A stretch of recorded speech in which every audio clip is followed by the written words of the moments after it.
It's a red alert. You wanna compete, well get better first. I got 10 toes in the dirt. Push through the hurt just to show them my work. I'm the best. Yeah, I'm the best. I never stress. I know what's next. I'm who they test. Like we playing chess. But I'm unimpressed. So now let me flex. Yeah, I'ma work through the struggle and hurt. Cause I know my worth. And I gotta be first. Yeah, I gotta be first. They don't know what's gotten into me. How'd I turn pain into energy? Through all the struggle and hurt, remember my worth, and that's why I gotta be first.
Welcome to the place where dreams come true, where everything you want can be yours, if and only if you're willing to work for them, you're willing to hurt for them, but most of all, you're willing to be first for them. Look, I'm going straight to the top. I don't know how I would stop, like it or not. I got some goals that I'm hitting. You hear what I'm spitting? It's hot. Look what I got. Whole lot of passion and pain. The road to success is insane. Stay out my lane, cause I'm on a mission. I'm getting what stands in my way. Yeah, I'm a beast. I wouldn't play with me, baby. The way that I'm training is crazy, and I do it daily. You wanna talk about drive? I got more drive than Mercedes. I've never been lazy. I'm in the room, it's a red alert. You wanna compete? Well, get better first. I got 10 toes in the dirt, push through the hurt just to show them my worth. I'm the best. Yeah, I'm the best. I never stress. I know what's next. I'm who they test, like we playing chess. But I'm unimpressed, so now let me flex. Yeah, I'ma work through the struggle and hurt, cause I know my worth, and I gotta be first. Yeah, I gotta be first. Look, I don't want anyone's sympathy. I understand what it's meant for me. I give my focus and energy. If it's meant to be, then it's meant to be. But mentally, I'm undefeated. They hear that and say I'm conceited. Like there's no reason. Like I don't beat them and come back again just to teach them that when you work under pressure, you reach higher measures. They'll try and bring you down, but you cannot let them, and only get better and focus on cheddar. Eye on the prize and you'll become a legend. Like, when I'm in the room, it's a red alert. You wanna compete? Well, get better first. I got 10 toes in the dirt, push through the hurt just to show them my worth. I'm the best. Yeah, I'm the best. I never stress. I know what's next. I'm who they test, like we playing chess. But I'm unimpressed, so now let me flex. Yeah, I'ma work through the struggle and hurt, cause I know my worth, and I gotta be first. Yeah, I gotta be first. They don't know what's gotten into me, how'd I turn pain into energy. Through all the struggle and hurt, remember my worth, and that's why I gotta be first.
Welcome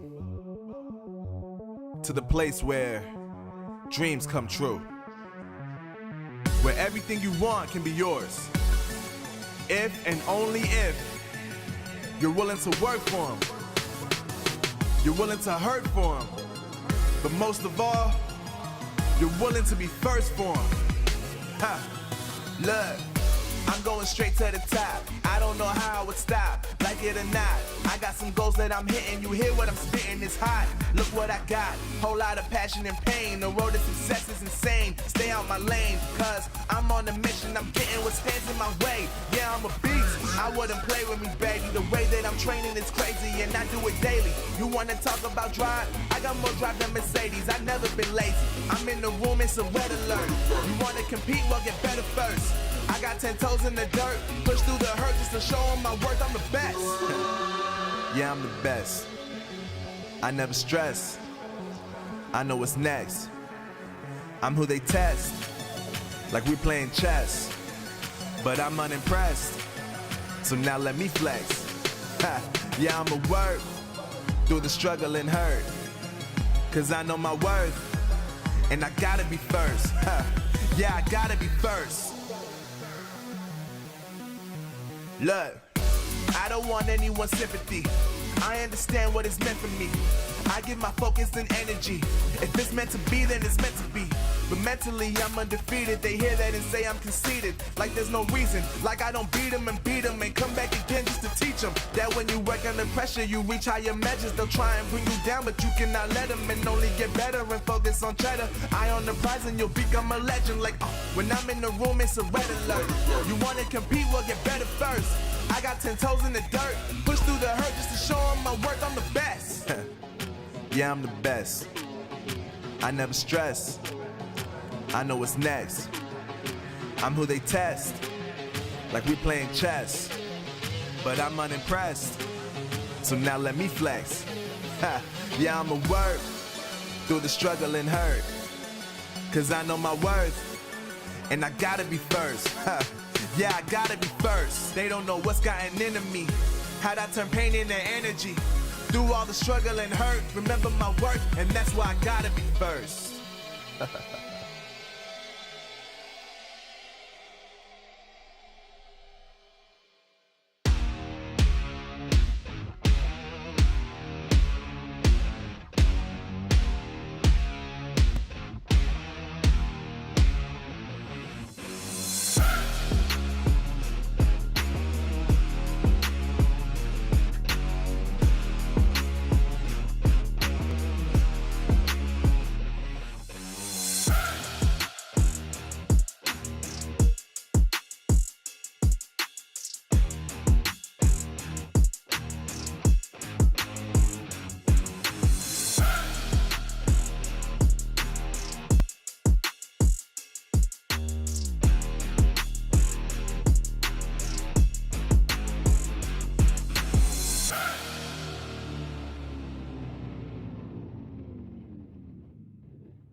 We've hit the halfway point of a thrilling season of Brawl Stars, and we're fast approaching the point of no return for a couple of our teams. Some remain undefeated, but all are fighting for those 4 spots to Gamescom Cologne and the stack of cash that comes with it. Everyone, this is the Snapdragon Pro Series.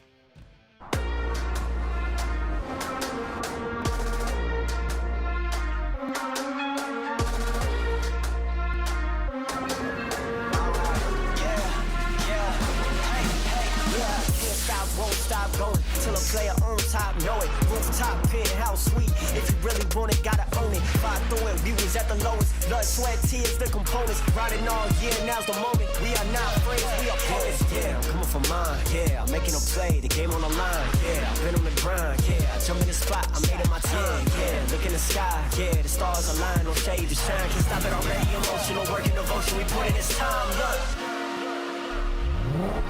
You won't stop.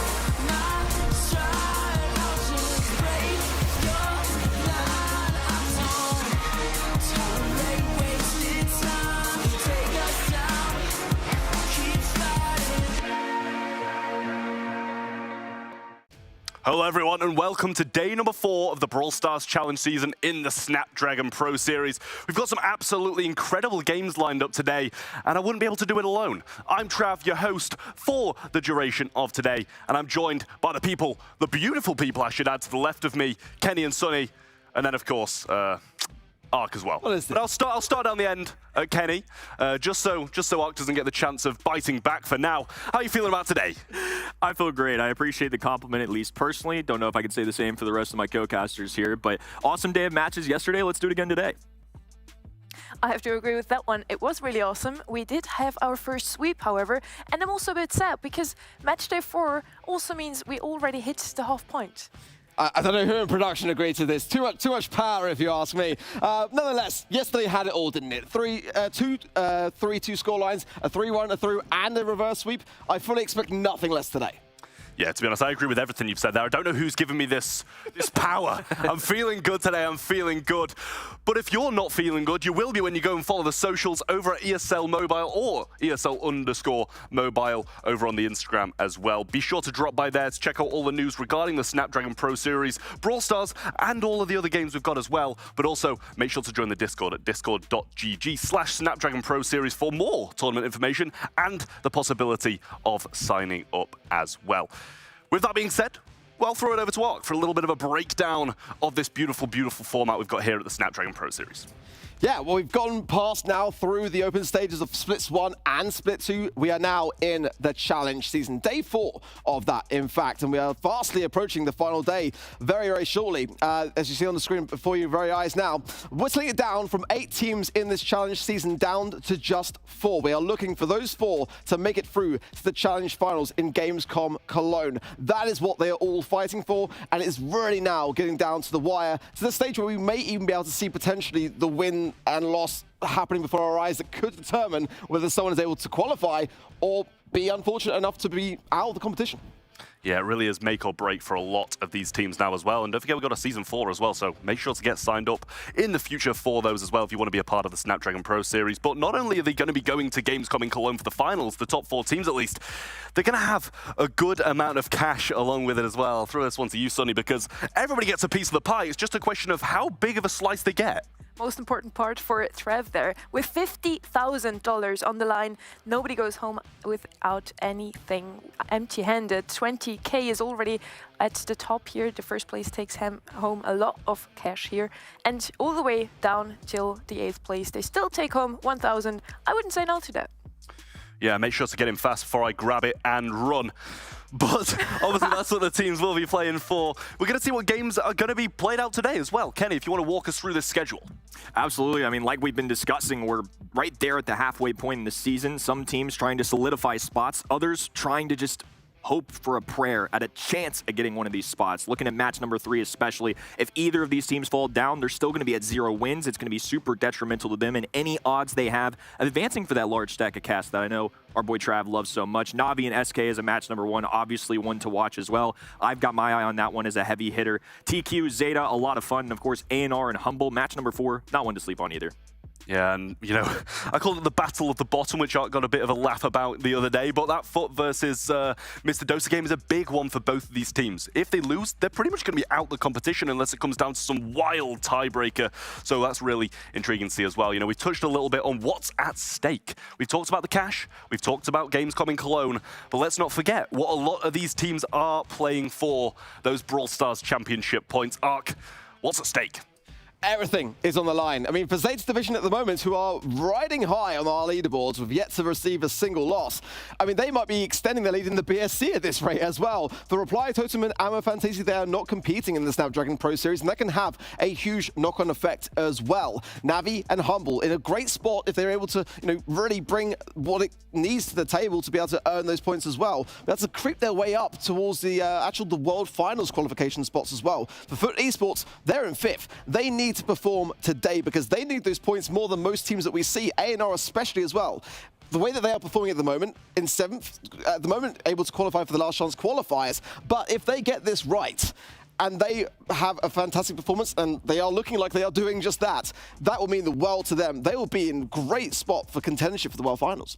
Yeah, and as you say, I love the way you put it as everything's on the line for these teams, and it really is through the Snapdragon Pro Series. It influences the Brawl Stars Championship so much now because Gamescom is post-monthly finals. Everything's going to be done, and Totem and Ammo Fantasy are not going to have a chance after that. They're going to be watching the wings, stressing, biting their nails for when these 4 teams are playing, because they can be knocked out of that world spot after the monthly finals are finished and the power is all out of their hands. So that is really, really worrying for a couple of our teams there, but obviously some of them still have a chance.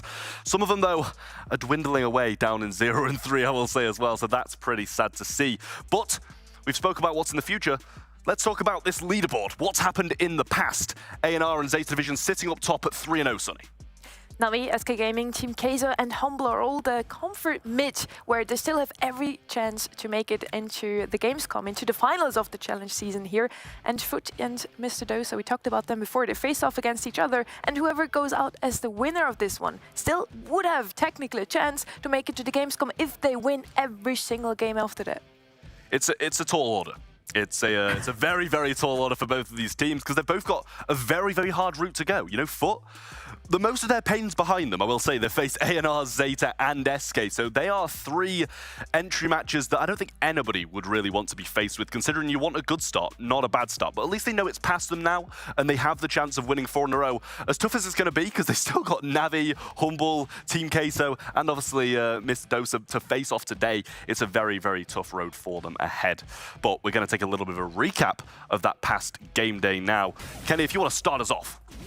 I mean, yesterday started off with a bang. Zeta Division and SK Gaming, a matchup I really wanted to see. Of course, Zeta Division, somebody we regard so highly in this region. Multiple BSC titles for the year so far. They've had really good success overall, and nobody's really had their number. If anything, they're the team to beat, and they proved that again yesterday.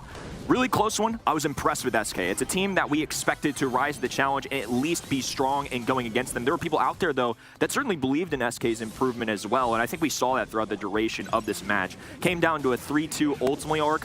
But at the end of the day, I'm impressed with SK, I'm impressed with Zeta. Both of them are contenders here. For sure. You know, for me, SK showed great perseverance, and that's not always an easy thing to do, especially not against the top of the dogs. And, you know, Zeta, they were able to bring things back around full circle towards the end in that 5th and final set. It was one of those games that yesterday went all the way to that 3-2 scoreline, and, you know, we expected it to be close over here on the casting desk, but it really did lend a lot to what SK brought to the table. And then, of course, for Esports up against A&R, ending in that 3-1 scoreline in favor of A&R, putting them now at a 3-0 overall scoreline. And for FUT Esports, they would like to have come back with a win. I think that, to be fair to them, though, A&R are looking phenomenal for me at the moment. And, you know, today is about brushing off their dust and just taking a fresh start when it comes to their match today, because they've got to get this right, Sonny.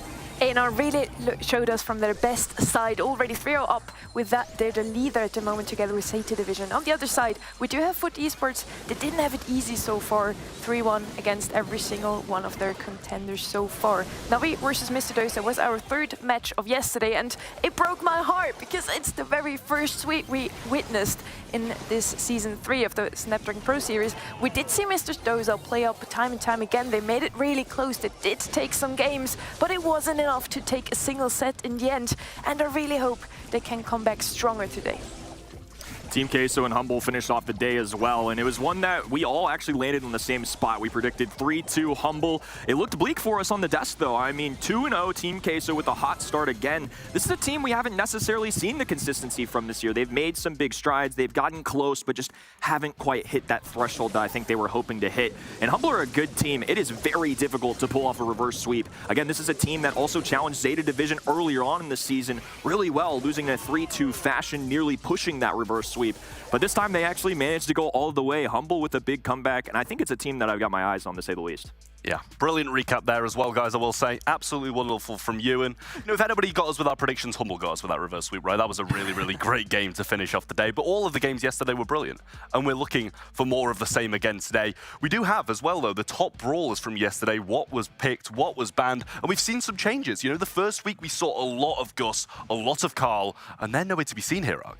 No, exactly. And I was quite surprised, actually, to see B as high up the top picks as she was. I mean, she's always been a very, very versatile brawler, don't get me wrong. But, you know, definitely some other faces I was expecting. Ems as well had a great time of things, and Nita as well, really making some moves. Definitely a go-to brawler now, in my opinion, to be banning out when it comes to those brawlable sets. Absolutely so. Bruce the Bear is so suppressive at pushing back, and Ems, you know, has really been rising up now in terms of the meta. It's just such a great shutdown brawler when it comes to those big, over-aggressive comps to deal with, and many of the teams that we see do like to run those very aggressive comps as well. And in regards to the bans as well, you know, no real surprises here, let's be honest.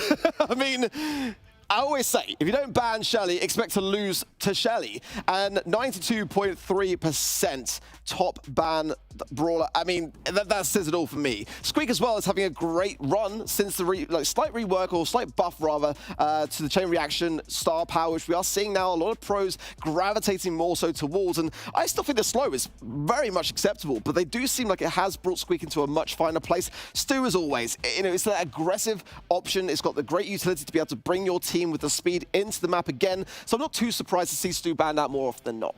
Yeah, great breakdown there as well, guys. But I will say, let's start to knuckle down on this first match. Knuckle down, guys, because we're getting ready for the first match. Navi versus SK Gaming. It's going to be a very, very, very good game, Sonny.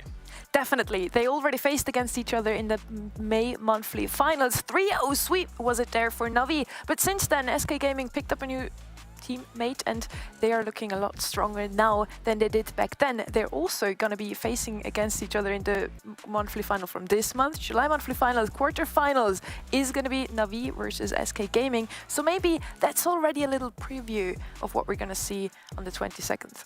Yeah, well, a little preview. We'll see who comes out on top of this one, and if they're able to do the same yet again in the Brawl Stars Championship as well. Kenny, walk us through a little bit of Navi here.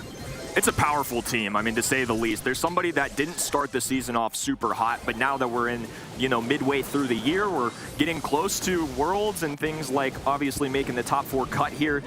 They've really shown up when it matters most, and I think this month I expect them to do the same. I think they're going to put in a lot of time in prep like they always do, but I expect crafty stuff from Navi. I think their creativity is something that stands out to me. They're not afraid to get aggressive. They're not afraid to try something bold, and I think it's why it's so many people's favorite team to watch. They're just somebody that's unique in their own right. They trust in their gut. Sometimes it works out, sometimes it doesn't.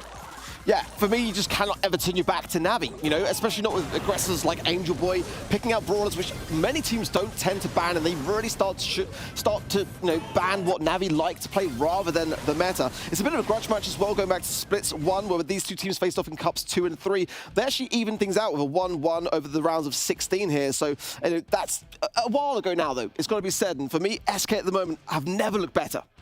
They are Chaos, Yoshi, OP, and Pedro Guijarro are the team of SK Gaming, and they are going to be a tough opponent for Navi simply because they are the ones that usually study their opponents quite well, and we have talked about it over and over again. If you just ban the brawlers that Navi excels at, like the boss, like the Ash, Angel Boy in specific, but also Poco on MMA looks so good, and they do that. SK Gaming is usually the ones to just ban out whatever the opponents like to pick. And they did have a good run here as well, both Navi and SK so far with 2 points each. Yeah, and I think just Brawl Stars in general is better when SK Gaming's performing well and when Navi are performing well. You know, when some of these historical teams maybe don't give us the same level that they used to, you start to ask questions, and I think SK has certainly improved here in our second half. And I mean, they've been strong performers. I loved what they did against Zeta Division. Of course, as Trav says, doesn't matter unless you get a win on the tally, right? But ultimately, it was a strong showing. I think they certainly have the potential to come away with a big victory here, and they are one of those teams that desperately would love to have these points as well. So this means a lot for SK, gives them a little extra life. I think they really, really need to perform well and consistently keep going. Yeah, they really do. I think SK, they're probably coming into this one the favorites. I think it's fair to say. You know, Navi, they've looked so good throughout a lot of these games, throughout a lot of the monthly finals, throughout a lot of Brawl Stars Championship. SK, we can't really say the same, but recently, they've been looking incredible. You know, they may have started the year so slow, not qualified to a few monthly finals, but now, that's what matters now, and they're probably coming into one of the favourites, at least in my eyes. Looking at the head-to-head there as well, they don't have that positive KD, and a lot of the time, you know, I say it doesn't matter, but in certain game modes, in certain circumstances, it does matter for SK Gaming. Navi on the flip side, though, are fair amount positive, I will say, Sonny.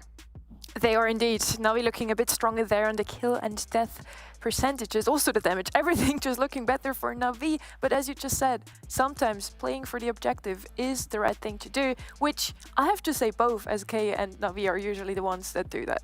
Right, guys, time to get into it. Predictions. I think it's going to be a pretty close match, I'll be honest. I'm going to say 3-2 in favor of SK. Simple as that. 3-2? So you're hoping for a close one here. I'm hoping for one. I'm going to say 3-2 for Navi. Ooh.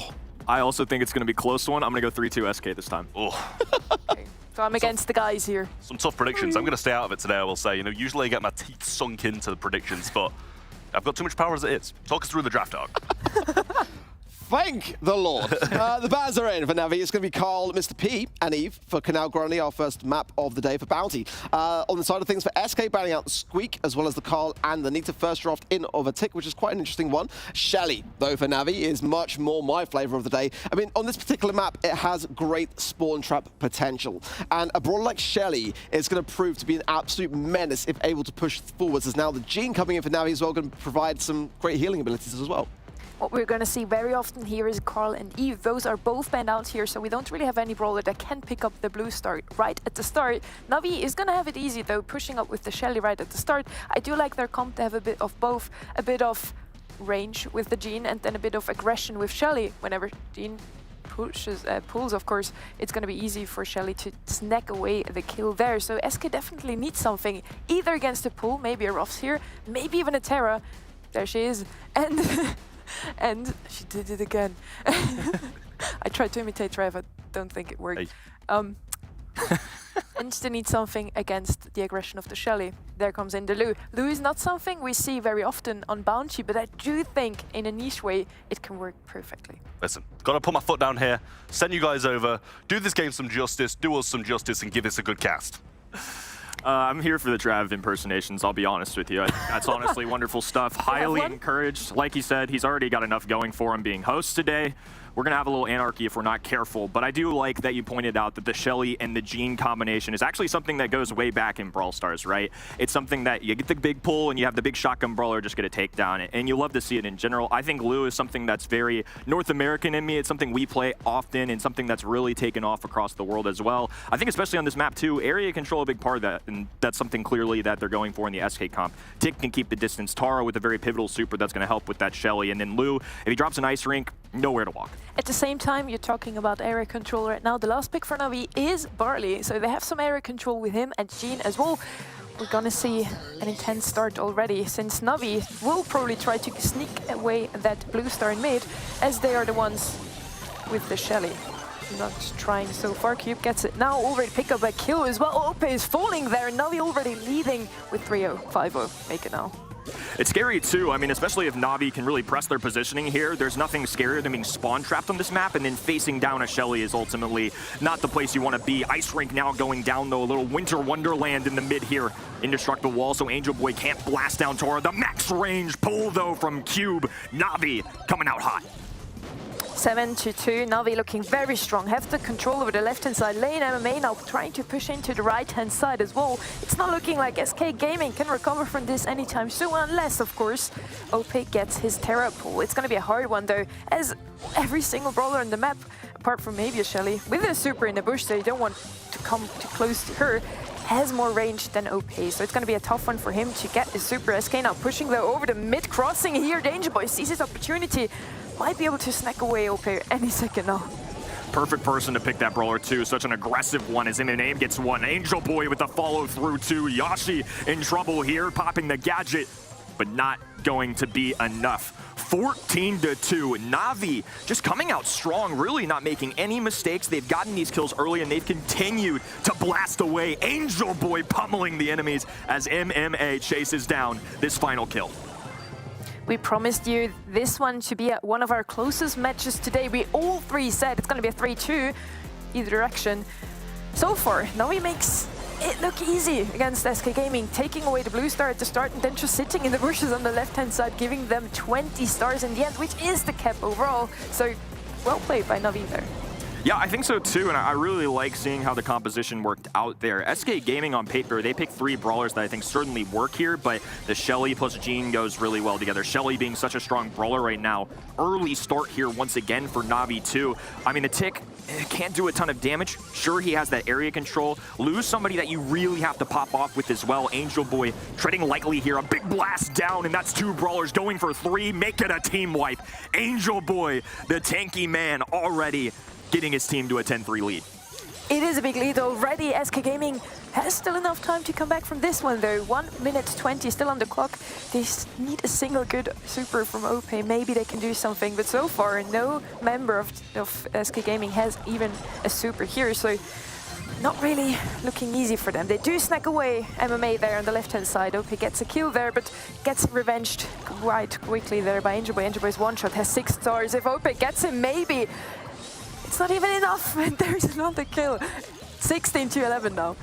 4 to go, and they'll hit the 20 threshold. Angel Boy's aggression has just been too much to handle here so far, and Cube and MMA have filled in their roles so well too. The follow-through kill there, even when they took down Angel Boy, didn't matter. Cube and MMA were ready to go.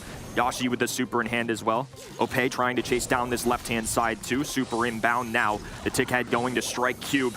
Not doing enough damage though, and again, I think they have enough health points. They have the magic puffs. I think it's going to be really difficult for SK to get those follow-throughs, but Chaos getting one, squeezing by with enough HP, and all of a sudden, this is only a 3-star difference.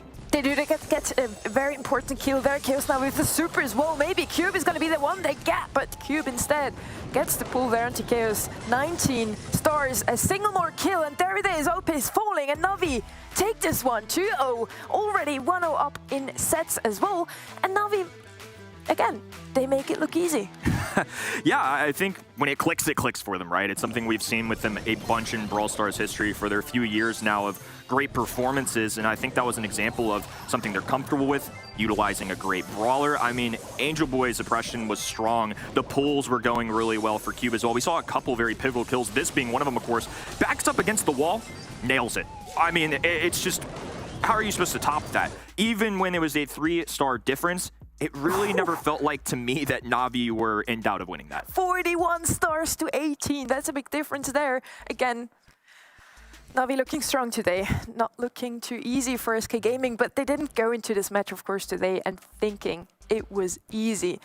Field goal is going to be our next map. Maybe it's going to be a better one for SK Gaming. Do you feel like there are some brawlers which you just have to ban away and Navi is going to be beatable here?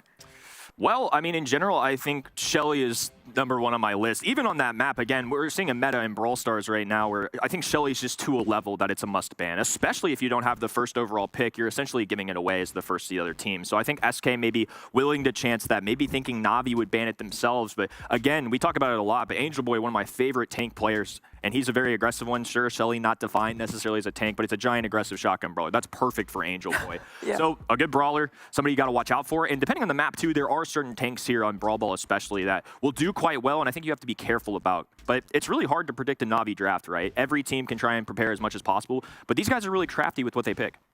Which is usually what makes you win a set or two. 70% to maybe 60%. Trev and me are always a bit arguing about how much the draft really counts in, can I win this matchup or not? What is it for you?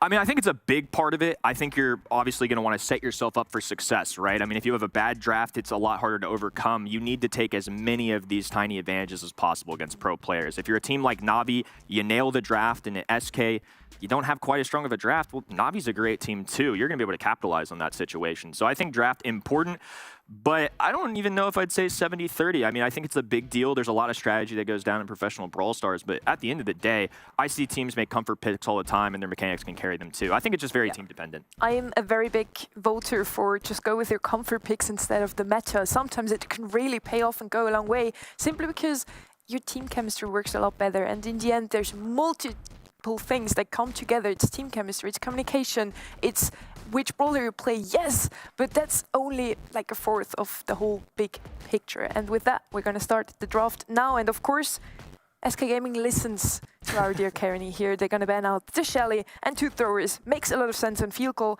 They do have the first pick here, going to go with the B. And there we have our most picked brawler once again. Yeah, I think she shows up a lot as a first overall pick, and Gus is kind of in a similar spot for me too. We saw him a bunch yesterday, didn't quite crack that top 3 in terms of selections, but I think Gus somebody that can do really well here too. Both of them just great teammates for each side. They've got things that they can utilize. I think B with the slowdown into brawlers like Max can go a long way, into tanks goes a long way, and of course what Gus can do for his teammates is something so valuable. The extra HP, nearly 4,000 health points every time he distributes that can take a really weak brawler and make them a tank all of a sudden. Very true. And I do like to see that we have the best or most picked brawler from last week against the most picked brawler from this week. Who's it going to be? Which week was the better week in that sense? Navi's going to go with the Mr. P again. It's one of those picks that we don't really expect, but it's Navi. So they make it work. We did see them time and time again. We last week, such a situation. I was telling to Glitter, like, look, SK here, or who was it? I don't remember. The opponent's team have a lot the better draft, like by far they could win this easily. Navi has a boss though, so they just win, and they won 2-0 that set. Let's see, SK Gaming now needs to go with something that can go well against any P porters that has a fast reload speed, like the Carl works well in my opinion, some aggression, and that's why also is like the pitfall from Mr. P. You can't really go well against any aggression. I think sometimes Mr. P is hard to pull off in an early draft. To me, it's almost like you have to send him as a 6th pick, similar to what throwers used to be a lot of the time. And now with Indestructible Walls, it changes up a little bit, of course. Carl and El Primo. So the porters are going to be P shooters to a man of the size of El Primo. He's somebody very beefy, very bulky, I think very aggressive too. And pairing that with somebody like Carl, I think an excellent choice here when seeing the Mr. P on the other side, because those porters aren't going to be nearly as valuable. Primo can deal with them pretty well. Carl has a piercing pickaxe that can go right through them. I mean, sure, you can beef him up a little bit, but again, El Primo can dive away, Carl can flying hook away. I just don't know if it's going to be nearly as effective as they would have hoped. Probably not. Primo is also good against any other tank, but Buzz is also one of the best counters to Carl. Again, I have to go with SK's draft here, simply because I don't really like the Mr. P. Primo should be able to handle the Buzz, but Navi has Buzz. and so they're gonna win. Yeah, and Angel Boy is pretty darn good at that buzz too. I think for me as well, like, I see the vision for Mr. P. I think he's a solid brawler, but of all game modes, Brawl Ball might be my least favorite to see him appear to, and I think going early, there's risks with that naturally. So we'll see how it pays off here. I've definitely had my head scratched a little bit at Navi picks before, but they know more than me. They've made it work before, and like you said, sometimes you get the big bad buzz and you can just make magic happen. Angel Boy and Yashi fighting on the left-hand side. A big stun going down, dive in as well from Yashi.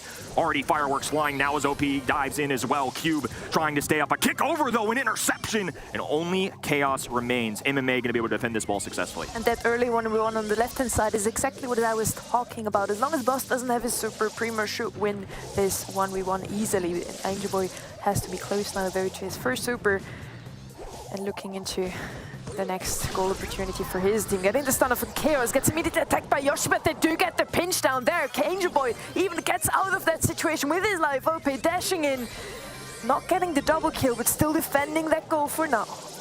Cube, if he didn't have that super, would have definitely gone down. I mean, safe to say, I think a good save from Carl, but I think it can go to show the value that Cube's super can bring to the table. I'm going to love watching this interaction between El Primo and Angel Boy throughout this too. Major pickup now as MMA treks up the right-hand side. Ope trying to defend here, grabbing this ball, deliberating what to do, ultimately just going to pass it to himself and go down anyways. Chaos, the long-range brawler, going to struggle in this narrow lane here as Cube tries to inch forward towards this ball. Yashi with a dump to the top right-hand side, just going to distract the enemies that are low health point brawlers right now. Angel Boy moving into action too. Each side looking for an opportunity, and now with a super button available for MMA, the assist is there. Cube with the wide open net. It's going to be 1-0 for Navi. Well played by them. The early attack from SK Gaming was prevented quite easily there by Navi. Now they are leading 1-0 themselves. SK Gaming still at 50 seconds though. Yashi with an amazing opening there. Great play, well seen by him that there was a little window open for the score. Reset now. An immediate response coming in from SK there. The long-range pull going down for Angel Boy. Make it 2. Going for gold here. It's just Yashi left alive. All he has is a super and a large amount of health points, which are immediately taken down. Angel Boy now with a shield around him. A kick over, though. I don't know if that was the play there. Does have a super available. Misses the mark, though. A big blunder from Navi, and SK might just drag this to overtime. The pass to SK instead of taking the ball for themselves, and then Angel Boy missing his super prevented that goal from happening. We're gonna hit overtime here any second. But Navi is in ball control. They have a super on Angel Boy. Yashi has to go in here. Well seen, still goes down here. Angel Boy gets the takedown, 2v2 situation here. Cube is one shot, Chaos sees the opportunity. 2-1 for SK Gaming. After a very, very good start from Navi, SK takes this first game. Did you see that one coming? You know, I thought with such a strong start, Navi with a real opportunity. I loved how SK responded with such a quick bucket of their own, but I think that was just too big of a blunder. If you give a professional team, especially one as good as SK, an opportunity to score there in overtime, it's going to be tough. And once Angel Boy went down, Cube, MMA can't handle the large amount of health points coming at them, just like they are right now. Opay going down, but Yashi plenty to work with here. 9,000 HP and an easy walk forward. The stun can't go through from Buzz in the nick of time. It's going to be SK Gaming with another goal for them. 15 seconds is all that it takes to score in Brawl Ball here. SK 1-0 up here. Angel Boy does a great job though at dodging that single shot. Could have taken him down there. He does have his super ready.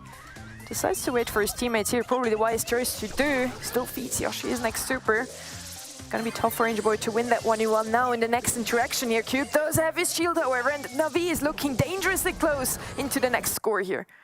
Throwing him over his head now, Angel Boy gets a kill here, 2v2 situation. A wide open net though after Angel Boy clears it. It's gonna be 1-1 overall. Navi still certainly in this one. One interaction to note too, we talked about how B was a consistent first overall selection. I imagine Mr. P, the ideal was maybe going to that single shot brawler, and you saw it there a little bit earlier. The porters were almost used as meat shields just to march it forward. I don't know if that's gonna be enough though, going into both El Primo and Carl, how they rounded out their draft. I think that's also helped them a ton here. Long range stun going down, MMA with the ball now. Pass forward to Angel Boy. Gonna be taking his time here. Looking to try and line this up with no super available. Trying to get closer and closer, charging the shades up, and now Yashi rendered useless. The stun going through. Opay though, great response, and now all of a sudden, opportunity for SK. Both Chaos and Opay in the front of the goal. Cube, the only one left standing, is not gonna be enough. DPS from his side. SK Gaming taking this one 2-0. It was a very close game. Angel Boy even takes the star player, but I was clearly wrong. I said, if they get the buzz, they can win this. It wasn't meant to be, but still, great plays here from all players on the field. Yeah, and I think, again, Navi selecting that Mr. P was something that I think was a little risk-reward, right? It makes sense going into somebody like B, who, granted, won't do very well into the spawners. That's something that, historically, sharpshooters and also single-shot brawlers, more importantly, just can't handle as easily. And the damage, I mean, piling up for Navi, it makes sense to me that on paper they would do so much. I mean, Buzz just cycling stuff in and out, be a heavy hitter, but ultimately I think SK responded in their draft so well, and I think that's a moment right there where, sure, the mechanics are great for Navi. They looked pretty solid, had a few goals in their hand, but that's where your debate between Trav and yourself kind of kicks in for how important the draft is, right? The Mr. P was something, it didn't work out this time. Again, it's not my favorite necessarily for Brawl Ball, and that's one of those times where, hey, maybe just skip out on the counter matchup to B, especially that early on where we've got multiple tanks that are consistently showing up here and can counter it out. They probably just figured if we can't have any throwers since SK banned the best two, we just try to go with the Mr. P. I'm sure they scrimmed it before, maybe it worked before, but not today against SK Gaming. I do agree with you. I still feel like Buzz was the comfort pick there and it worked amazingly well. Angel Boy was the star player because of the kills, the amount of kills he got. But yeah, Mr. P just didn't do it for me, especially against the Carl there on the side. Well, it's 1-1 now. SK Gaming was able to equalize this one, so no sweep. I'm quite happy to see that. And the next map is going to be Ring of Fire, which is one of those maps where I do see Navi just picking something like Poco again. They're so good on this map. I'm kind of scared if I was SK right now.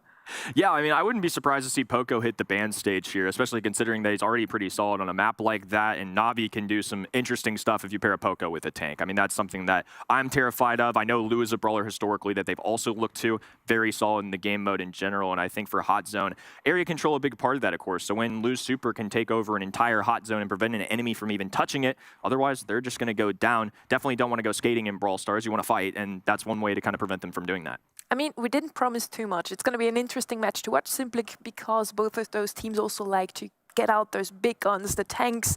We already saw that in Brawl Ball. Could also happen here, which we don't usually do, but maybe we get some aggression going on here. Gus would be, of course, one of the best picks here as well, simply because of the shield. Again, you don't really have the area control, but a lot of HP. And honestly, we all did play on like Leather or Power League before against this triple tank comp, just standing in the zone or Gale jump pad, double tank. Quite annoying, probably not the best option to pick in a competitive matchup, but let's see. We have the Bell, Terra, and Mr. P banned out by Navi, and Shelly again going to be banned by SK Gaming alongside of the Lou and Pam. First pick for Navi is going to be the Crow. I am kind of smelling a Max or a Poco later on. Yeah, and I think even the gadget for Poco, you can actually prevent this, right? A lot of the times we use the healing gadget, but instead there's going to be people just trying to hit the fork and prevent all the loose supers. You know, you actually see it pretty often, and it works for the Crow Poison as well. So I think that's something definitely to look out for in terms of an interaction. RT, somebody that I still feel like is a pretty solid brawler overall. You know, he had his hiatus there where he was running rampant across all the maps. All of our pro players were running it. But now he's taking a step back. Squeak, somebody, though, that I definitely think has shown improvement here the last few days. And one of the most picked brawlers by the team, SK. So it definitely makes sense to see him on the field. Very good on this map as well. Maybe we're even going to see Bo later on. And Squeak and Bo, a very toxic comp on this map simply because of area control. There we have it again. The RT so far, yes, he got a little nerf, but he's still quite good simply because of a lot of HP, which we talked about before as well. Navi now has the opportunity to go with something aggressive against the Squeak. Stu is going to be their choice here. Of course, with the speed turret, you're going to have a good time just dodging the shots from RT. Maybe with the Crow slow as well, getting your opponent's pushback quite far here, but they still lack some damage here.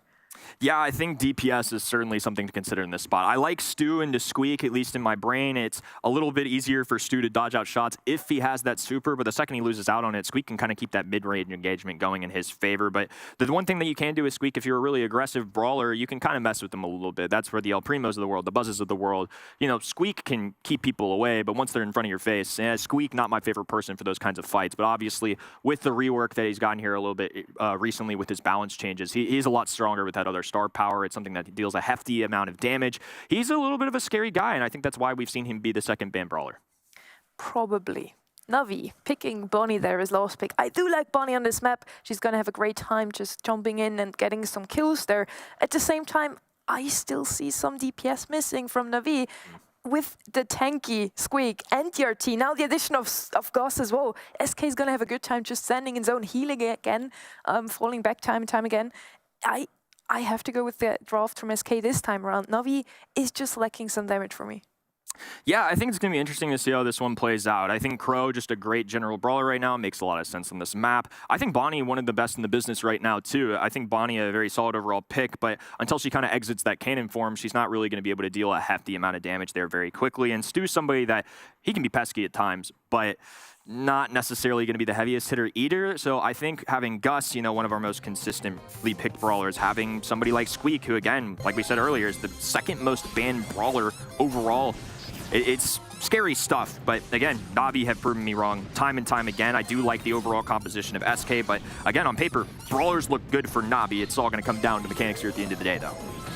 Very, very true. Cube now trying to jump in there on the left-hand side. Doesn't get the kill onto Chaos, but still Navi with a great lead already, 25% here. SK has a tough time getting in the zone, although they have this amount of HP in their hands.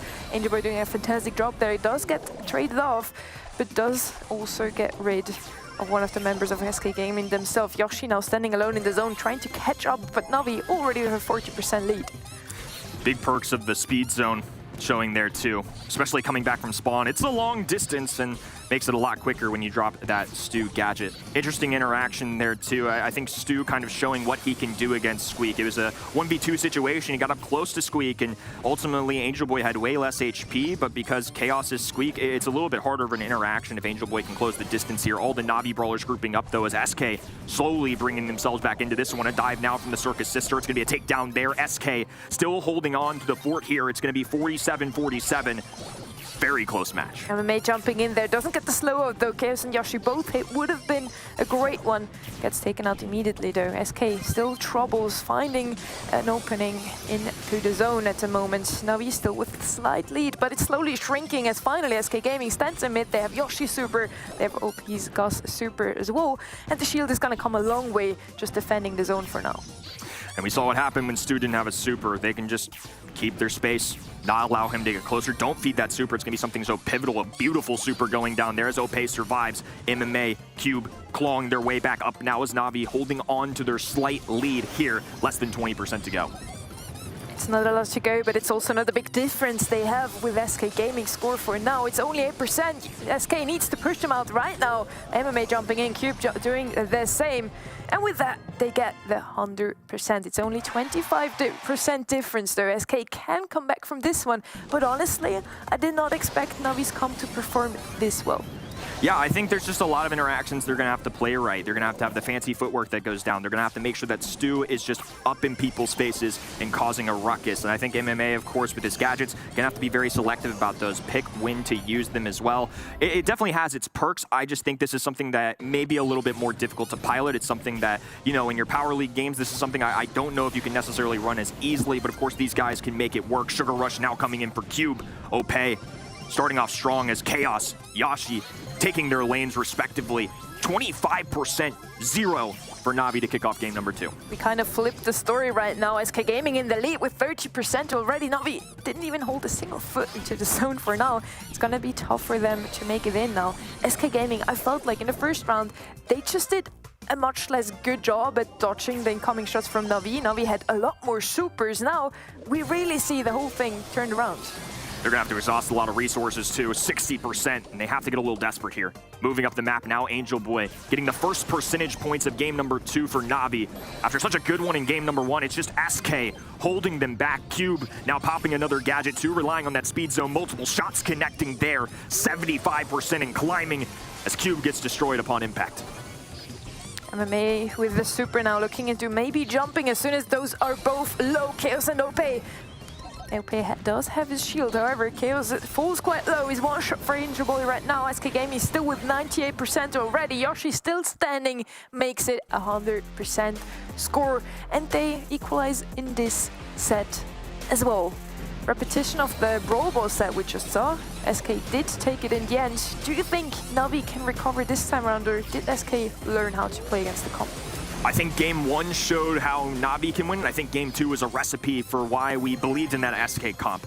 I think SK, they hold the distance, they don't let Navi overrun them. I think if SK's composition gets spawn trapped, it's really difficult for them to get out of it. You know, if Angel Boy is in the grass lurking, if MMA can get some shots fanned out, and all they have to do is keep one person in the hot zone for that to count, I think there are options here for Navi. But I think SK, if they win 1 to 2 lanes really early, I think it's going to be really difficult unless Navi just use all of their supers and all of their gadget buttons there to try and recover like we saw in that last go-round. But at least a better start here in game number 3 for Navi, skating his way up the mid. Angel Boy, Cube holding down right now as Yoshi looks to flank here, trying to avoid MMA, who scouts him out with ease. The daggers, perfect for kind of looking to those bushes and making sure there are no enemies lurking. Well, to be fair, Ring of Fire is infamous for one of those maps. Whenever you get spawn trapped, it's so hard to get out of there because of the bushes we have all across the sides.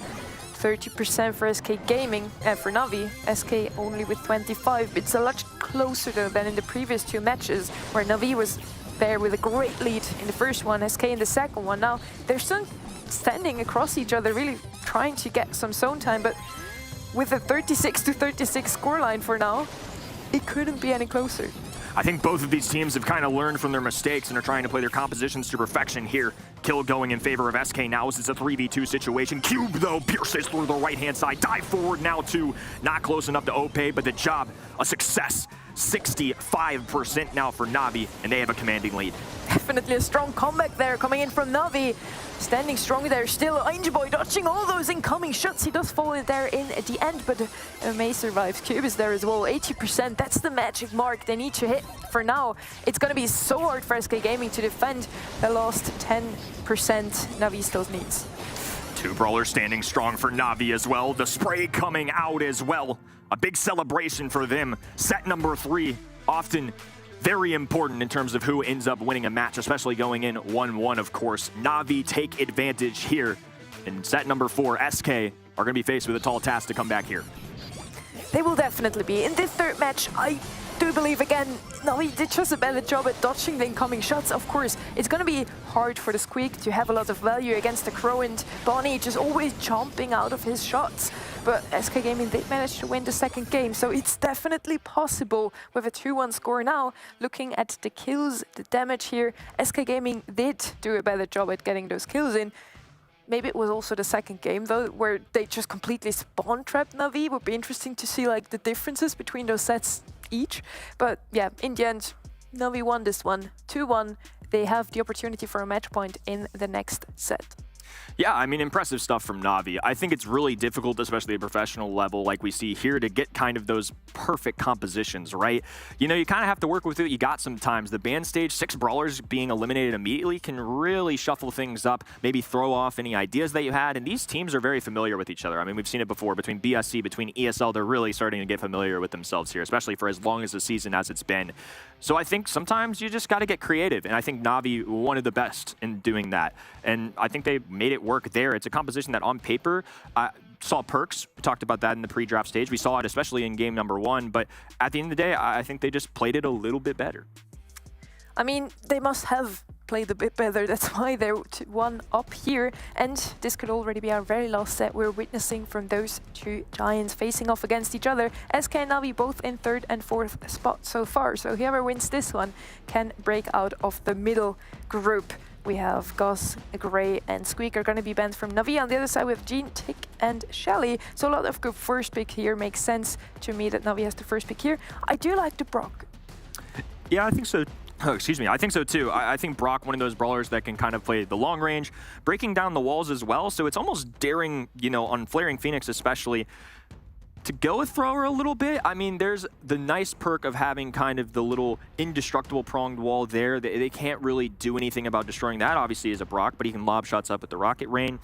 Rocket laces to escape things too. So I think Brock overall is a first pick. You know, oftentimes we see some of these squishier brawlers that can often get countered out later down the road. I think Brock has the perk at least of bringing enough value to make up with that, other than, you know, breaking the walls, being a good long range brawler on this map, and then tearing down walls if needed, or those bushes as well, I think can really add up here on Flaring Phoenix. It can definitely. Max and RT is going to be the pick for SK Gaming here. With the broken up map from the side of Navi, it's going to be tough for Max to find a lot of value, unless, of course, she just dodges everything, which is something Max can do quite well thanks to the speed. RT on the other side picked again. We don't really see him being played that much anymore, but SK seems to really put a lot of value into this brawler. They believe it's going to be enough to prevent Navi's match point here. Navi now has a lot of options open that have a lot of range. Bonnie's certainly a good pick here, but you don't have the Gus anymore to give her the extra shield to actually get a kill out of the situations. Is there another healer incoming? What do you think? Yeah, I was kind of thinking Pam might be an option here. It's something pretty commonly picked in EMEA here too, but I'm interested to see. I think the Scrap Sucker is such a valuable gadget in the healing station, of course, especially something towards end games that could be so good. And kind of a Pam preventative pick can almost be good sometimes too, because a lot of times you're going to see that third pick from teams be a tank of preference if it's available to them. So I think Pam, solid towards end games, solid for the game mode, but instead they're going to go with the Mr. P. Interesting to see that. I'm still not the biggest fan of Mr. P, that Navi seems to value it quite high here.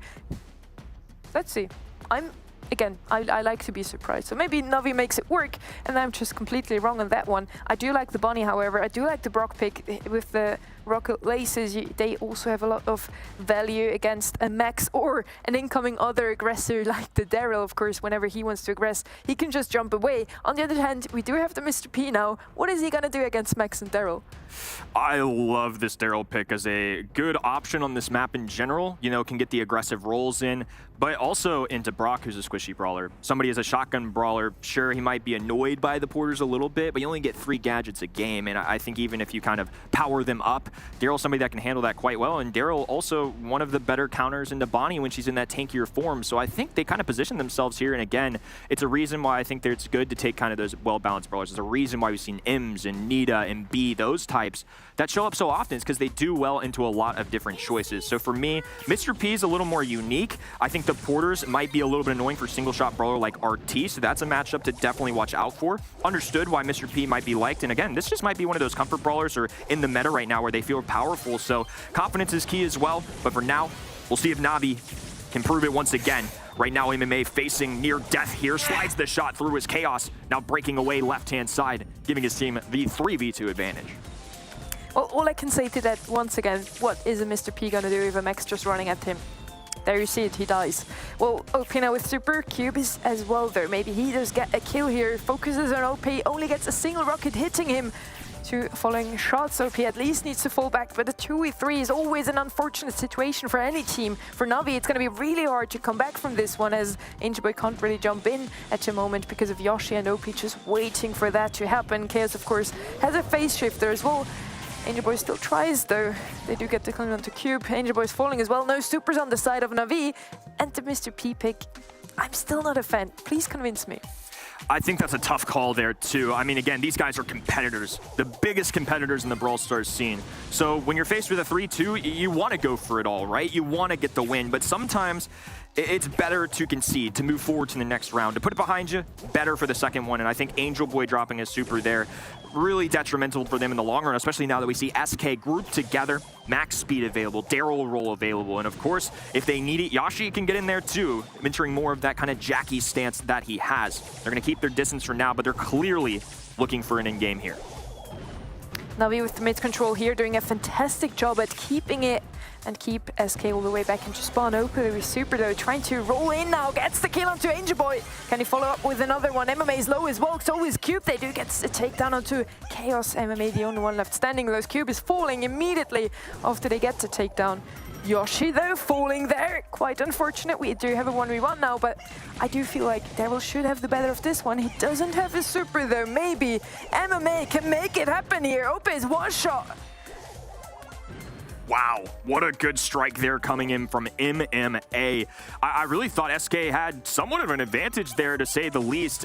Impressive stuff overall, and just like that, Navi putting themselves in prime position. Again, it's a team we've hyped up a ton coming into this season, deservingly so. They've earned the credit, and now they're trying to get a major win here. We saw some of the better games from SK coming out this season towards the second half of the year since picking up OP. But right now, they're tasked trying to take down the big bad Navi. 3v3 situation. It's gonna come down to who can use these supers best. Round 3 on the way.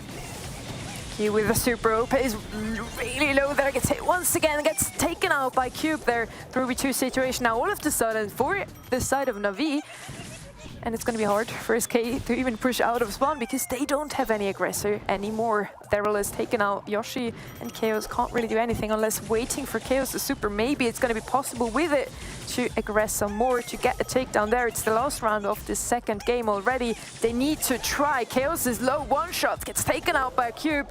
Angel Boy jumping, and that is the seal of the deal here. Navi gets the first game of an amazing start from SK Gaming. It just wasn't meant to be.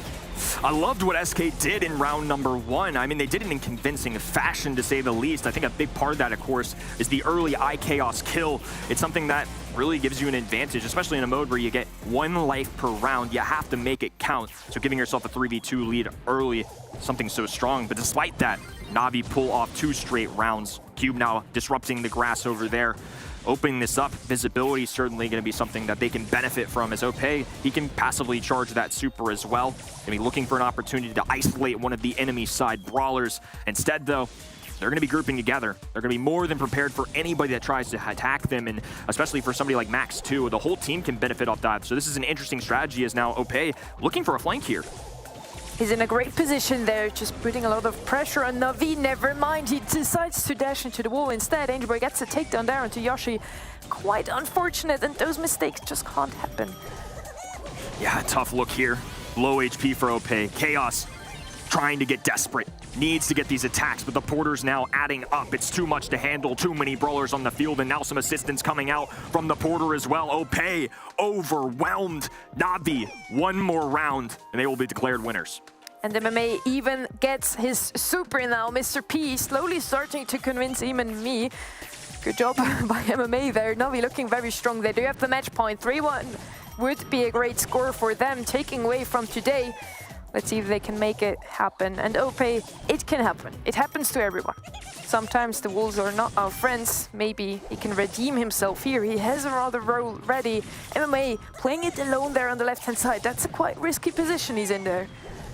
Opé, the X factor here, relying on the Daryl role, has great matchups if he can isolate any of these brawlers, but of course Navi know this. They're prepared for this. They're smarter than that. They're likely going to group up here together just a little bit. Cube, though, the Lord of Lightning, letting it rain down from the skies, now getting a big pickup from the other side, though. 2v2 situation. Doing it all again, thunders down the right-hand side. Navi doing their best to try and close out here, but SK not going down without a fight. Opé with a great redemption here, in my eyes at least. Angelboy and Cube were both also very low. Chaos and Yoshi, unfortunately, had to fall back here. Now a 2v2 situation. Smoke is slowly coming closer here. Chaos one shot. It doesn't look good for SK Gaming. Angelboy jumping in. This is going to be Navi taking this 3-1. None of the casters predicted it right. I hope you at home had the better eye for this one. Navi looking very strong and now breaking out as well. Third place so far for them. Navi are such an interesting team. They're one that certainly do it their way whenever they pop off on a draft. And it wasn't always what I expected, Ark, but it certainly worked out for him here.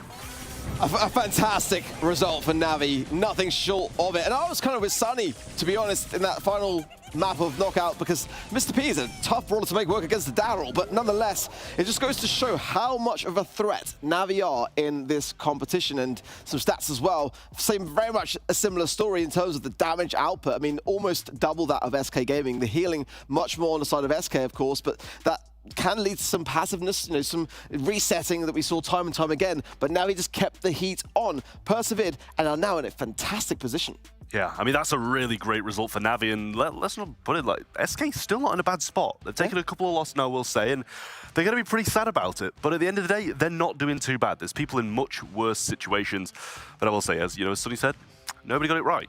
And this is, you know, I'm feeling even more powerful now, because I don't even have to predict. I can just roast you guys, and that's where I excel. That's where I excel the most. You were the winner, right? You were the closest. Thank you. Closest. I'll give you that. I have to say though, we talked about it time and time again, that Navi can just make comps work that nobody else can. Like the Mr. P, you talked about it now. They didn't make the boss work, which is quite surprising to me, because usually Navi just wins whenever they get this brawler. Not today, but they made Mr. P really convincing, to me at least. But they did have some good moments on the bus. You know, if he was just trying to make a highlight reel, it'd be all right. But sadly, he's trying to win a game of Brawl Stars, and they didn't manage to bring it home in the Brawl Ball, but they managed to actually get it in the end, which is something special for Navi. But with that game out the way, we have an absolute beauty up next with Team Queso versus Zeta Division, so don't go anywhere. We'll be back in a minute. The Snapdragon Pro Series powered by Samsung Galaxy is brought to you by Snapdragon Elite Gaming, Samsung Galaxy S23 Ultra, Monster Energy, and DHL.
Welcome back to the Snapdragon Pro Series, and what a way to kick off the day that was between Navi and SK. Really was something to behold. 3-1 to Navi though, and that is a big, big result for them. Up next we have Team Queso versus Zeta Division. It's, you know, it's make or break really for Team Queso. They've done all right, they've got a win on the board, but they're not looking at the best. And I'll tell you who's looking the best. Zeta Division, Sonny. It's going to be a tough one for Team Queso here. Certainly, they're not looking through well, as you said. And they also had a bit of a troublesome way even into the Snapdragon Pro Series, making it only through the lower bracket. Zeta Division also, they did lose against Foot there, but now they're excelling. They win when it matters. The only single time we did see those two face against each other was in a cup. Zeta Division took it. It was also in the February monthly finals a long time ago, and Zeta took it as well. So I don't really have high hopes for Team Queso, but fingers crossed. Yeah, I'm sure Team Queso will have the fingers crossed as well, because Zeta Division really are looking that good. Speaking about the roster though, Ark, Team Queso. Yeah, Javi, Boss, Black Sea, of course, are household names, no doubt about it. And Sonny said, you know, back in the February monthly finals, it was the closest matchup that we really saw with these two teams. It was a 2-3 in favor of Zeta Division, but you know, that was back in February. And since then, Queso have been looking, in my opinion, relatively decent actually in the Snapdragon Pro Series. Certainly better than anything which we saw from them last year. But you know, it is going to be a very, very tough matchup here for them today, and especially coming off the back of that reverse sweep defeat yesterday. They're going to have to really brush off the dust and come into this one feeling very much refreshed. I did quite like this comp here. In terms of Black Sea going back to his roots in that Rico pick, getting some great value for it. I even saw in the chat later on during the evening someone saying that they need to nerf Super Bouncy as a gadget because he made it look that good. But of course, this is where it all came down to in Gem Grab, and you know, that's where the reverse sweep took its toll. Zeta Division, though, as we know, they are on top of the world at the moment, Kenny. I mean, it's a strong three-man roster, and of course adding in Coach this year has clearly worked out in their favor. They've been insane to watch. I mean, this is a team that I expect to be at the top of the world too. I think this is somebody that can certainly contend with the best of them. They've proven that in a very difficult region across so many different competitions, and it's just hard to get nitpicky with them. I feel like they've been excelling recently. I mean, even popping off with brawlers like Edgar, ones that we don't normally think of as super competitive brawlers that work, but they can do it all. I think they're a very versatile composition. I think they've got some of the best players in the region, to say the least. I think the mechanics are there, the drafts are there. Hard to complain about these guys. You know, I will say, in a region where anybody can win, Zeta Division seem to win a lot, put it that way. 3 monthly finals on the board, and starting off 3-0 in the Snapdragon Pro Series. Obviously, as Sonny mentioned, they did take a loss in that open finals phase, but still, they made it through in the end, and that's what matters. Coming to this position and winning when it matters is Zeta Division's middle name. I also have to say, though, that they win their first 3 matches, but they made it very, very close each time. A 3-2 against SK Gaming, a 3-2 against Humble, and a 3-1 against Foot. So they do give some sets to opponents. It could just well be that one of the opponents all of a sudden takes a single set more and makes the win. Yeah, that would be a little bit worrying for them, but in this spot anyway, they're not going to cry about it. You know, they're going to be 3-1 even if they do take a loss, and pretty much only 1 win away from being in a very, very good spot for the Challenge Finals, because it doesn't guarantee you it, but it pretty much guarantees you a tiebreak at least for that, and they're going to have some pretty good head-to-head against the top teams as well. We saw a bit of a head-to-head there as well. Zeta Division looking good across that, and it's kind of what we expect of. Yeah, I mean, there's no doubt about it. In my opinion here, Zeta are the favourites. I would still put it down as a 3-1. I think, you know, Team Queso will fight back a little bit, as we have seen them do. I don't want to jinx it and say that it could be a 3-0 because Sonny's listening, but I'm going to say 3-1 for Zeta here as the draft coming in. Bans on the side of Queso being the Barley, the Mr. P, and the El Primo for Pinball Dreams for Brawl Ball, as well as the Barley, the Shelly, and the Nita banned out by Zeta. Yeah, double Barley ban on Pinball Dreams, I think going to show what Barley can really do here. Clearly, both of these teams fearing the man with a lot of bottles to throw at people. Bonnie makes sense as a selection early on. It's somebody that we've seen a ton here in our current meta. And then Ims at the top of the pick rates too. I think Ims is just so versatile, especially in this game mode. Has a lot of functions, area control, high DPS. The friend zoner can push people away. I mean, there's a lot going for her. A lot of area control once again with this Ims. Zeta Division has another pick now. I, by the way, also think it's going to be a 3-1 simply because so far any other team did pick up a set, and I still don't hope for a sweep. We have B now a second pick. A great pick here on this map simply because you have a lot of damage output. You have your super, which is kind of working as some area control, kind of a vision tool as well. So good pick up here from Zeta Division. Team Queso needs something with a bit more spray as well. A Squeak would still be open here, might be something they could pick up. Be a good shout, or potentially Rico, as we saw, is a great map for it, in my opinion, and Team Queso know how to play it best, in my opinion. B as well, no surprises there, really, looking back from the top picks of yesterday's show, and again, such a versatile one for Zeta, and Willow going to come in. That is definitely a very solid thrower for me, one that can, with the mind control, take over and potentially even score goals. You know, I will say, I like the Willow, I like the Spike from Team Queso as well. They've gone for something quite versatile, but I'm going to have to send you away, guys. The only way over, Kenny, I can't let you slip through. I'm going to need a prediction as well whilst you're walking across. Give me 3-1 Zeta. I think for this, it's a lot of respect for Team Queso still. I think they're a good team. We've seen better stuff from them, I think, more recently, Arc, but I still feel like Zeta are going to be on top of the world. It's going to be a very difficult team to tackle, but I think Willow is a good way to kind of go about this. I think Willow is somebody that's so good in this game mode, especially when you see the double barley ban. Willow, for me, would be that next best thrower. I think that super is just so valuable in this game mode. Question is, though, with the Dynamite coming in, the wall break potential which that brings, and Dynamite's in such a good place for me at the moment. We don't see it nearly enough, actually, when you consider just how good that particular thrower is. Willow, of course, can dive into the ground, evade some of the shots, and can really go on the aggressive, maybe even score goals, as we've seen time and time again. For the most part, in the North America region, actually, they really do put Willow at the very top of the kind of Brawl Ball draft, and I really do love it. The mechanics are fantastic, but Spike, it's one that we tend to often forget about, and we shouldn't, because, since the buff to fertilizers the star power, the healing abilities go such a long, long way, and we're seeing a big drop-off now in terms of curveball. However, Javi is actually running that instead, so we have to depend on that to seek out in the bushes areas, and it's not a bad strategy.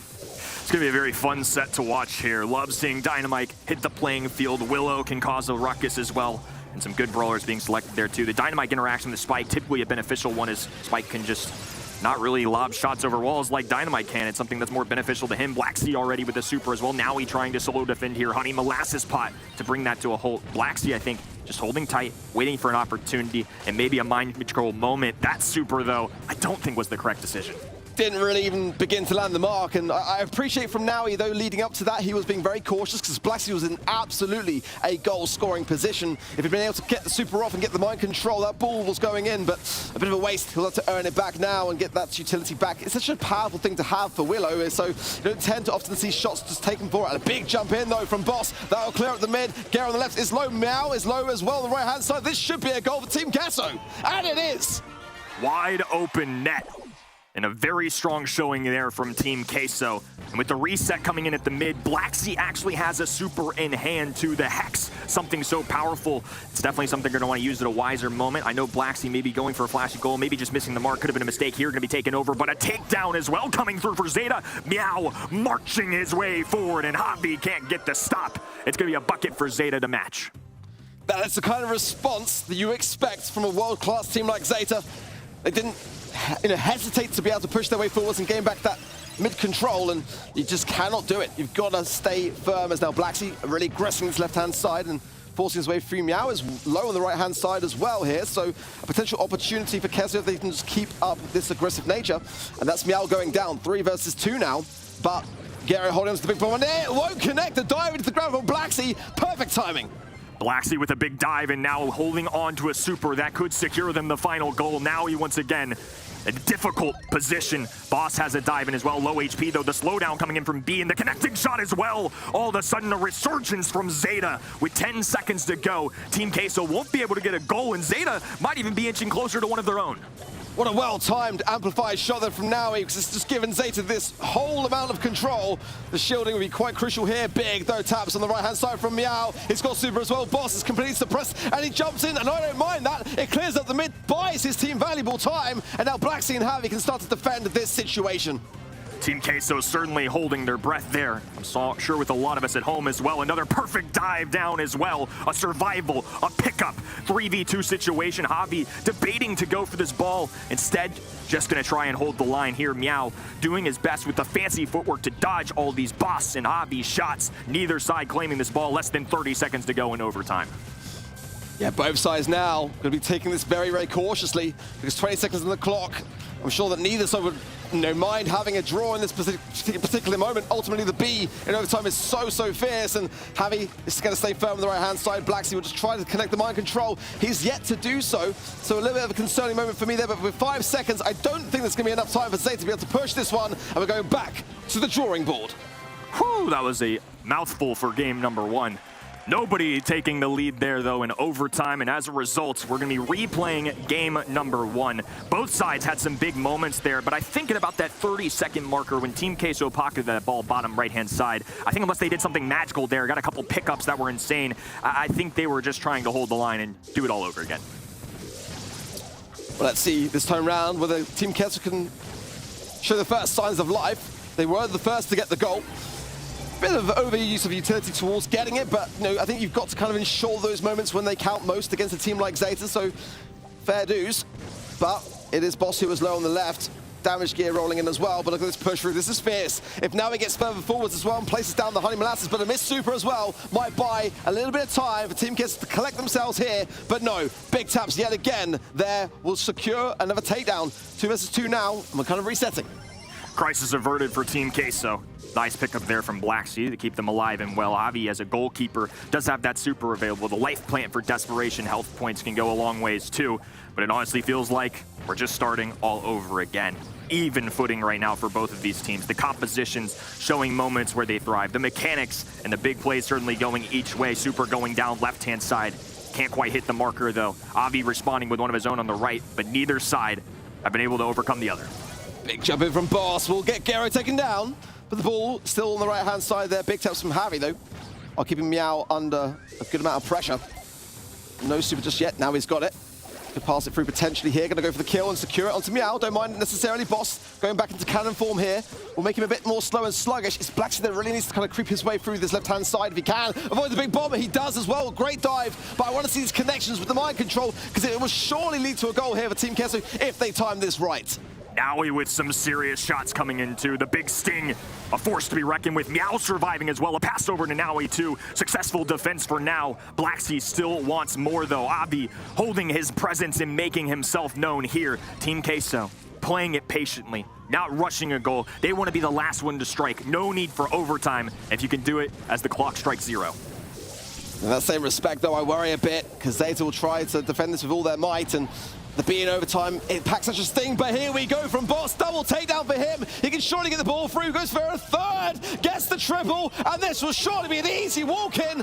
Great stuff from Team Queso, and that might be the decision maker. With 12 seconds to go, they're going to have to rush up the field quickly. Team Queso exhausting all remaining resources for defense here. Super down on the right-hand side. Navi not within striking distance. It's going to be Team Queso, the underdog, getting our first game. Solid stuff, and the perfect opportunity to do so for Team Queso. They had to secure that moment there. What a play from Boss. I've got to say, the man went on an absolute tear and left nothing but dust in his tracks. And with 15 seconds, just not enough time. I admire the push from Zeta. They threw everything they had at it, including the kitchen sink, but it was just not enough time to do it. But now they've got a chance to respond, as it would be an unusual occurrence to see them going one set down so early on. Not used to seeing losing numbers for Zeta Division here, but an early lead for Team Queso. Dynamite trying to make something happen on the right-hand lane. Navi trying to pick up big kill, and that's going to be a nice little sting there. But the life plant, so great into somebody like B, who's a single-shot brawler. Honey Molasses pot there to block out, but Blacksea still marching his way up the map. No dive this time, though. Boom goes the dynamite. And does Javi as well, breaking open some cover on that back left-hand pocket. As the reset inbound, both teams respawning back in. Boss is definitely going to struggle in these moments here without the jump to hand, as Navi really is just having target practice with his slow and sluggish pace. Yeah, on the left-hand side will go down here as well to the result of the poison. But can Team Queso get the ball through? They've left it behind here a little bit, and it's going to allow valuable time for Zeta to respawn. Super down on the right-hand side. Needles keeping Dynamite away for now. Meow trying to defend. B in the mid, holding the line a little longer, relying on that shield, but another life plant success. Dynamite going down here too, and the numbers continue here for Team Queso, putting themselves in prime position to keep clawing their way forward. We saw it in game replay of number 1. They slowly inched their way up, and as the clock got very low, made their final move. Tough situation though, as there's going to be a big pickup on that right-hand side. I hate to say it, but has Blacksea hit a single super yet? That's another miss, and those are valuable times that you've got to really take advantage. As now Zeta are starting to then build up their HP. And look at the clock counting in from 45 seconds now as well. We can see more aggressive pushing here. Javi doing a good job on the right-hand side, getting Geru under scrutiny. The big bomb goes off though. Boss will jump in, but won't find anything off the back of it. And this is a great opportunity if Zeta can get the pass through with that pickup from Navi as well. But can he find the space, the angle, with no ability to slow there, no more gadgets left for Navi. He can't really do much except back away from the situation. But going into a potential overtime, Zeta in a great spot. A reversal of roles here with 20 seconds to go. Meow.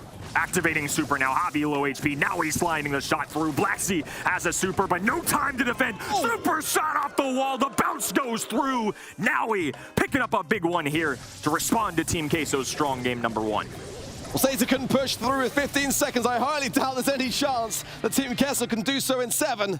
And that is going to be all tied up in this first set. And what a great way to respond there from Zeta, but the match was still incredibly close. Both sides are creating opportunities for themselves. We've got a match on our hands here. You called it out too, and I mean, especially as valuable as a super as it is, right? Blacksea has to be making the most. There was one there. Right, I'll give him that. I think we've seen a few now where it just hasn't quite hit the mark. And again, those can swing the tide of an entire game. You can get yourself a goal. You can defend a goal for free just by stopping an enemy in their tracks. It takes a while to charge that super too. So Blacksea gonna have to be a big part of this game number 3 if they want to take the first set. Now multitasking, trying to defend against 2 sides here. Meow defending against 1. Blacksea goes down here, and now it's only Zeta Brawlers on the screen. It's going to be a march down the mid now. Navi, Meow looking to try and get one in. Javi, though, can deal enough DPS to stop Meow in his tracks. I did wonder whether he might have gone for it. The shield gear was in a pretty good spot in terms of his full HP. We had to try to power it home, but there were 3 bodies respawning back in. Boss, though, 600 HP here. He'll go down as well. Geru has got super. He can break over this entirety of the mid here. Blacksea has got to be able to connect with a super here, trying to deflate the situation that's occurring. And it's a team-wide potential here. Boss coming back into the line, but will he be able to stop it? I don't think he will be able to. And Meow scores it. One thing I will say is the dive's gone a lot better. They needed a super there, but they took him down so quickly, no time to react. Slow down on the right-hand lane as Javi looks to try and gain his team some kind of advantage. Team Queso need to generate some offense here. Dynamite low HP. Dynamite throwing down the super as well, but down he goes. 3 brawlers now standing for Team Queso. A super up, a kick over to the left-hand side. Boss looking for the follow-through, but maybe a miscommunication, maybe the wrong direction. A super pass over, though, and all's good with the world. Boss still getting the bucket. I didn't mind it, simply because it allowed Boss to then force the hand of, I think it was Meow, and he had to push the ball to the side, and it then lets that double wipe out and put Team Queso in a great spot. But can they hold this? Because they are struggling already to defend. Boss low HP. Blacksea goes down immediately as well. And Zeta are so fierce in this position. Like, you know, against the wall, they come out on top more often than not. 35 seconds, though. Opening up there from Geru will give a bit of an angle for now if he wants to go and try to get a sneaky snatch of the ball through the angle. Can he find it? Yes, he does! Threads the needle! And that will secure Zeta Division in this first set. They're number 1 for a reason. Team Queso coming out the gate very strong, but big plays for Zeta Division. When the moments, when it's not necessarily going their way, they somehow are always still in it. I think even the play that you called out too, I mean, Team Queso, you mentioned it before, there are a lot of people out there that believe in this team, and for good reason. This pass in particular, I had to see the replay there to fully understand it, but that's clearly a good decision. And even Blacksea right there, what a crazy pass to help them get that goal in time. They were a bit at risk at respawns. Team Queso making this a very interesting one, but ultimately Zeta Division are on the top of the leaderboards for a reason. Statistically, there's not much in it, and that's very reflective of what we saw on the field as well. And, you know, I've got to say, for any team to go up against Zeta Division, so far, Team Queso are really giving it their all. When you consider that yesterday, coming off the back of that reverse sweep, they can't have left yesterday feeling very good about that at all. I mean, it really does hurt when that happens, and it was all going for them. So I really like where this is leading. Yes, they are behind in terms of the sets at the moment, but that was not a bad showing at all. In what, in my opinion, is a pretty strong game mode for Zeta. Sometimes we see Zeta struggle a little bit to be affirmative when it comes to those goal-scoring moments. They tend to kind of just hesitate slightly, and it can cost them sometimes when it comes to those goals. Today, they looked better, actually, than I was going to give them credit for. I wanted to see a bit more from Blacksea, as I already said, but nonetheless, I think Team Queso struck when the iron was hot. They were able to keep the pressure rolling through, and they secured the goals more often than not. Yeah, and we mentioned it too. I mean, Zeta Division, even though they have been undefeated so far, have been in some really close ones. And Team Queso obviously falling just short yesterday, having a reverse sweep happen to them. I think seeing themselves perform at such high of a level, despite the 0-1, they're still in it. And I think when you see that, when you take that game number 1, you're fighting in a tough set, and you're like, hey, we can match these guys. We're putting on performances that are challenging the number 1 in this region right now. And sometimes you got to see yourself to believe in it. So I think especially after a tough day, the fact that they came out the gates so strong, really beneficial for them. Couldn't agree more. As we go into Shooting Star for Bounties, our second set. The bans are in for Team Queso's RT, Grey, and the Jin. Love the Grey band there, by the way, as well. Quite an interesting idea. The ban as well of the Nanny, the Tick, and the Piper for Zeta. Early draft of Bell. As we know, Team Queso are quite dangerous with that particular brawler, and this is a long-ranged affair. That's where Team Queso thrive, but as do Zeta. And it's interesting that they ban out the Nanny because that's actually a brawler which they tend to champion very much so on their side of things. Gus, first pick for them, love it. Very, very versatile. The shield can be devastating when applied at the right times to the right brawler. And, in those moments, towards the end, as the clock is ticking down, you really can capitalize with that as your utility. So I like the Zeta draft. It's still very early days, though. Yeah, I think both sides not taking too many risks here, right? I mean, you see Gus, and now that we see him paired with Leon, things get a little bit spicier, right? And I think it makes sense taking that Gus and Leon together, at least. Leon's somebody that's actually shown up quite a bit more recently, and especially in EMEA as well. I've noticed in the play rates and the scrims, it's something that a lot of pro players are really experimenting with, and I think his comeback for good reason, especially since the recent balance change he got. I would like to have seen the Carl, though, for me, compared with that Gus. I mean, I think that's a great amount of synergy, and I feel like Team Queso now should be considering picking that one up. I mean, Eve, no surprises there, it's Team Queso, and Brock potentially here, still available as well, but, they can't really afford to allow that Carl to slip over. I think it's just too dangerous in the hands of that combination.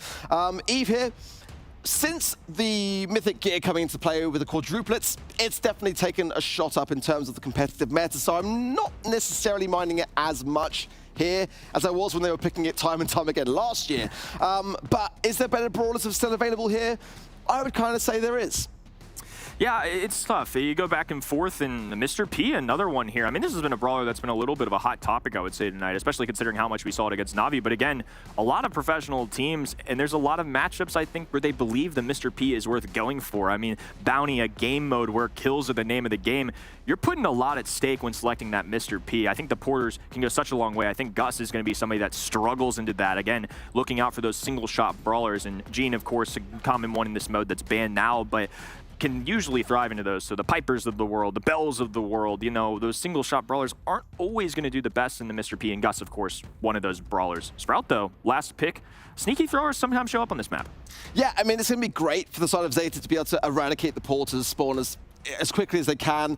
Overgrowth as well is a great, star power to be able to do just that. And, I think they kind of were forced to consider a thrower since the Mr. P came forwards. I'm still very surprised to not see Carl actually come through on this particular map. It just can create so much pressure.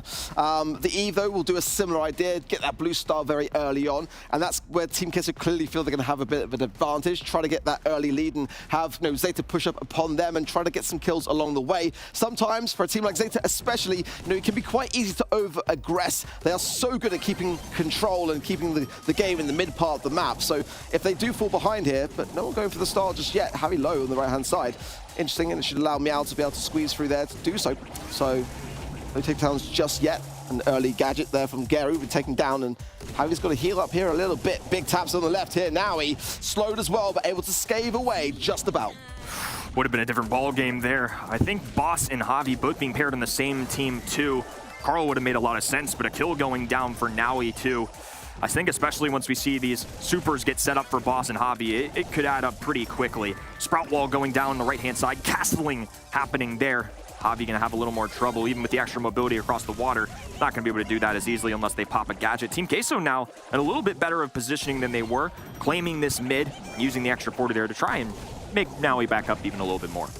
Yeah, Boss is cycling some porter reinforcements, and no more left. Down goes Meow, though, and that will bring things forwards just a little bit closer. Just the one star separating things now. Blacksea placing down a nest egg or two there, just the left-hand side. The eventuality which they do find themselves back in the spawn area. gets the advantage a little bit there. Tap as well from Blacksea onto Navi, but for the most part, Zeta are doing pretty well at holding firm, but time is ticking. 30 seconds fast approaching, and we need to see a bit more from Team Queso here. They're just one singular takedown away from taking the lead. All the action certainly going to unfold here towards the end game. Shield being dished out to Meow now. Blacksea dropping one more gadget there left-hand side. Sprout, though, just eliminating that option immediately.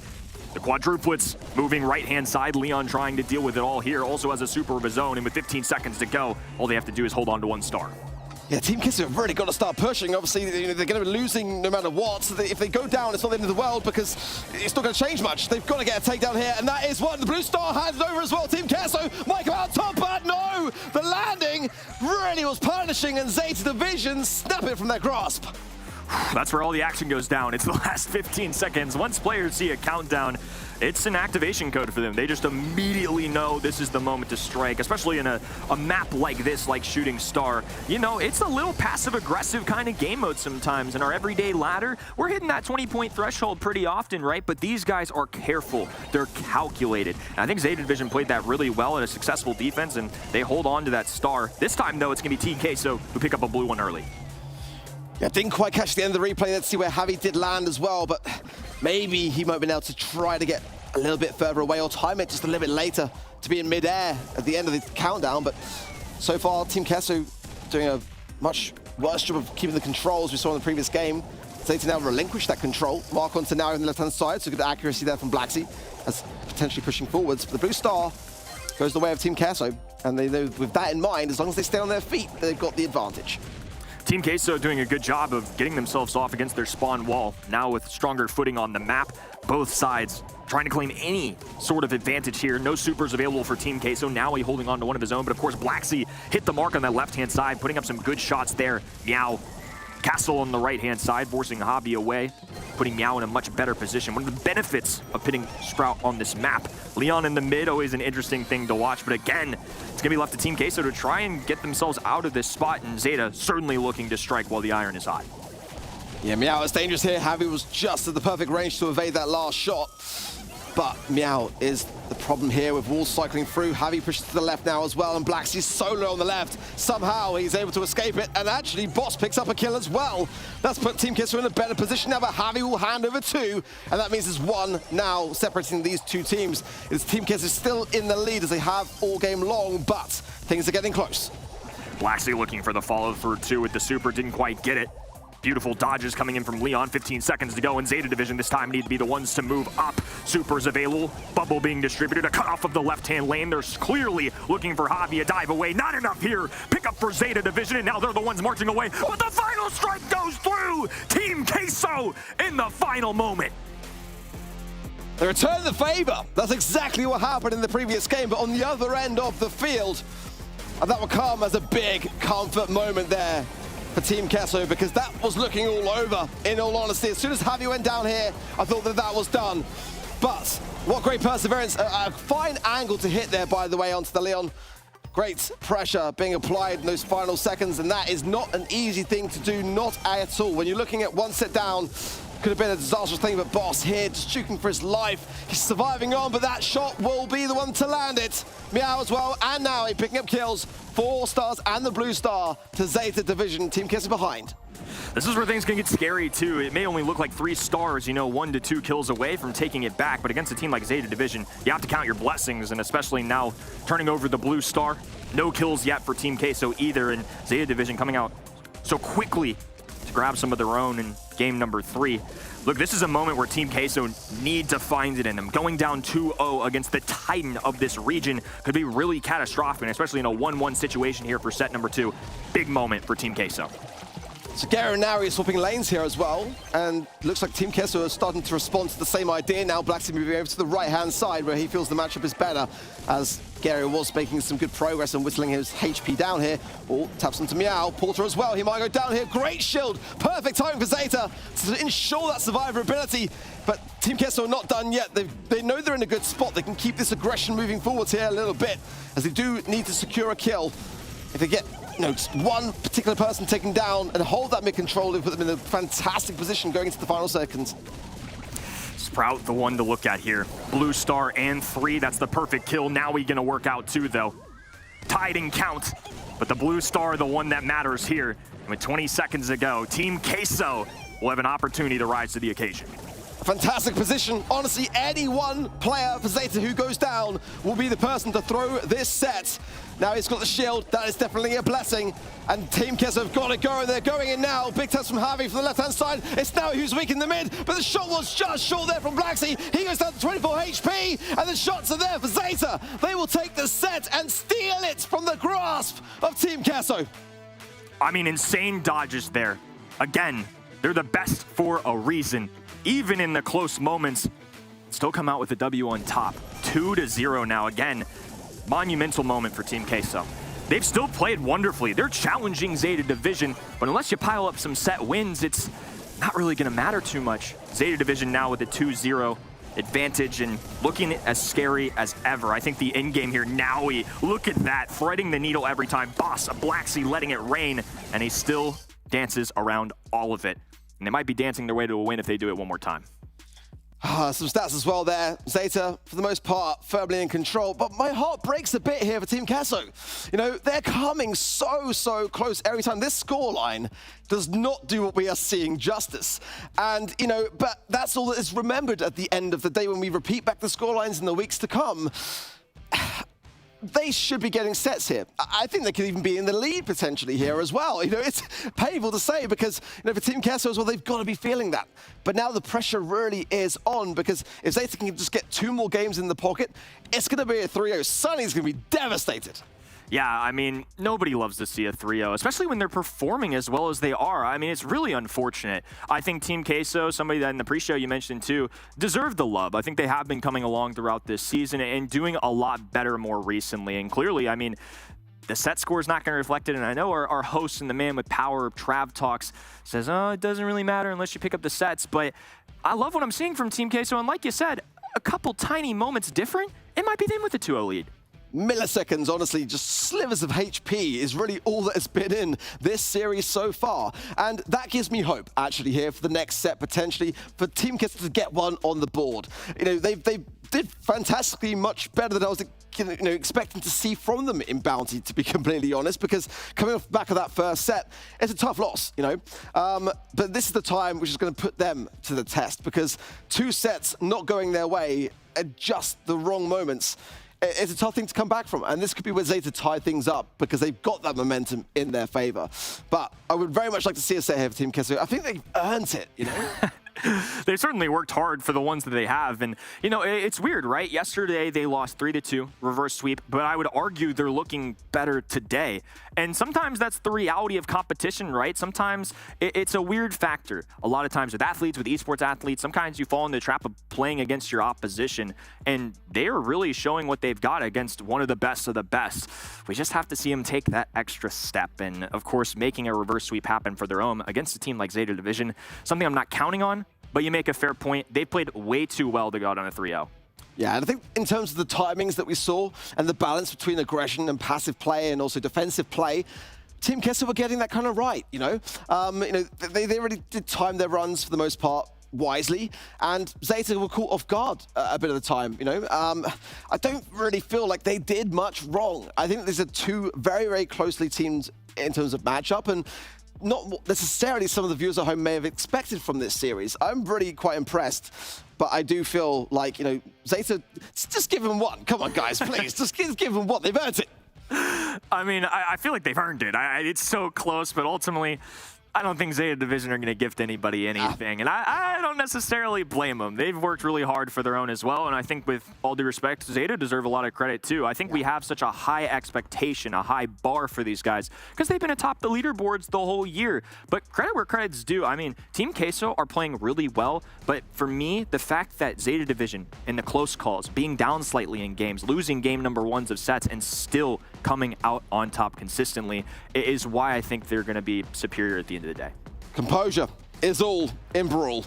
Kaboom Canyon up next then for Heist, our game mode, and I'm glad to see a Shelly ban. it works here, I'm just saying. 8-bits as well as a good solid ban from Team Queso, and the Eve, surprising to see because they will always try and pick it up. And they had first, or actually did not have first pick, they picked the Brock in response to the Colette.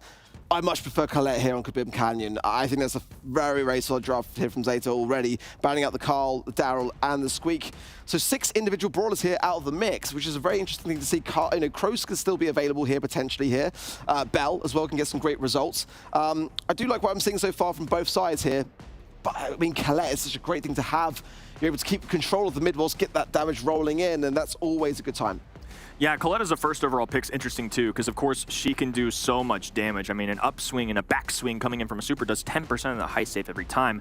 But one of the things I think Colette struggles into is some of these longer range matchups. Colette going to be somebody that does well in terms of the damage category for the high safe specifically, and to some of these tankier brawlers. So they're going to get right off that. They're going to go for Lola, who has an ego, so an extra spawner in the field. Colette a single shot brawler, so beneficial there. Lola can still deliver on that high damage towards the high safe. And Brock going to be able to keep up with the long range fight. And again, Colette and some of those squishier brawlers that have that long range, the Pipers of the world, the Brocks of the world, can be a little difficult at times.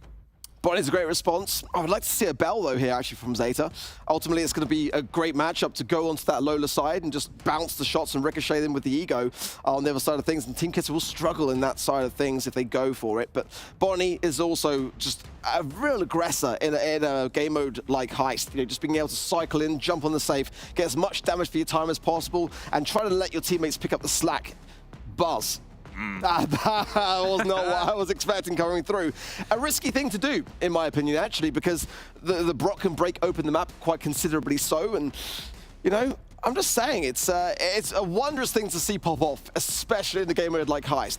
But Zeta are taking risks and chances, and there's a chance to respond now for Team Queso as well. Yeah, I think this composition for Zeta is interesting, right? Especially rounding out their draft with a big playmaker like Buzz. Colette, of course, going to be really good into those tankier brawlers, so Zeta's side's kind of free to take it. Team Queso doesn't necessarily have that luxury in terms of at least easy matchups. They're going to end up going with an Otis here as well, which I think the Fat Splatter, that's great, but I think Otis, especially with his mute button, going to be a good option to kind of pushing back Buzz, making him less valuable, especially as incoming stun goes towards you. Well, if you have an ability to just silence that, it's going to make Buzz a lot more useless. It's a very, very solid response. My only concern here is that, well, against the Colette and Bonnie matchups, if they swap lanes, I mean, you can't really do anything at all. It's a bit of a short range, so you could be feeding into the Buzz, and that's never a good thing to do either. Rocket Lace is potentially here for the Brock to be able to evade the Buzz as well. So there's definitely a chance to retaliate and respond on both sides of the coin here.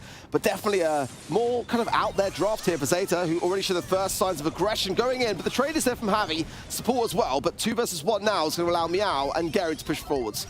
Especially with Buzz on the field too, I don't think they really have a choice. They have to open up these walls here, otherwise Buzz can just sit behind it and charges super passively. One of the benefits that he has, Black Sea activating the ego here, the shield going up as well. 3 Zeta Brawlers standing strong, a dive in now, and 870s galore. 26% damage already dealt, and Zeta Division coming out strong. Nice rocket fuel there from Javi to break open the bush and keep Navi low. And Meow will go down as well. Great clearing up here from Team Queso, as all 3 members now pushing forwards on this left-hand side. And look at the damage that they are raining down. They've almost completely got the deficit they have. They've actually got the lead now from that push. What a great time for it, but as quickly as that, Zeta respond, and now it's their turn for damage. Back and forth. And the benefit of both of these compositions is they can get the damage done quickly. Sometimes in Heist, it's a battle for area control for compositions. Nah, not these sides. It's going to be all about generating as much offense as possible every time you cross the other side. And just like that, it's Team Queso's turn, at least in terms of map positioning, but Meow buying a lot of time. Navi with the super now. There may be an opportunity to long distance buoy makes the connection. Navi with the pop-off as well. Does go down, but what a play to see there. It's always the exciting thing. I love to see it, and nothing finer to see a Buzz just go crazy on the field. Meow almost got a heal off actually from the Gotcha gadget prior to that one, but just went down just about before it. Javi and Blacksea now low, and that's a prime time for Navi to capitalize. Great gadget pop, and Gary coming in for support now. This is going to be a meaty push here for Zeta, and they know it. 18% still whistling down though. There's still a chance. If Team Queso now can push forwards and hold firm in the mid, they could recover from this. This has been all about offense, but now Team Queso either have to put the pedal to the metal here the rest of the duration. They can't give up any kind of positioning. Now going for a little bit of a defensive super rather than just capitalizing, going for that 10%. Black Sea cleaning things up now too. Another super inbound as well. Immediately taken out by Bonnie there. The lightning bolts being thrown down by Hobby as well. And with 15 seconds to go, they're going to have to rush up there if they want any chance. Javi can get some shots on where she is. Boss coming from the right-hand side, might be able to do just equally as much, but Navi on the left comes in aggressively. The damage is dealt, but will there be a response? There is the one coming in from the bus, and it is actually Zeta Division that turned things around on the other side of the field. And oh my word, it was so much going there for Team Queso. I thought they had it, but no one took down Navi. He was left on the safe. Match point now for Zeta, but yet it's still this close. It's been insane to watch. I mean, just big moments for both of these teams, but when the lights are brightest, it's Zeta Division at the end of the day. Navi diving in once again, this time capitalizing, getting a little extra damage on that high safe follow through. Shots going down as well for Bonnie, the Circus sister, juggling all the action here, buying some time. This time it's going to be Team Queso's opportunity to respond, but just like that, Buzz back in action, a dive forward. Oh, missing the mark there again. That super so valuable, but Navi making his count. So much there. Yeah, a bit of a misclick there for sure, but nonetheless, Zeta now getting some good damage, and they're almost towards 50% of that as well. Boss has got to clear this up quickly because Scaru's in the middle as well with damage gear rolling in. Just a 9% scathe with the save there from Blacksea, and he's still going, but not for long. Now he comes back in now, and this is looking very, very hazardous for Team Queso, especially now that it's Javi versus 2. Meow now connects much better. 33% is all that remain on the Team Queso safe, and they've got to start to claim back this deficit. Here comes Bonnie as well. Nice dive in. Immediate recognition, though, from Team Queso. Gonna bring her down immediately here. Now forced to play defense. They can't give up an inch. Every inch given is Zeta Division moving forward a mile. And they're already a mile ahead in terms of the percentage points, too. Zilda Starfish helping out there. Boss getting the takedown. Missed shot once again from Meow. Those supers need to be hitting the mark if they want to still remain in this. Team Queso can really do some damage here, but they have to be careful about Navi on this left-hand side. Yeah, Blacksea's trying to find it, but couldn't quite close the gap. Now the lunge in, the stun as well. Muted out by Boss, though. That's a saving grace in all things considered. A lovely defensive work there from Team Queso. Meow will get some damage, but it is still just himself versus the entirety of Team Queso now. If Team Queso can start to land the mark, tie up these lane sides and get the pressure onto the safe, this can be done. But time is ticking down, fast approaching 30 seconds. It's now or never for Team Queso in this series. This is the opportunity they've been looking for now.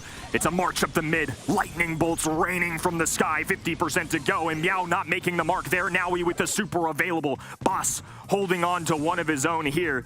23 to 44. Gonna have to play it perfect.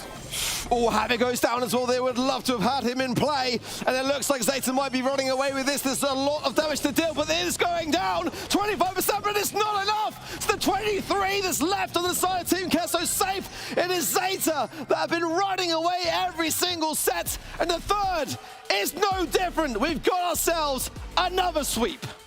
Zeta Division, the heartbreakers of the region. And for Team Queso here today, they've more than earned their spot here at the top of the leaderboards. Impressive stuff from both sides, and I know Sunny's going to be very upset about it. Well, I am. We have another sweep in our hands. Match day 4, 2 sweeps down. And again, it just doesn't pay justice to what we just witnessed Team Queso do. It was so close. The last set again, it was 2%. It's just not fair. I'm sat here shaking my head, guys, because I feel for Team Queso. I really do. They played that so well. They played really good in pretty much every single set. And in my eyes, the gameplay quality that we just saw should have been a 3-2, really. Like, if you see the Brock Super just getting off at the end, 2 rockets that came out missed, and it was 2% as well. That probably would have done it.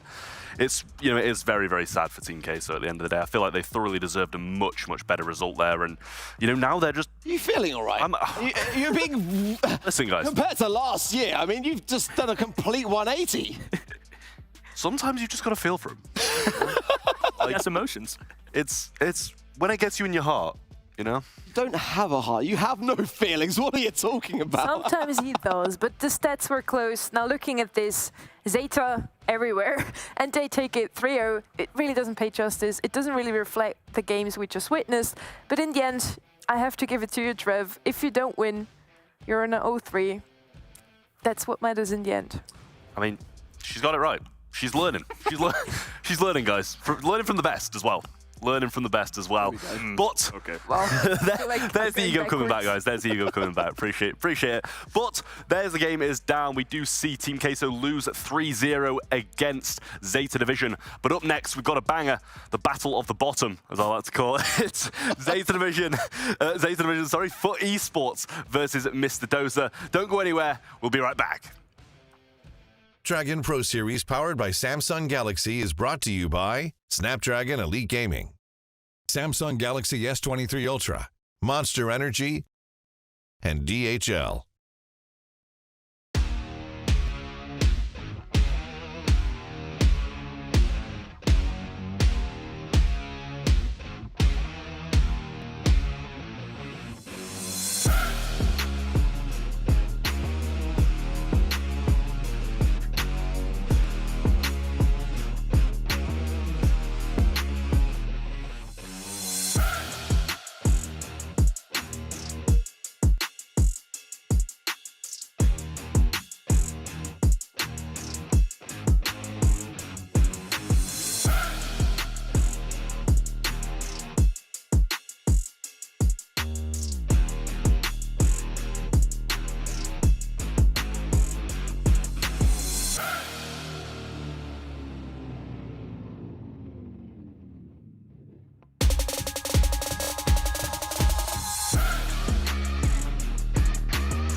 Welcome back to the Snapdragon Pro Series. We're officially bang on halfway through the season.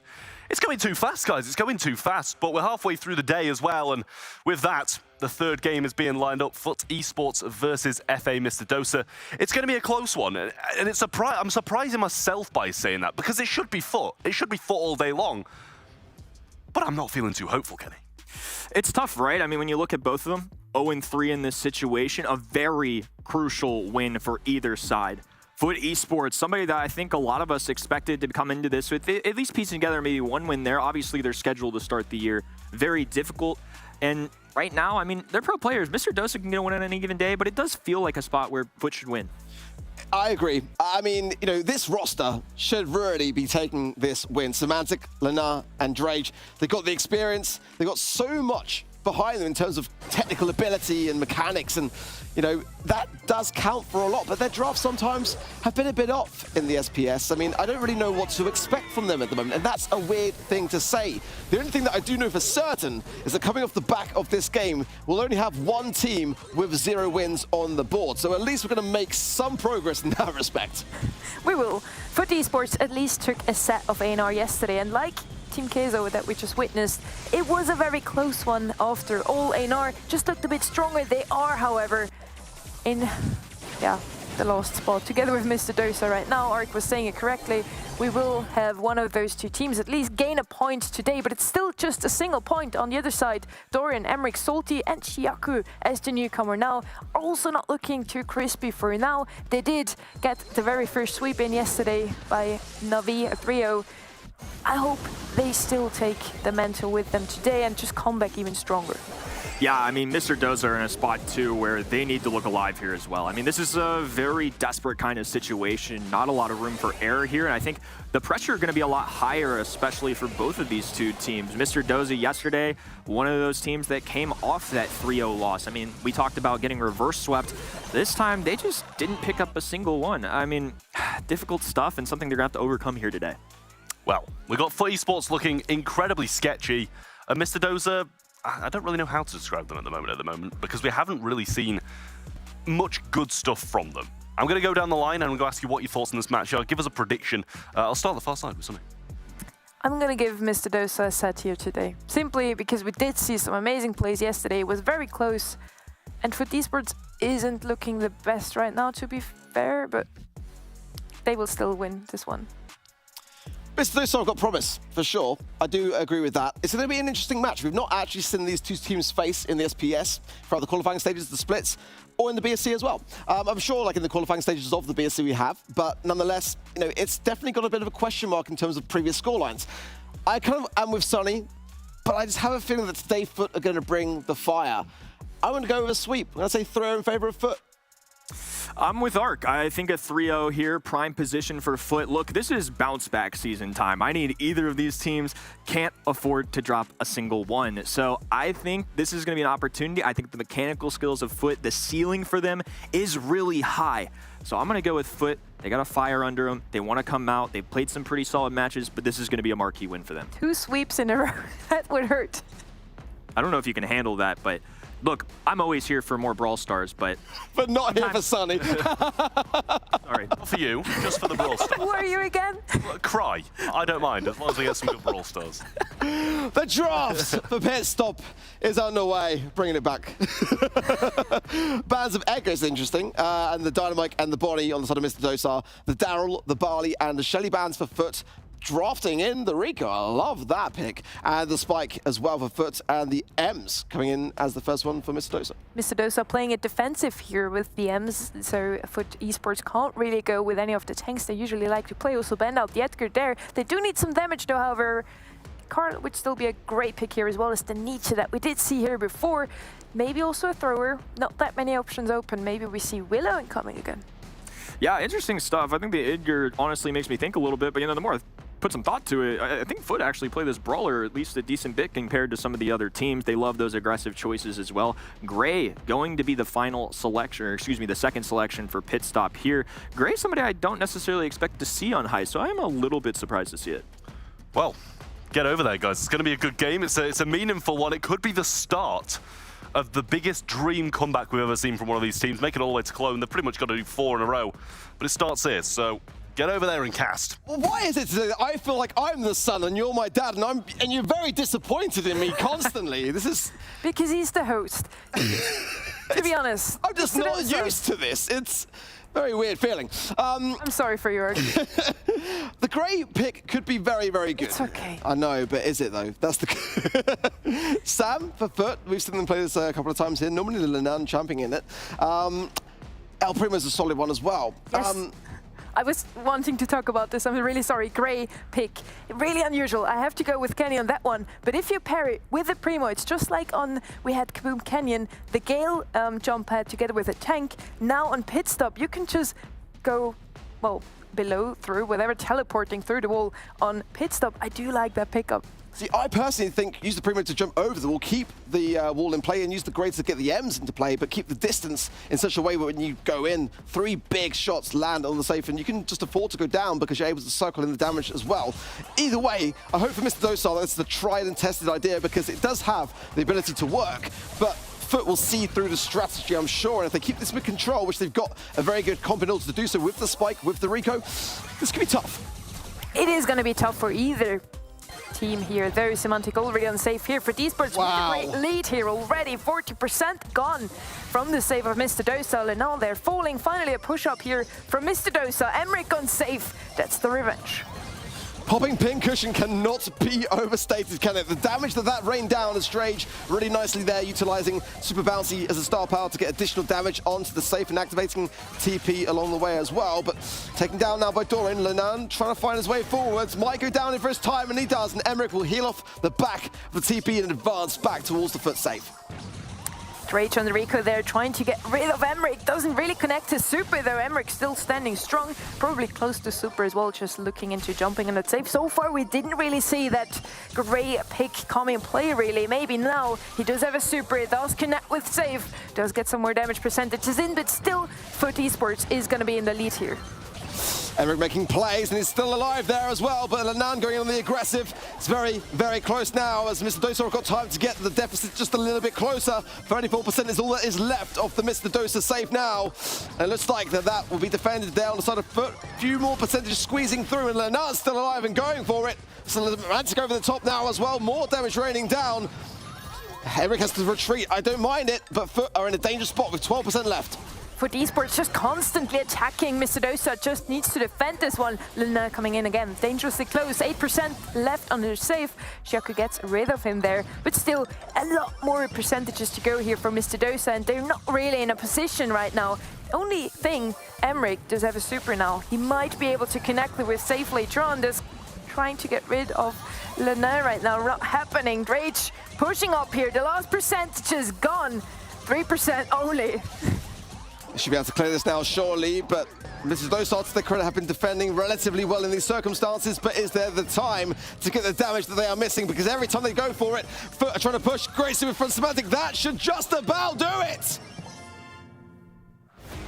And there we have it, Foot Esports taking this first game. I did like some plays coming in from Mr. Dosa as well. It was closer than what we expected right from the get-go. Foot Esports already with 40% damage lead. Maybe Mr. Dosa can turn things around in the second one. I like what Foot are doing here, really, because when Mr. Dosa tried to push forwards with the Grey and get this strategy in mind, Foot are just responding with aggression, and it puts them in a spot of having to choose to commit or to retreat. More often than not, Lenan going on aggressive, they're going to be healing up along the way. As Strage and Semantic trying to push forwards as well. It's very close to start things off, but Semantic is showing the first signs of damage. Lenan now joining the party, but can he get a takedown along the way? Doesn't look like it, as Emric now hammers down on the safe as well and gives Mr. Dosa an early lead. Now responded, however, very back and forth stuff. It's a lot closer than in the first one. Still for Esports with a small lead here. Emric, though, still on safe. Another Super missed by Rage there. Quite unfortunate. And with that, their lead has shrunken down to 0%. Like we're here going for the defensive and does so pretty well under the circumstances. Now we have 50% on each side of the coin. Dre's trying to connect again, but not really getting anything for it. He's got to choose to heal up or go and keep the damage gear rolling in. He's going with the damage gear. As Semantic on the right-hand side gets a much better connection on that Super. Response, though, is big, and the trade is there. A 2 versus 2, and Lenan is going straight for the prize. Taken care of very quickly there by Dorian. Still 50-50, no more damage in the last 30 seconds. What is going on here? Very slow match of pit stop here. Dorian going in there, getting the takedown onto Drake. Lenan pushing up now, so is Emric. The Dutch tanks trying to get onto safe, but Emric is faster. He does get more percentages in, and he's still not down just now. Another 25% taken. Mr. Dosa in the lead. Coming back in then off the reset. Semantic holding firm on the left-hand side, trying to push his way forwards as Ziaku's taking a lot of hits here. Emric coming in to save the danger. Connects better, but the fire will burn him down. And that's going to be Emric left on the safe. And it's down to the defensive Drake to be able to take care of this damage, or it could continue to rain in. Lanun is joining the advance here and does get him taken care of. In the meanwhile, 14% is all that remain on the foot side of things. And they've got to push forwards. But first, they've got to obtain control. What a play there, but Lena gets not one but two members of Mr. Dosa. Emric, the only man left standing, does have a super now. If he connects it with safe, that surely is going to be over. He decides to go for Drake instead, as it's only 13 seconds left on the clock. They can win this one with time. They do have the lead here. Dorian with another sneaky shot onto safe. It's 11% now. Emric on safe. That is surely going to be Mr. Dosa equalizing here the score. 1-1, looking good for them. Yeah, Foot now probably just regretting a little bit of that early game, because this is probably not the time to go in for those kind of base race early starts. And Emric's playing a great game. You know, Drake's just struggling to land the shots that he needs to do consistently to get him taken care of, and all the time he's doing so, he's feeding that super, which keeps the pressure on Foot in terms of the defense. Lanun now pushing forwards. It looks like they want to go in very aggressive. Gadget pop here, will do so, gets Dorian taken care of. Emric now on the defense, but allows Drake to start to come forwards as well. This is a much, much better start for Foot. Like in the first game, Foot Esports takes the lead here right away. 20% it is only, but still looking good for them. Emric still without a super. Lena getting the push up there. Another percentage, another damage. Pinpoint caution is coming in from Semantic there, another damage percentage. And with that, we have again Mr. Dosa in the back foot here for Esports, leading with 40% already.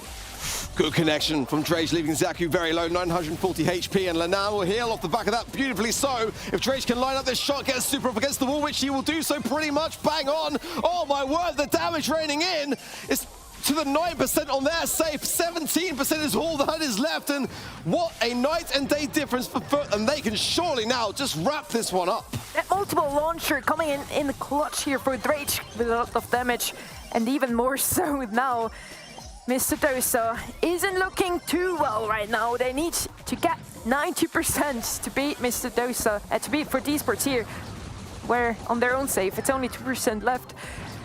Can they defend this one? It's going to be a long minute for them.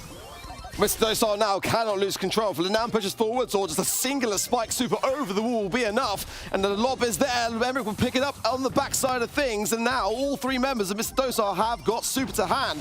If Drake can just try to work his way forwards, but Emric's already on it. And now on the safe, I think Semantic and Lanun have got to go on this left-hand side and got to go now. Emric is unsafe, but Lanun gets a shot off with the super. He gets the sweep of the safe, and he gets the sweep of this first set. 2-1, Emric with star player, but again, what matters is who wins.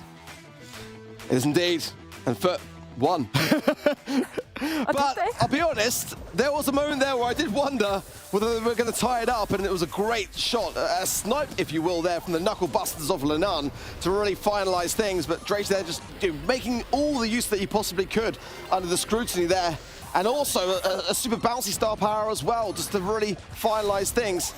Lovely stuff, honestly, there from Foot, and especially when you consider how close the second game was, the third was much more convincing. And we see here as well, Mr. Dosa was just defending all the time with almost 50 kills. They had a lot better looking stats. I can only repeat it again. They didn't win, so it doesn't really matter, does it? I just feel bad for them. That's the outcome of that. They had a good idea. They had a strategy coming in, which I respect and admire. And, you know, they had a more out there kind of draft, but they had a lot of method behind the madness. So there's definitely some good qualities. And I've always said that Mr. Dosa are a team which have got a great amount of promise. But Foot have got that ability to stay calmer a bit under pressure. And we saw their resilience, their response in that third game was exactly what you'd come to expect from a team like Foot.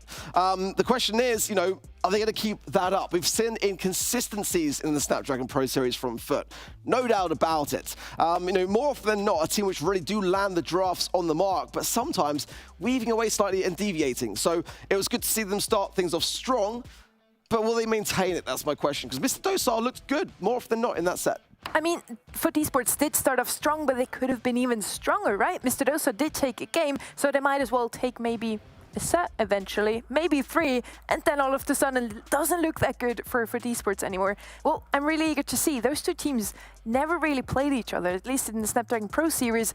Esports qualified through Split 1, Mr. Dosa through Split 2, so they don't know really how the playstyle really is of their opponents, and they're slowly getting used to it. Now it really comes down to who is the faster, the quicker learner here. I think for me, Mr. Dosa have got an advantage when it comes to the draft if they really do land the mark. Because they haven't really faced each other too often, they could bring out some surprises. We've already seen one in set 2. The band's already in. Crow, Squeak, and Shelly for Foot for Mr. Dosa, Mr. P, Bell, and Tara. An early draft here of Bonnie, which is always going to work out well in Ring of Fire. But B, I mean, I'm expecting that from Foot with the Mr. P banned out already by Mr. Dosa. You know, Bonnie is slow and sluggish, and it's going to really struggle unless you pop those gadgets. Once those gadgets are gone, you know, it doesn't leave you with many places left to go. And I imagine an aggressive additional thing to add to the mix could be a Stu, because the Tara being banned, it does a similar thing. This could be Foot, if they land this draft right, getting some good amount of value from this. We definitely have a lot of Bonnie counters still open. One of those, of course, is Pam with the gadget. She can always counter the Bonnie whenever she jumps in. Ember, a lot of control there, a lot of area control coming in from Foot. Now, not too good against the Bonnie, but still a very valid brawler on Ring of Fire. Mr. Dosa still has a lot of options now to help the Bonnie gain even more value, like the Gus, maybe even a B, just to snack it away, and it's also going to be great against that Pam pick. But I already kind of side with Foot's comp here simply because of the area control they have. Yeah, it just wasn't quite what I was expecting. Lou's great here all day long. Amber's a bit too slow, did get nerfed, and it's not as common now to see her. We did see a big rise of an Amber, dropped off slightly. Always going to be good though on Ring of Fire, no doubts about it. Being able to burn down the bush, just, you know, eradicates all question of where your opposition is going to be lying. And for Mr. Dosa, if they make the Lou get a lot of value, then that's going to be area denial away from Foot onto that mid zone, and Carl's a very aggressive additional thing to add to the mix. I just kind of wonder why they just didn't really kind of try to capitalize down on the mid with something more so. Pam's going to be great, the heal's going to be fantastic. Sam, that that side lane aggressor coming in now for Foot, and it worked well for them in set 1. Will it work as well for them though in set 2? It might. Lena is really good on this brawler. Sam is one of his best ones, and I'm eager to see how well they're going to do in this set. I have to agree with you. I didn't expect every single brawler that Foot is going to show us here. Mr. Dosa on the other side, I do like what I see. Double aggression there with the Carl and the Bonnie. At least the Ember is going to have a tough time there, and then Lou in mid as well, which is of course going to feed off the Sam quite hefty. It's 50-50. Well, already, Drage and Semantic pushing that mid very firmly, and the Nun pushing the right-hand side as well. First sign of the objective is under Foot's control, but now with the takedown that is there, and Lena will have to respawn back in. Things might change, especially now that Drage goes down as well. I think Foot are going to be a bit more cautious when it comes to their mid-control. As the draft is 50-50, in my opinion at least, Foot Esports should have the upper hand here, as they are maybe still a bit mechanically further, they play for longer, but for now, Mr. Dosa doing a fantastic job getting back into mid there, at least collecting those 17% is going to be huge for them in the long run. Semantic now with third, but Shiaku gets him. Very well played by him, gets another super right away, out of the way of Lena there, even maybe gets that 1v1 taken. Lena's one shot, he does get it, and with that his team sweeps and goes into mid again, catching up with Foot Esports lead here. Beautiful plays from Xiaku, honestly. And we've got to be very cautious of that. Great cancellation though from Nun, who go down as well, but the traders there, Drage will pick up the kill. Big jump in from Salty, but won't he get much for it? Semantics, the sole survivor here, has got the healing station if he wants to really stay on the firm in the mid. Just to hold on to it. I don't necessarily mind, to be fair, and they'll come back in just a moment. Big stun there. That's the problem that I have actually with this Sam-Lu matchup, is that once Lenun's exacerbated those gadgets, they could get a lot of value on the side of Mr. Dosa, who have now got big control, naturally now the lead. I see so many great plays by Mr. Dosa. I'm honestly surprised that Foot Esports even got those 65% here. Shiaku is cycling his supers over and over again. Time and time again, he does get cancelled out by Lena, but still wins the 1v1. Salty going in now aggressively, gets shot down by Semantic, still gets the kill, and Mr. Dosa in the lead now. Emric and Shiaku, I stopped counting their supers with 5% left. This is gonna be Mr. Dosa taking this very first game in Ring of Fire. 28% was all that was in it, but the start wasn't a good one for Foot, and the aggression prevailed really from Mr. Dosa's side of things. Zeku had a fantastic game, honestly, for me. And Lenan is that kind of big, meaty threat on the side of Foot, and if he gets into a position that he can really lock things down and cause a big problem and keep Mr. Dosa away from the objective. But Mr. Dosa, commendable to them, were able to shut him down more often than not, and that is definitely a concern for Foot. Early gadget from Lenan, now he gets to the valley, now he can push forwards and get to where he wants to be, and Semantic and Drage will hold firm in the mid. That Lenan stuck to Xiaku's lane there, switching and getting the kill there was so important for Foot Esports. Really huge, as both him and Xiaku are the two meaty brawlers that tried to go in aggressively time and time again. Xiaku still with no super there. Double mid from Semantic and Drage is paying off as well, as Mr. Dosa can't really pick up any percentages for now, getting pushed back with the first super incoming from Emric though. Maybe that's gonna change now. Yeah, we see the slow there. It's just, I think, about 10% now from the 20 that it was, and it just really does show not the most suppressive of things, but the burn of the bush is the most important thing, and Drake needs to earn that, throw it forwards, and will help out his team a lot. Big jumping in from Salty, support there from Zaku as well, and Semantic might be going down yet to follow as well. Emric takes a firming role in the mid, and Foot needs to really bounce back. They got the lead, but for how long, as Mr. Dosa will get very nice and snug in the mid. Salty kind of overextending there, does get a kill, is falling though as well. Xiaku cleaning up, and Lena is falling. Another super coming down for Emric. Foot Esports needs to start to not feed this man against the loose super. It's so tough to play in Ring of Fire especially. Xiaku going in aggressive again, getting the takedown onto Semantic there. Lena, the only man left standing, gets swept off his feet as well. And another super from Emric. Maybe 7th by now. Foot spawns are all over the place, honestly. They're not working as a team at all. They're pushing as individuals, and you can't really do that, especially not with the way that Mr. Dosa are playing. 5% is more that they need now. This one is done and choked. Mr. Dosa are going to take this set, and now we are all tied up. If 1% left on the safe, honestly, I'm calling it too soon, but there's no way that Mr. Dosa do not land this. They've got Bonnie jumps left to hand as well. There it is, Mr. Dosa. Commendable to them, getting back a set, and now we've already got a match on our hands. Foot just didn't look themselves at all, and this is what I'm saying. Coming to these moments of the drafting process, sometimes they just don't look like the same team. The inconsistencies do start to show. And like I mentioned before, taking a single game in pit stop, now taking the whole set here, comes a long way. Mr. Dosa getting stronger and stronger. For Esports, not looking as good in Ring of Fire anymore, but this of course can also change. Arc kind of just leaked the script there a little. 99%, we did see games that got turned around at this point. Yeah, but with the comp they're running, they've got Carl there as well with Super Bonnie. There's just no way. I mean, you have to miss every single shot when you really. And the way that Foot were playing, I just felt like there was no possible way that they were going to turn things around. They were just completely all over the place. Going from that first game into the second game, they looked better in the first. I mean, they were playing the comp a bit more united as a front. In the second game, when things got hot and heavy, no pun intended, it's hot zone, but, you know, they just didn't push together, you know, and you have to do that. Mr. Dosa will triple pushing the mid more often than not. Getting those really aggressive, far in the back spawn area, loose supers in there as well to delay the advance. There just was nothing to be said on the side of Foot, realistically. They were just overrun. And Mr. Dosa now can have some momentum and a chance, a real shot at this. Maybe they will take this one in the end. Let's see. I would have really loved to see the super count, actually. For me, it was purely the super counts of Xiaku and Emric. They're both just cycling it over and over again. And we all have faced this single Lu on Ring of Fire, where it's just impossible to push in mid because of that super coming down, and also Cryo Syrup freezing the opponents over and over again. Lena had some fantastic plays there, getting Gadget in with 2 players, but then gets frozen immediately without getting the takedown. Tough for him.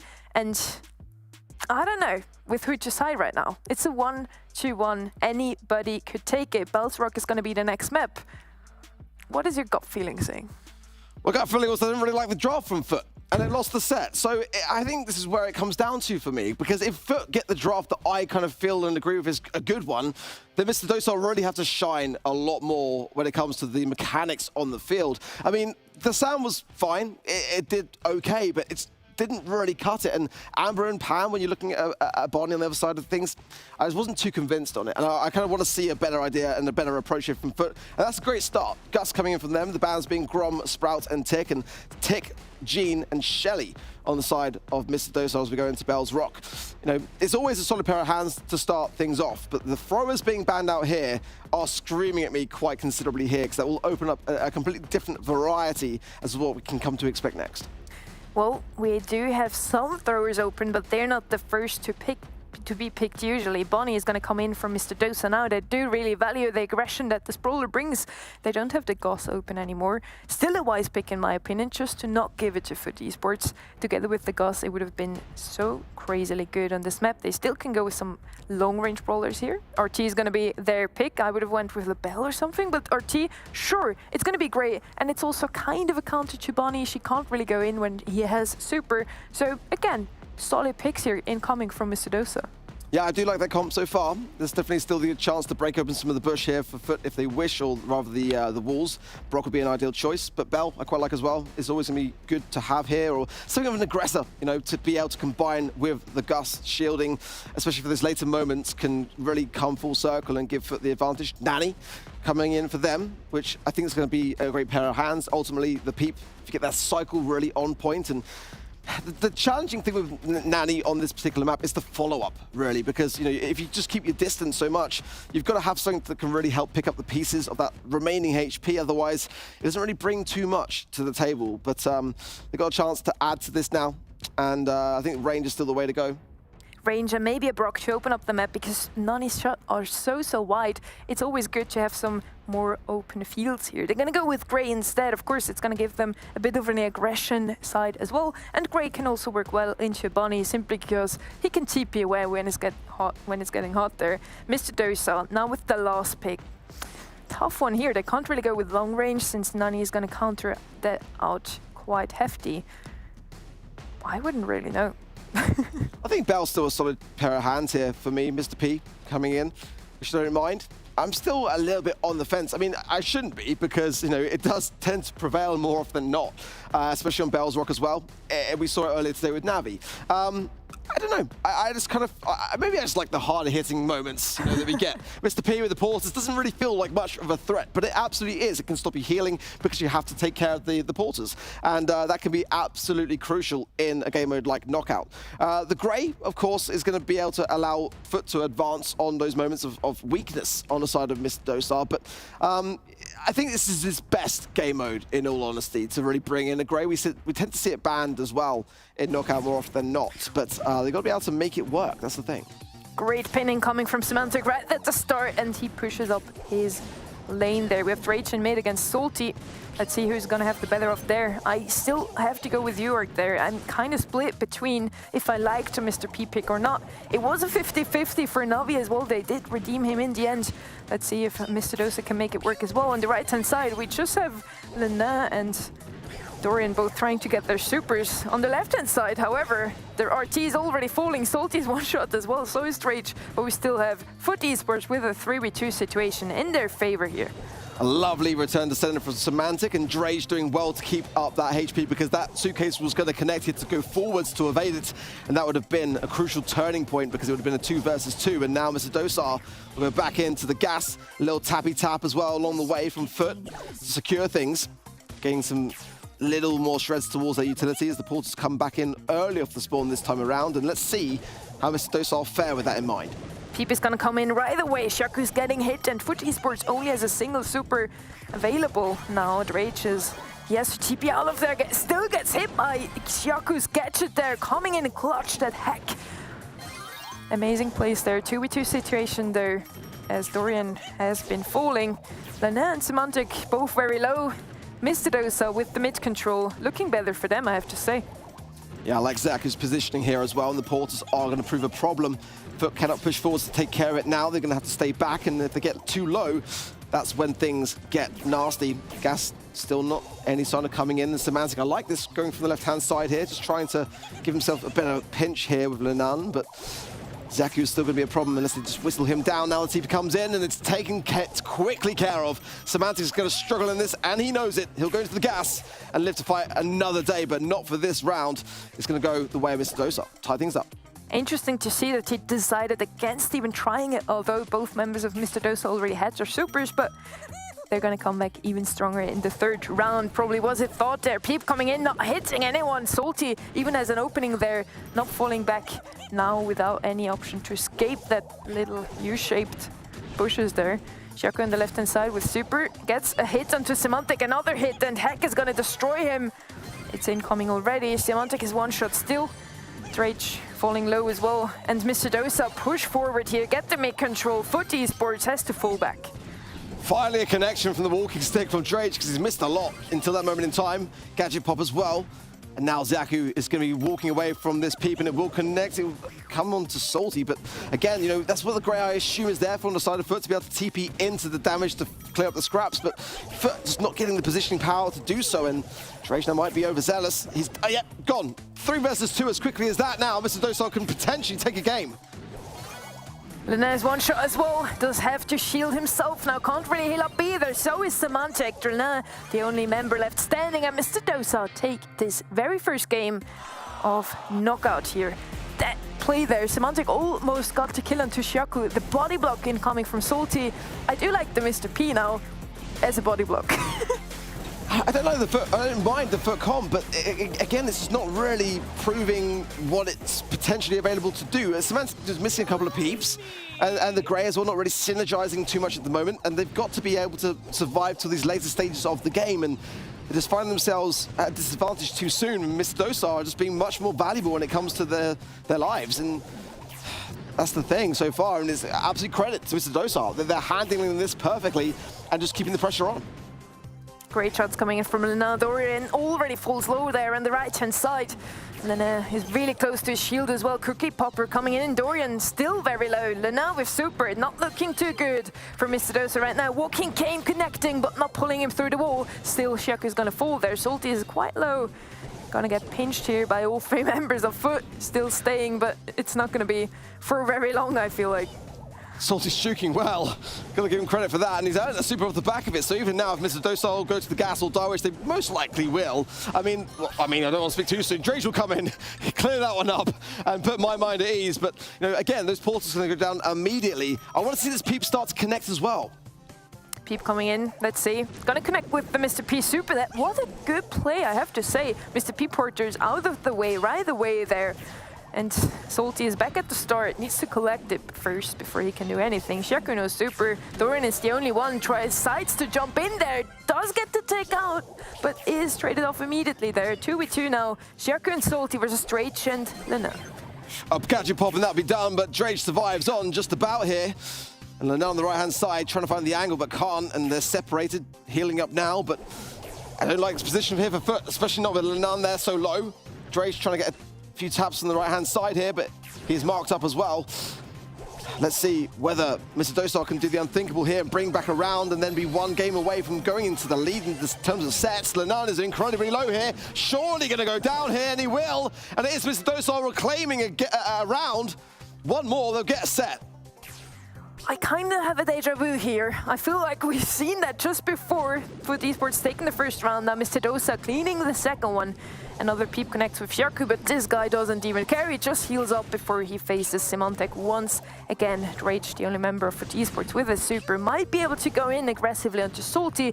For now, Mr. Dosa standing close together, so even if Drage gets the kill there, he would get traded off immediately. Shaku can't really do much on the right-hand side already as his Super is just feeding Semantic at this point. Peep coming in once again, connecting with Shaku, but again, not the biggest value there.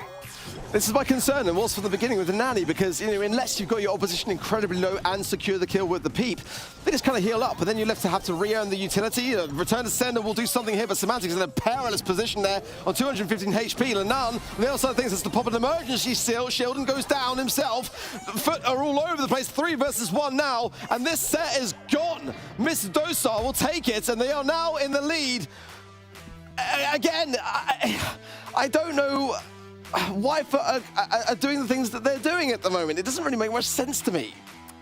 It kind of fits what you said in Ring of Fire already. They're kind of playing as individuals, not really pinching when they have to. Salty falling low so many times and still surviving was a clear sign to me that there is some miscommunication from the side of FUT Esports. They do have a 3-1 from yesterday, still in their bones probably, but I still hoped that they wouldn't have it take down their Mensa game, which is usually very, very high. FUT Esports needs to win this one. For Mr. Dosa, it would be an amazing story though as well. And just to prove your point, or prove my point even more, they cannot only take one set today, even two, and maybe they can clean this one off. And yeah, you both predicted the sweep, right? 3-0 for FUT? Yeah. But they're playing badly. There's no other way to put it. I mean, you know, FUT do not look like themselves right now, and it's showing quite heavily. They have got to get, you know, consecutive sets back to back to turn this one around. And Mr. Dosa are just playing patiently and calmly against the team which, you know, have got more experience, and that's the way to approach this one. You know, just allow them to make the mistakes. And I feel like the drafts just don't look kind of like they're gelling to me. The synergy just doesn't seem to be quite there, and I'm kind of open to them when they come on the screen for the side of FUT, but then the method doesn't really match. You know, it just doesn't really synergize. Whereas Mr. Dosa, they're playing it safe, as they should in this position, to be completely honest. Because, you know, if they get a win here, FUT are going to have just to have everything go right from today onwards and everything go wrong on the leaderboards for everyone else to have a chance. Looking back on our series here, we do remember FUT Esports also was in the finals, almost taking that single ticket, would have been flown out to Japan just to watch, and they just came short, losing it in the finals. Again, they seem to come short here, making it like just walking through the Open Cups and the split finals, where they won the first split one in the upper bracket, just again walking through, and now coming short and maybe not even making it to Gamescom, to our Challenge Season finals. Kind of sad to see. Yeah, challenging times. You know, FUT in the BSC have been so consistent. I mean, more often than not, you know, at least making it to the semi-finals. And no doubt about it, though, the BSC points from the SPS are so incredibly valuable. And if they're not in the challenge finals, then they're going to be going to another team which could absolutely contest those leaderboards and have a knock-on effect here. They can't afford to lose this game. They shouldn't be losing this game even, in my opinion.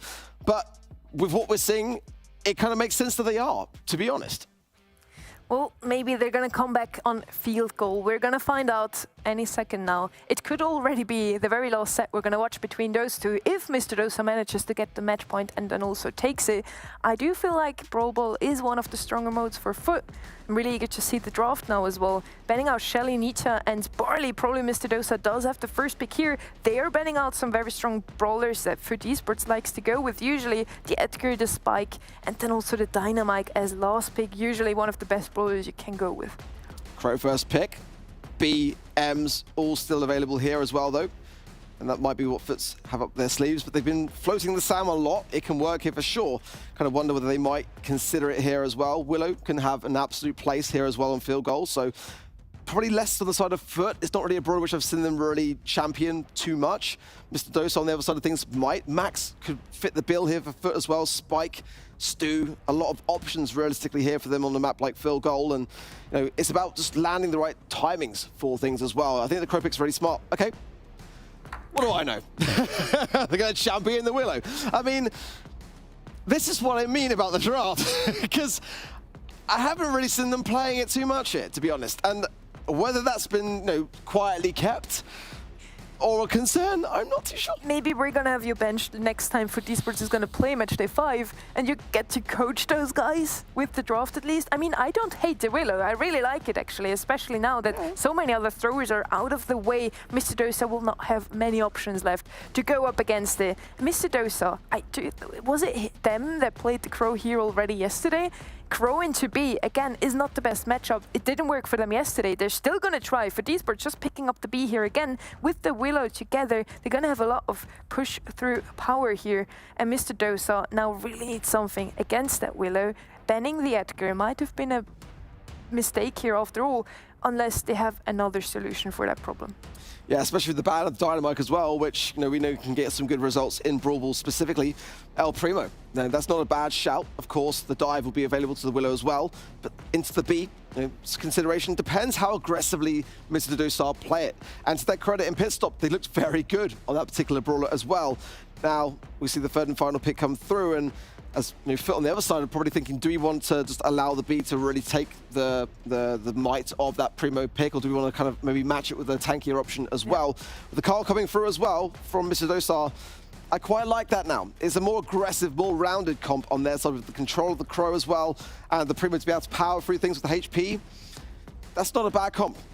With the help of the slowing toxin from Crow, Primo's going to have a lot of an easier time to close the gap between him and his opponents. They have a lot of aggression from the side of Mr. Dosa. Now on the side of Foot, we still need something to deal with that aggression. Willow certainly can't be it here. It's going to be a boss. And we did talk about it before. Not even Navi made it work on Brawl Ball. I kind of have to go with Mr. Dosa's comp here. As hard as it is to say, yeah, well, we're going to find out. Certainly in 5 minutes we will know more. I love Buzz. I think that it's going to be able to stun out the Carl as well, deflate some of that pressure.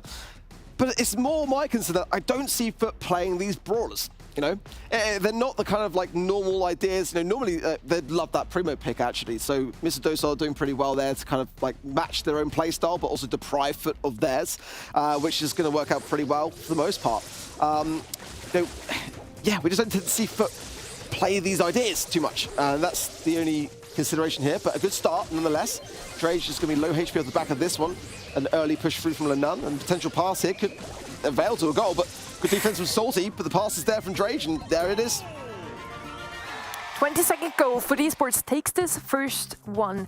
Looking a lot stronger than I expected. And of course, on the side of Mr. Dosa with Emric again in play. As soon as Primo is coming into play, he's going to be the guy that you want on your team. Doing a great job so far, but still Semantic with a super. Now Lena with one as well, getting the takedown onto Shaku. This could be a very quick Brawl Ball match here. The irony of me saying that Semantic would love to have got his hands on the Primo and then using the mind control to actually be able to have his hands on the Primo. Manan going in here, trying to find the ball, could be able to attain it. Yeah, I was going to say, if he got the ball there, the gadget pot was timed perfectly, and he would have scored off the back of it as well. So a good interception there from Salty. A chance for a potential reset, but Emric is full HP here. He can just push this through potentially here, and now healing up along the way. Lenun needs to stun. Will he get it in time? Not there yet. Now it is, but the suplex prevails, and Emric scores. What a play there from Emric. Well played by him. With that, we have a 1-1 score overall now in Brawl Ball. Mr. Dosa could potentially make it into a match point here already. The very first match they're going to win in the Snapdragon Pro Series, and it's about to happen. They're looking so strong today. Lenun's got the super to hand, and he might choose to go in now, actually, with the slow especially. Goes in. Will secure Emric. Oh, actually, the shot from Semantic one in the end. But in the meanwhile, Zeka could flying hook this one through. He gets a kill. Oh my word! Able to be returned just in the nick of time. The poison tick there of Semantic came in clutch. Now a chance to retaliate. Salty pushed into the corner here. Low HP. Might go down. The mind control is there, but Semantic goes over the head as well. And I think it should be defended. Both Shaku and Emric there went down by a single Semantic shot there in the end, taking them mid-super. Shaku, again, very low there, has to fall back a little. Foot Esports in an amazing position. Also, if overtime hits, the walls are going to fall, and they have the ball control. They are in front of the opponent's goal here, just waiting for those walls to fall now. And now has super. Shaku knows he has to go in aggressively now. Emric snatches the ball away there. Clever from him, maybe he can corner it in time. Still decides to go aggressive, 1 against 3. And the ball ends in Semantic's hands with a super. This is gonna be Foot Esports game here. 1-0, match point prevented. Great stuff there from Semantic on that Willow pick. Now I'm starting to be a bit more sold on things, because these are ideas that Foot have been obviously keeping in the back pocket, but they looked a lot better so far in this set. I've got to give them credit for that, absolutely so. Able to shut things down more often than not, but Mr. Dosa creating opportunities, scary opportunities, and here's another one with the flying hook from Zyaku, just traded out, but if Emmerich wants to try to power this one through or just be able to concede the shots to get the super as well, this can go from bad to worse very, very quickly. Salty with the control in mid, and then Shaka and Emmerich opening up windows for their team again and again to potentially make it to score. Lena falling there on the right-hand side. 3v2 situation here. Lena isn't there anymore to help his teammates. They both get swept off their feet. Salty can just walk it in here. 1-0, 40 seconds. Mr. Dosa here showing us from their best side, showing themselves to us from their best side. Amplified shot onto Salty, we'll keep him low. This is a good chance and a good opportunity for Foot here if they want to capitalize on it. Lenan will burn down a little bit, but should stay alive just about. Drage with a great slow there onto Ziaku, keeps him vulnerable for Semantic to land these shots. Got to be able to get a bit more to it. Salty can't really score that off the back of the mind control, but he could be an absolute pest in the meanwhile. And the ball was not able to be obtained. Drage's going to fight for his life to do so. If he gets the shot, he might be near super here. One more away, and I think he is got it. There it is. The slow will connect, and he's doing a wondrous job of being able to keep the pressure on. But I don't think there's enough left in the tank for a goal. Emmerich is able to clean that one. Ball is cornered for now, and Mr. Dosa still 1-0 up, but the walls are broken in front of their goal now because Emmerich had to sweep that ball away when Salty was mind control. Going in aggressive now, gets 1 kill. Great. Isn't gonna go down anytime soon. Still standing strong, healing up now, pushing up together with Semantic and pushing and trying to get that ball out of the corner. As long as it's there, the next 40 seconds for Esports isn't gonna be able to score. Well, Leon can just absolutely gadget towards the ball very, very quickly, but without no help there to have, no pass to be made, it's going to be an easy defense here for Mr. Dosa, who now push forward. Siaku as well, got super to hand. That is going to be a hazardous thing with the protected pirouette coming in, especially in the defensive lines. Mr. Dosa, I've got all the time in the world here. 15 seconds remain. A missed connection there from Drage on the super, and Eric just trying to push things forwards. There is time here for Foot, but it is trickling down fast. Can Semantic close the gap? Great slowing Toxin, and fantastic work from Salty to be able to leave it until the final moments of the game, and I don't think that Drage is going to be able to get it in time. Off the line! Beautiful defense for Mr. Dosa, and they move on to match point.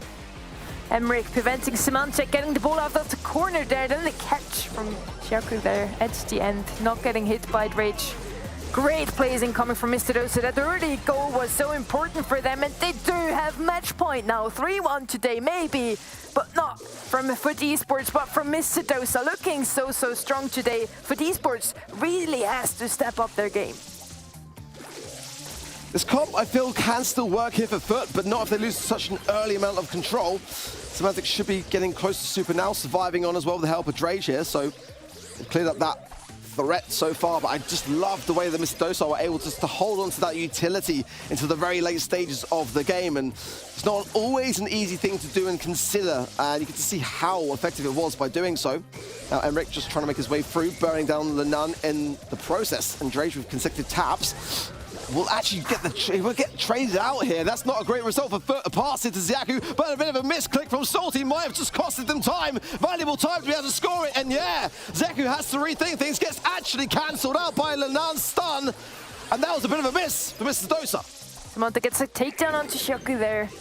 Gets a super onto Emmerich, walking up the map now. That's dangerous, but it's not going to be enough time there. The super's going to run out before Emmerich scores an own goal here. Then getting a connection onto Emmerich, preventing that goal from happening. Still, the walls are open here. Could happen any time now that Mr. Dosa gets to push up with a super and just slot it in here. Drage 1v2 does an amazing job here, holding them back. Still no score from both sides, but Mr. Dosa with a lot more control. Zach has been fantastic on this call, I've got to say.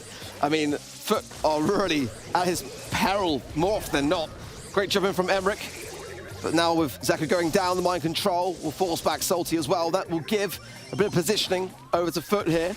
No goals on either side as we approach 40 seconds on the clock. So a saving grace for Foot, who desperately need to stay in this series.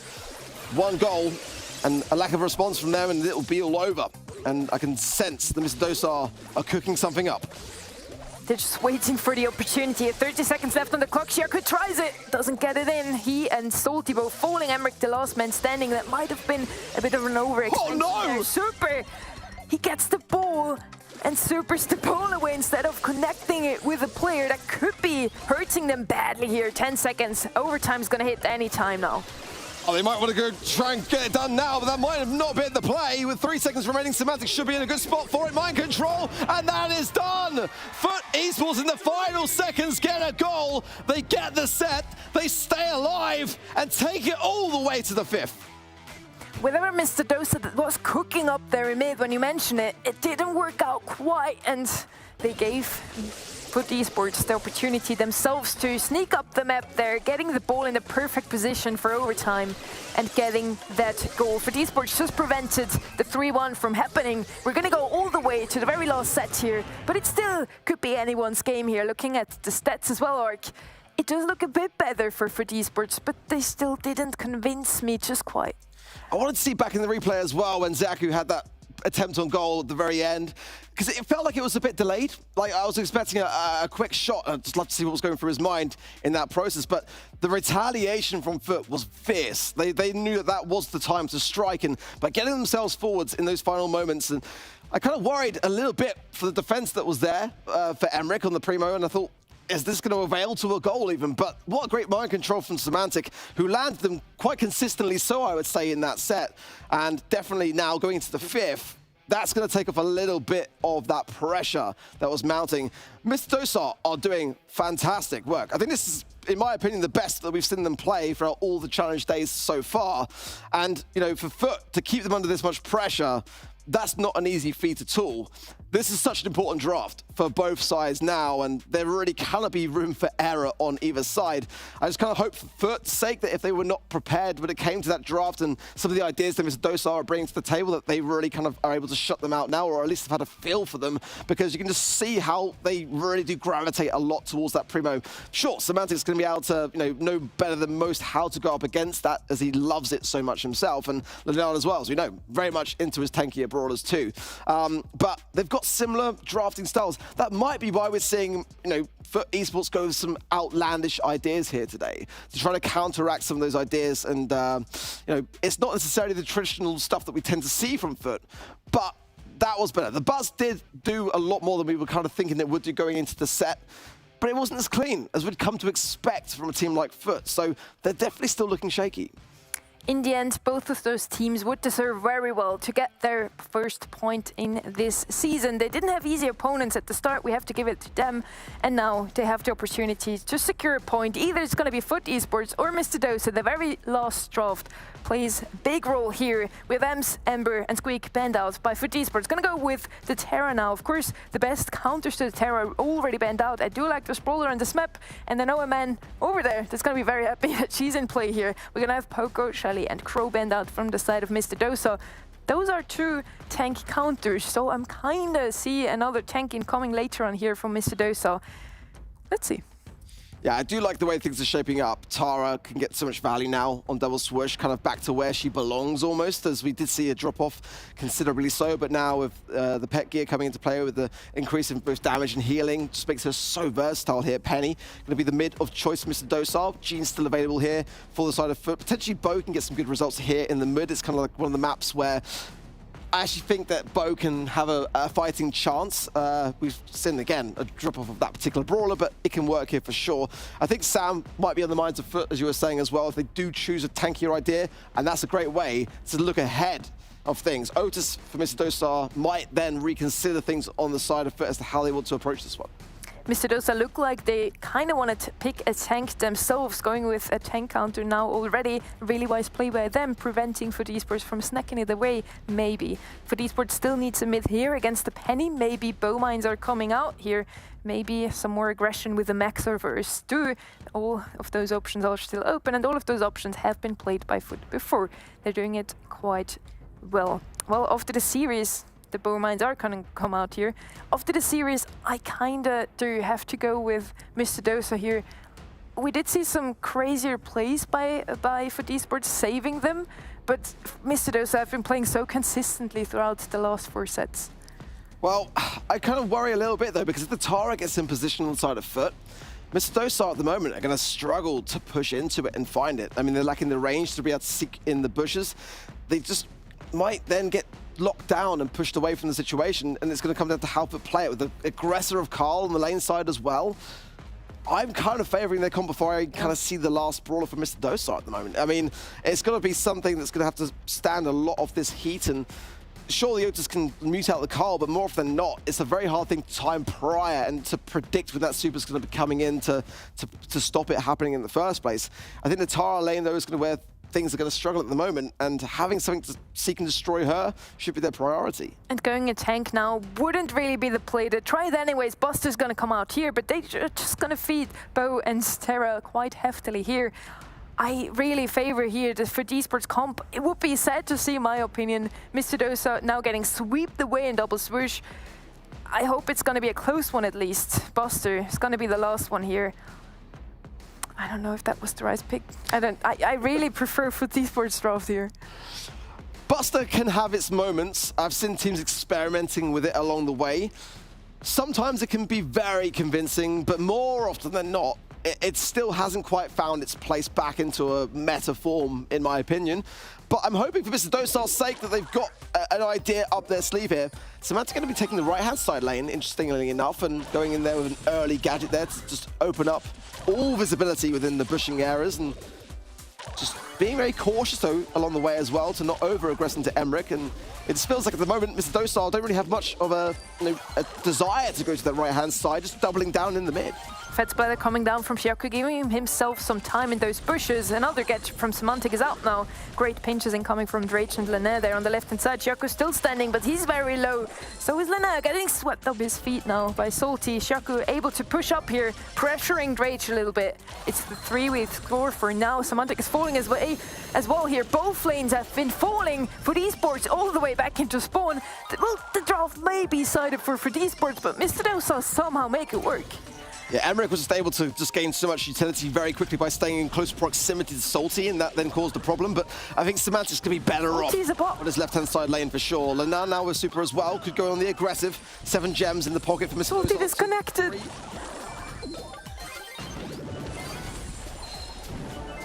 Big super coming in from Lenan. We'll just get the turret taken care of as well. There's a big suck on the left-hand side. But the gems in the pocket of Mr. Dosa, and this is just not going to be contested unless Lenan's got something to say about it. He gets a swipe with the pickaxe, and that's enough. He might come back with all the gems as well. What a steal! It's a steal, but Salty was just standing there. He's still above. He's disconnected. That's so unlucky here. Finally, he's back, but the gems are all on the side of FUT Esports. Lena has them, and there's no time left for Mr. Dosa to come back here. What a turn of events here. I felt like leading up to that moment in time, though, the decision-making of FUT to swap lanes was really pinnacle. I mean, it's the Tar on the right side lane was just not really cutting it, in my opinion. And by making those adaptations, the difference was made realistically there, but towards the end, I mean, this is disastrous. Salty standing there with 6 gems in mid, not even moving. That's so unfortunate for Mr. Dosa. They were so close, but match point is there for FUT Esports. And this next match, this next game here, could be the last one. Xiaoku getting swept here on the left-hand side. Lena winning his lane on the right-hand side. Semantic pushing up quite aggressively. That must have shaken Mr. Dosa's mental quite heftily. I just didn't see any sign of life from FUT, and then Lenan comes out of nowhere, flying hooks in, comes back with the goods. 5 gems now in the pocket of Dre. Just now the left-hand side lane is cleared up by Xiaoku, and that will keep the pressure on. 30 HP to his name, but now he'll be back into the mix. Penny turret down as well. Will be pushing and forcing the hand of Lenan and Drage's positioning power, but like, yeah, there. Drage finding the angle, getting it taken care of. But the gems, in the meanwhile, going into the pocket of Salty and just closing the deficit. Drage for 5 gems on the side of Mr. Dosa. There's only 3 picked up yet. Lena losing his lane there. Xiaoku gets the better out of that one. He doesn't have any more Fetsplatters left though. Salty getting hit by a bowman up there, getting stunned.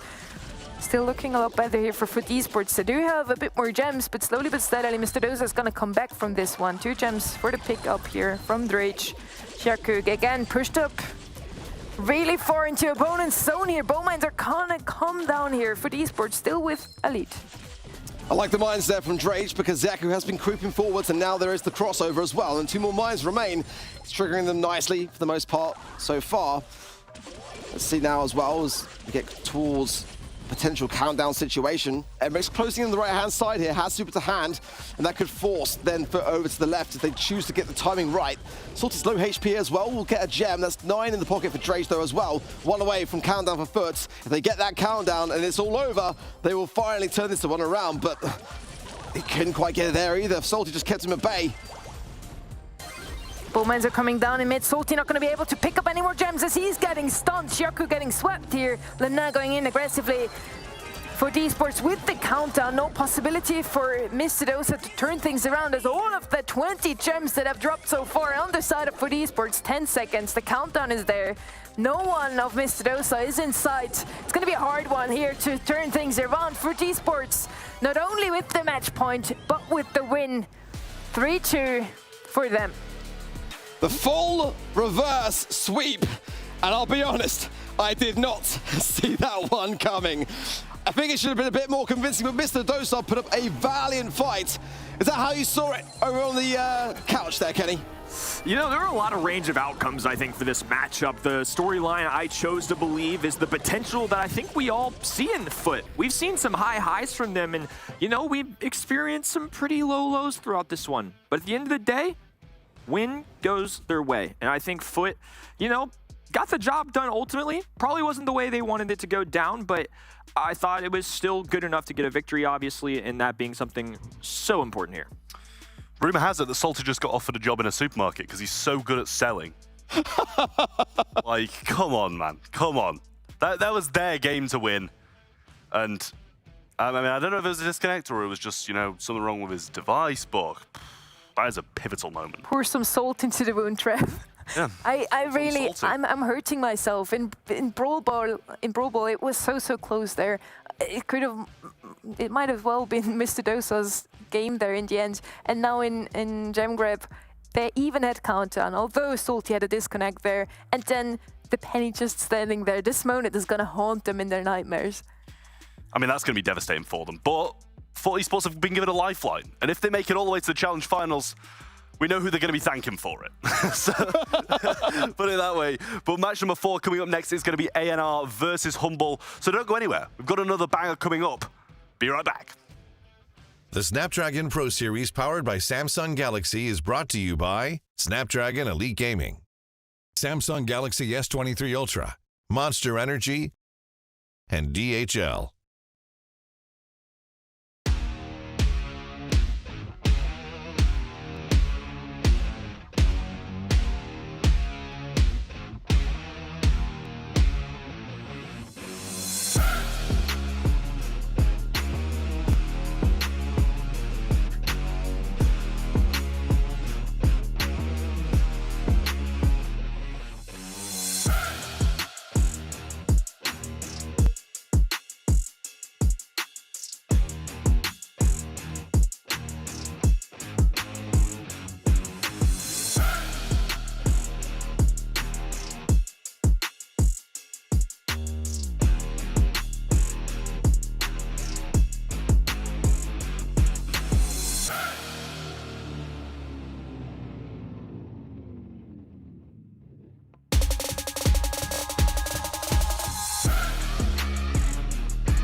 Welcome back to the Snapdragon Pro Series. It was a very sad ending to Mr. Dosa's run today, but they did take a loss against FUT Esports. Disconnects, they happen.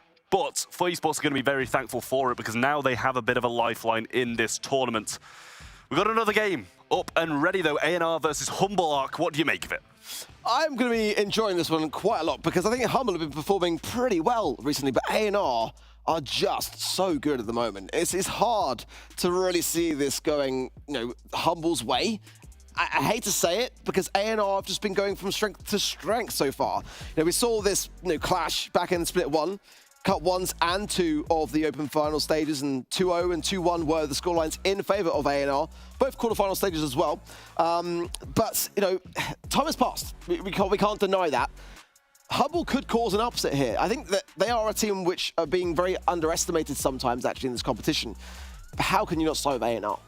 Yeah, to be fair, I honestly don't really know if I'd call Humble winning that much of an upset. Like, it can happen quite easily. They took Zeta to the 5th and final set, and they're a very, very capable roster who have brought some great scorelines and performances to the table. But looking at the ANR roster, Kenny, Rama, Nob, Mebius, and Alex, what do you think they're going to be able to bring to the table today? I think they got pretty good big potential to win this one, of course. I mean, they're 3-0 so far, and I think they've had impressive showings just across the board. This was a team that I was definitely looking out for to try and claim one of these spots here. I think they have a real opportunity, or kind of a little bit more of a dark horse, a BSC, not necessarily hitting the highs that they've hit so far to start off this season, but I definitely think there's potential for that to happen.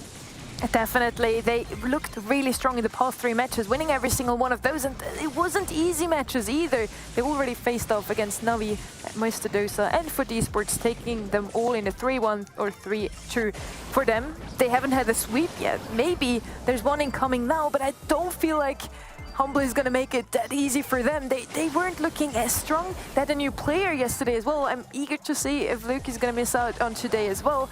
But yeah, we're going to find out. Humble are riding high, aren't they, off the back of yesterday. That reverse sweep of Team Queso gave them a big lift, especially when you consider their defeats, previously to Zeta and Navi, but, I mean, everyone's suffered defeats to Zeta division, haven't they? So, Filippo looking big there as well, got in his arms out, ready for another fight today, clearly. Managed it yesterday, we'll see if he's able to do it today, Kenny. Yeah, I think Humble definitely are in this one. I think, despite maybe the player changes that we could see again today, it's not going to be easy by any stretch of the matter, but I agree with Ark. I think this is a team that is underestimated too often. I think they can compete with the best of the best, and, across this 3-2 versus Zeta in a close loss, Navi, a team that they've lost to, and a big victory yesterday, and in the sense that it was a reverse sweep, I think adds the confidence level. And those two teams have already faced each other in the June monthly qualifiers. It went 2-0 for Humble, so they are indeed capable of beating ANR. It's also going to be one of the quarterfinals for the upcoming July monthly finals. The second one today already. 2 previews. There you have it, guys. I say we're not going to complain about the previews for the monthly finals, get a taste of what we're going to be seeing over there as well, which is really nice. But to be honest, I think we've kind of got to say ANR are the favourites coming into this one. Humble, they've been looking very, very good, but I also wouldn't be surprised if they do manage to win it and take, take ANR's first loss off them. Because Humble, they're an extremely talented roster, but I'm very intrigued to, as you say, see if we see Lukey coming back in and then going back to their normal roster, and I feel like it gives them more of a chance and more capability of bringing them down. If they have Filippo, it's definitely still possible, as we saw them win yesterday, but I think ANR are a bit tougher than Team Queso. Well, I've got ANR down to beat Zeta division in this competition. This guy. Yeah. This guy. I think they are the team that can do it. I think that they are actually a team which foresee a lot of the drafting stages better than most other teams here. So if Humble get the win here today, I don't know what I know anymore, because I really think that ANR are just in such a good spot as the draft comes in for Flaring Phoenix for knockouts up next. Barley, the Pam, and the Ruffs band for ANR, the Gene, the Shelly, and the Tick band out from Humble. The first draft in is Bonnie. Yeah, I mean, Bonnie just a great first overall pick in general. I think Bonnie a very powerful brawler in the meta and something that we've just pretty much gotten used to, right? I think Bonnie with the long range, the more aggressive stuff, I think there's just a lot it can do. And again, it's one of those picks that doesn't really lock you into one spot. What we see very often as an answer to Bonnie is going to be the RT. Just whenever he has super, he can deal quite well with Bonnie in her small form here. Great pickup there from Humble so far. They also need some spray though. They don't have a Gene open anymore, but they still need some vision. They could go with a Brock here. Rocket Laces would come and play against the Bonnie as well, and they could up open up the map eventually. Well, with a thrower on the side now, they're probably not looking into opening up anything. I do like Sprout on this map, but without any other thrower really in the competition anymore, Tick and Barley both banned out, it's going to be even better. I was itching to say it, honestly. I think Sprout here can work fantastically well. It's a bit of an early stage in the draft, however, so A&R can definitely work around this and try to spot some advantages. I mean, Brock would be a great idea for me here. I think it's still a very versatile brawler to have, and we see it so often used in the North America region. You know, in the EU and MENA region, we're a bit shy to that idea. Gray coming in. It's an interesting one here from A&R. Very kind of out there, but like I said earlier today, I think in Knockout, Gray has a better chance than more other game modes. Well, we're nearing the end of the draft, guys, which means you got to get over there and cast it. So get going. Okay, Dad. He's so sassy today. You're dangling. Happens to Trev again and again. Well, That is unfortunate. at this point, I also want to give a little credit to One Trick Ponies. They didn't make it into the challenge season, but Filippo and Chiaku, 2 players that we know from that roster, made it still into other rosters, and they're playing today with Humble and Mr. Dosa. Well, I do agree with Ark that Sprout is a good pick here. However, against the Bonnie and the Grey, whenever they have a super, it's gonna be a tough time for him, and now Mr. P as well. Yeah, sorry I'm a little late to the party, but interesting draft to say the least. I mean, Leon coming in, we're going to see Mr. P in the fold as well. Can I help you? I'll get it in a sec, no worries. Okay. Thank you, though. Mr. P, though, I mean, again, he just keeps showing up, and it's clearly that pro teams are really valuing that, right? It's interesting because we see an aggressive brawler on the other side. We see the Gray into the We mid. see 3. Yeah, I mean, it's going to be a lot of fun. Personally, the W key meta is something that I look forward to seeing, and I think when you have Bonnie, Gray, and Leon, it's going to make an interesting match to say the least here. So we'll have to see what goes down here in set number 1 for sure. Especially into a Sprout and the Mr. P. This is going to be W key, as you said it. Gray, Leon, and Bonnie, 3 very aggressive brawlers here against the comp from Humble that is quite squishy. They only really have DRT to protect those 2 on the sidelines. And we're gonna have Filippo back at it again. Luke is still out on holidays. I hope he's enjoying it. Rama there on the left-hand side, dodging the incoming shots from Tomzy. So far, not any Mr. P porter in visibility quite yet, as he's not even picked up a single shot, if I saw that correctly, on the right-hand side. No, I'm now trying to go aggressive into that Sprout lane. As soon as he will have super, the Sprout and the Mr. P are gonna have nothing to laugh about. Nob taking advantage of the invisibility as well. Lollipop drop now gone, though. Rama, left-hand side. Finger pistols available. Everybody holding off here until the storm starts to close in. Tomzy, Cyclone, trying to dictate the middle of this map and force the other end to make some difficult decisions, but now they're the ones rushing forward. It's going to be Filippo throwing up shots over the wall. Low HP for Leon, but it's a 2v1 situation. The wall comes through, though. The castle going down. Nowhere for Bonnie to go. No dive available, but if this wall goes down in the nick of time, it could be tough.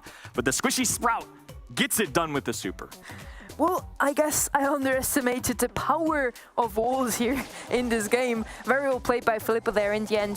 That he had a super was the key to success there. Maybe this isn't going to be far from super, though. In case he gets it now, it's going to be a bit tougher for the Sprout in the long run. Nope. Still trying to get a super here as well. Rama the only one with super so far. Walking Kane can come into play here. The whole map's broken up from the side of Humble. It's going to be tougher for them, but they still managed to push up the map here with a great Sprout wall here. Nob not going to have anywhere to walk. Does have the invisibility available, so the other team actually needs to be careful, but now with the marker going through from Cyclone, it's going to be easy to scout that out. Rama with the super as well can teleport across with the dimensional doors at any given moment. The Bonnie super, one that they're definitely going to be looking for here. So much utility, and this storm going to start to close in now. 3v3 situation where Nob has a super. Rama uses another walking cane. We do have Mr. P porters coming down. It's gonna help Humble in the long run here. Meebus the first one to fall here. Humble has a 3v1 situation, not the only one left standing. Cyclone falling, but that doesn't even, it wasn't Cyclone. One member of Humble falling, it doesn't even matter. They do take the very first game here. Although I still have to disagree with the draft, it works a lot better than I expected. Yeah, I mean, look at that. Like, such low HP there towards the end of it, especially around number 2. They make it work, but this play coming in from Sprout, what a clutch up here. I mean, Bonnie just rendered it useless for such an aggro brawler. It was shut down so easily with one simple super. I think that just goes to show what Sprout can really do here and why he's still valued on more of a long-range lane here on this right-hand side. But of course, Leon's not necessarily somebody that can hit the distance as well. So I think I can see why they enjoy that brawler, why they end up picking it as their thrower of choice, and a reason why he's so prevalent in our meta. Still a wise choice to put Nob on the lane of Sprout. He has a bit more walking speed, movement speed, just to get about and in the face of the Sprout, collecting his super in the long run here. EUR is playing it really wisely here, just trying to not feed any of the members of Humble, as whenever the Mr. P port is going to come down, it's going to be tough for them to come back into mid here, getting some control. They're just waiting for the smoke to come in, it seems like. These in-games are really what they're looking for here. I mean, the Sprout wall, of course, is really good, but they really have to rely on Cyclone to be kind of their beefy brawler there towards the in-game. Health points are so valuable, especially as it gets tougher and tougher. A pool going down left-hand side. Nob low HP as well. Shots going down. Tomzy barely holding on for now. 2v1 situation, and it's going to be EUR coming out on top there.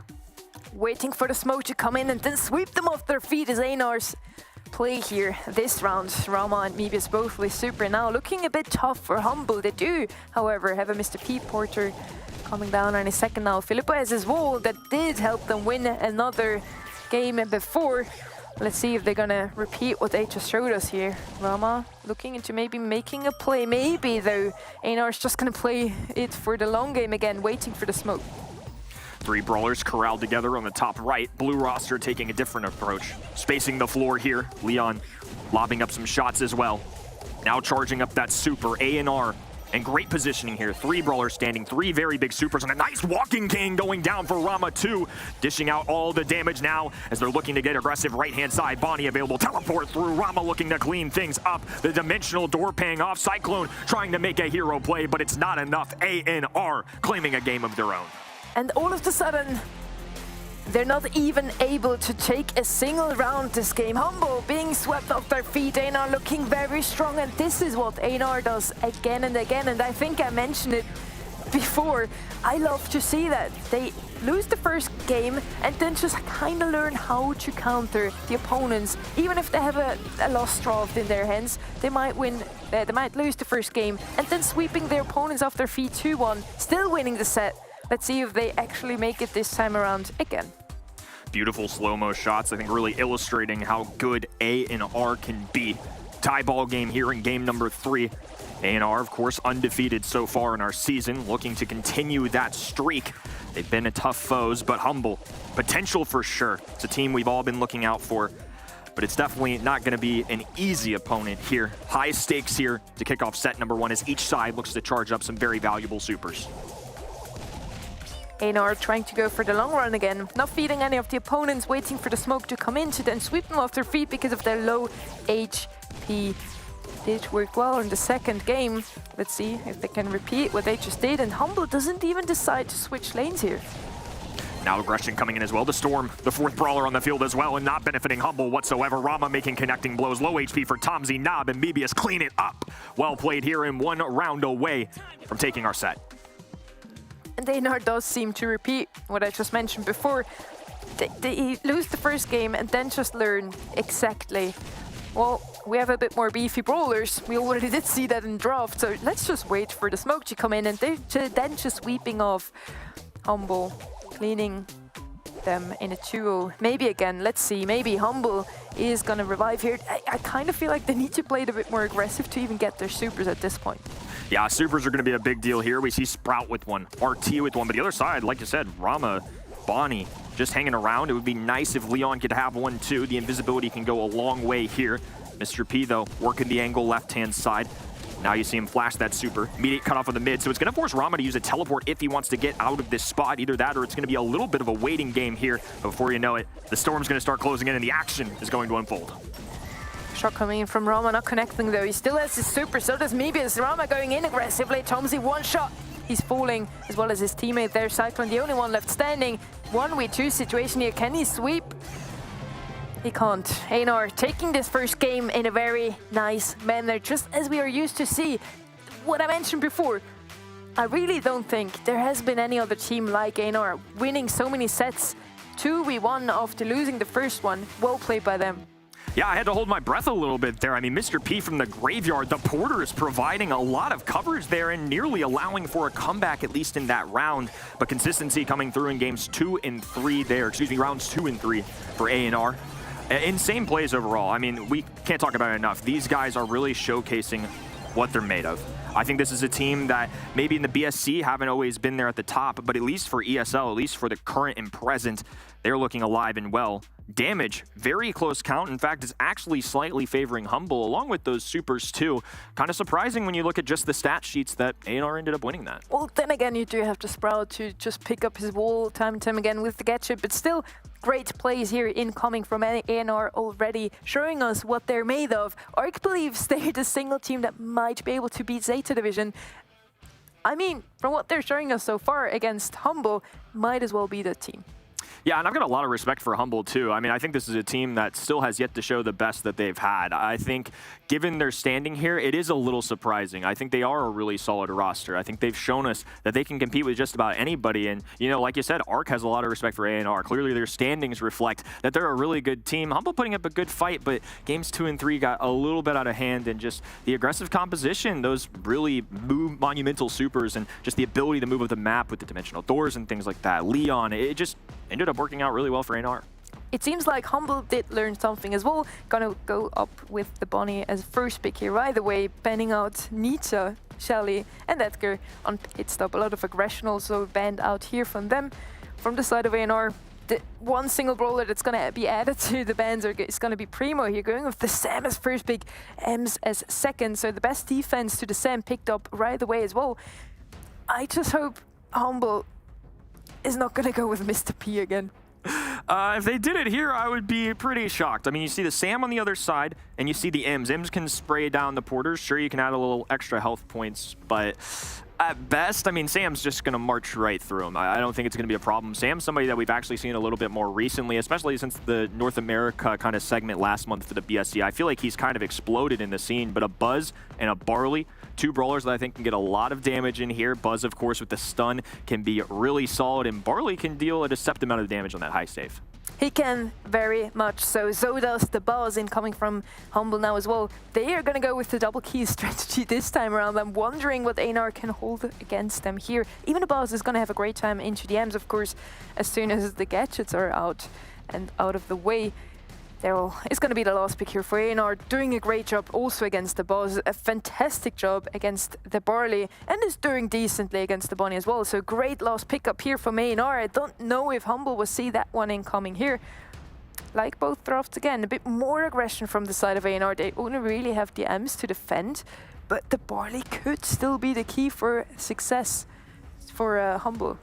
Yeah, I mean, Daryl, a sneaky one here. I mean, Buzz is going to be great. The stun can certainly convert him some kills, but Daryl has a lot of health points, and he's a shotgun brawler. So if you hit the stun and Buzz dives towards him, well, he's the shotgun waiting for him, even if he does get the stun off. So going to have to work those interactions very carefully. Of course, Daryl as well, going to do really well into Barley if he can get up close. Shotgun brawler, really good into the cannon form of Bonnie here. So when her and Clyde are side by side, it's going to make Daryl's life a little bit easier in that sense. Now a roll forward as well, though immediately stopped, though. Knob taking down the right-hand side of the field, moving up the map. A big part of Sam's kit, too, is going to be the extra health points he can get when he uses that super, but if you're stunned, you can't do much of anything. What is distraction there from Ram on the left-hand side? Not just sneaking up there, getting the first percentages in, but Humble still in the lead here with a great amount of percentages here. Cyclone pushing up here, not getting the takedown onto Rama, still deciding to go for safe here. Mebius, Nob and Rama all around the save of Humble now. All three still standing, doing damage here, and completely overtake the lead that Humble have built up so far. 2% left, it's gonna be over with a single push. EUR takes this.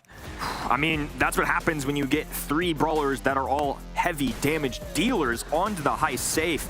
I mean, Sam, Ems already do enough, and then you throw a Daryl in the mix. I mean, again, if he's a shotgun brawler, he's going to be heavy hitting up close. And even though it was a little bit of a, I guess you consider it a base race, but it was clear that one side had an advantage there.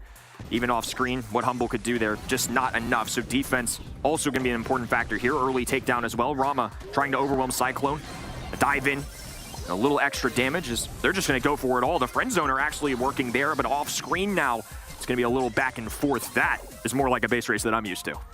We again have a slight lead by Humble right at the start. EUR already coming back though from this one. Nob and Rama now standing dangerously close to safe again. Filippo almost gets the takedown there. Nob gets the better out of that one, survives it, heals himself up now.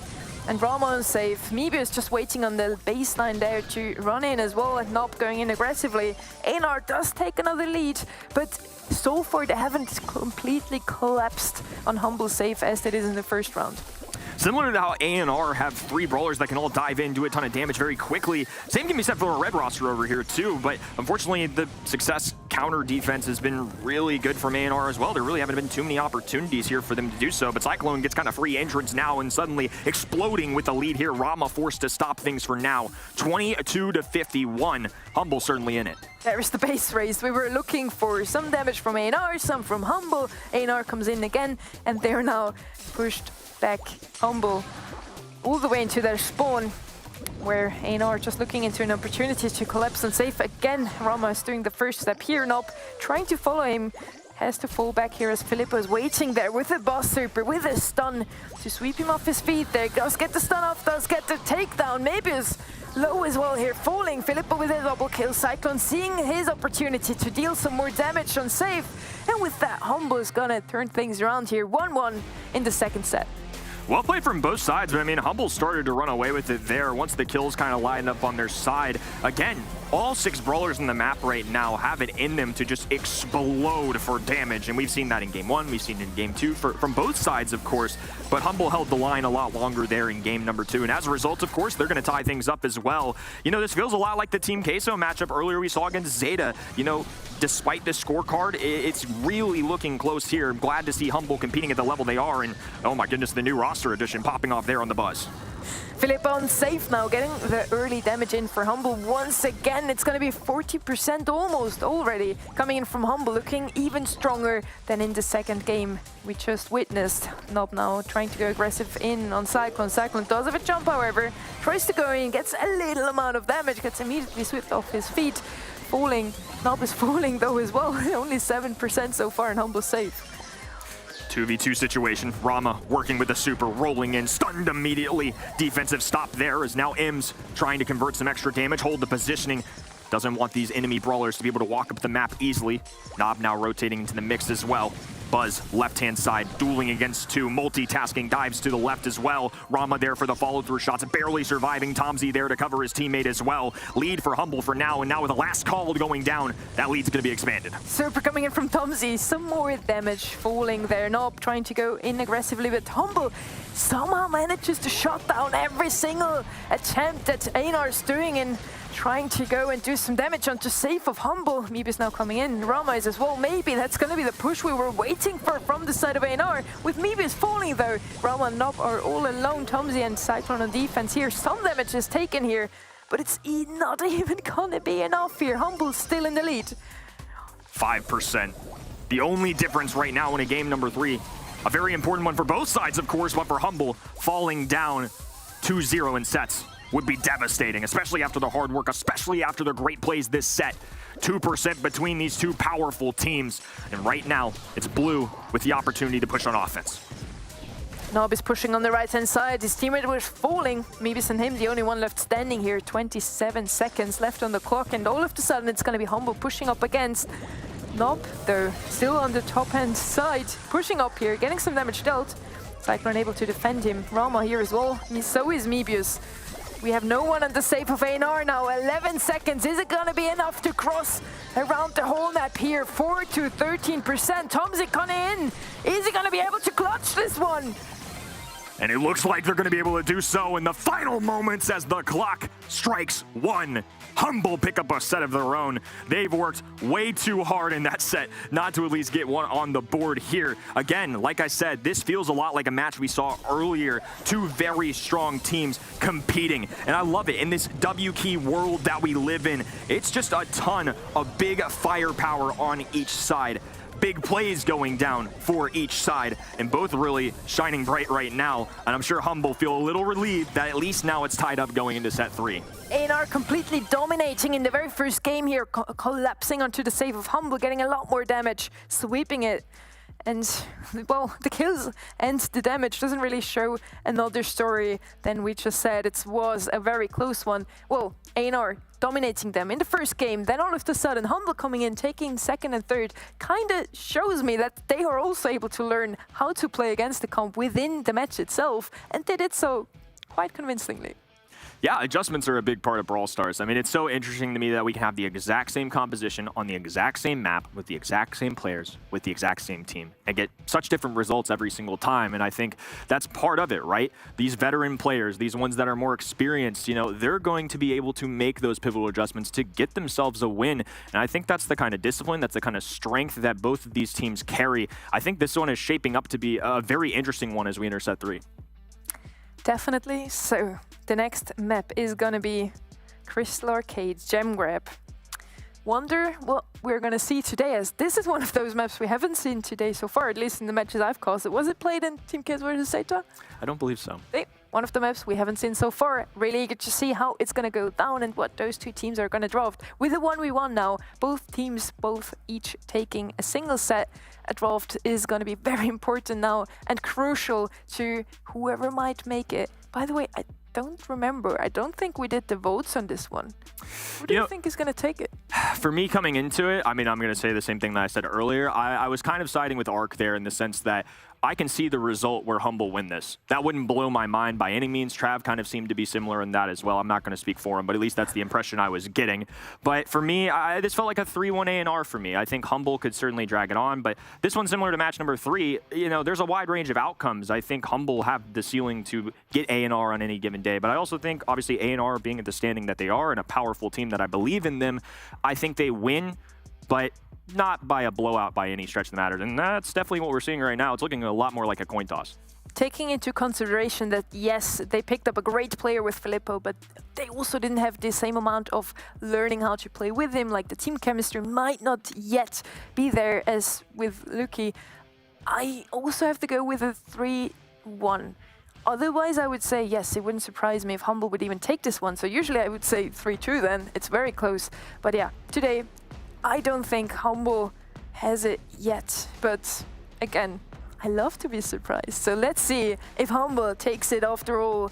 Shelly, Stu and Terra is going to be banned out by Humble, and Crystal Arcade, Nita, Crow, and also Stu is going to be banned out by EUR, going with the Max there. Do like that pickup there. Against the Gus, it's going to have a great time, but Gus still overall just an amazing mid.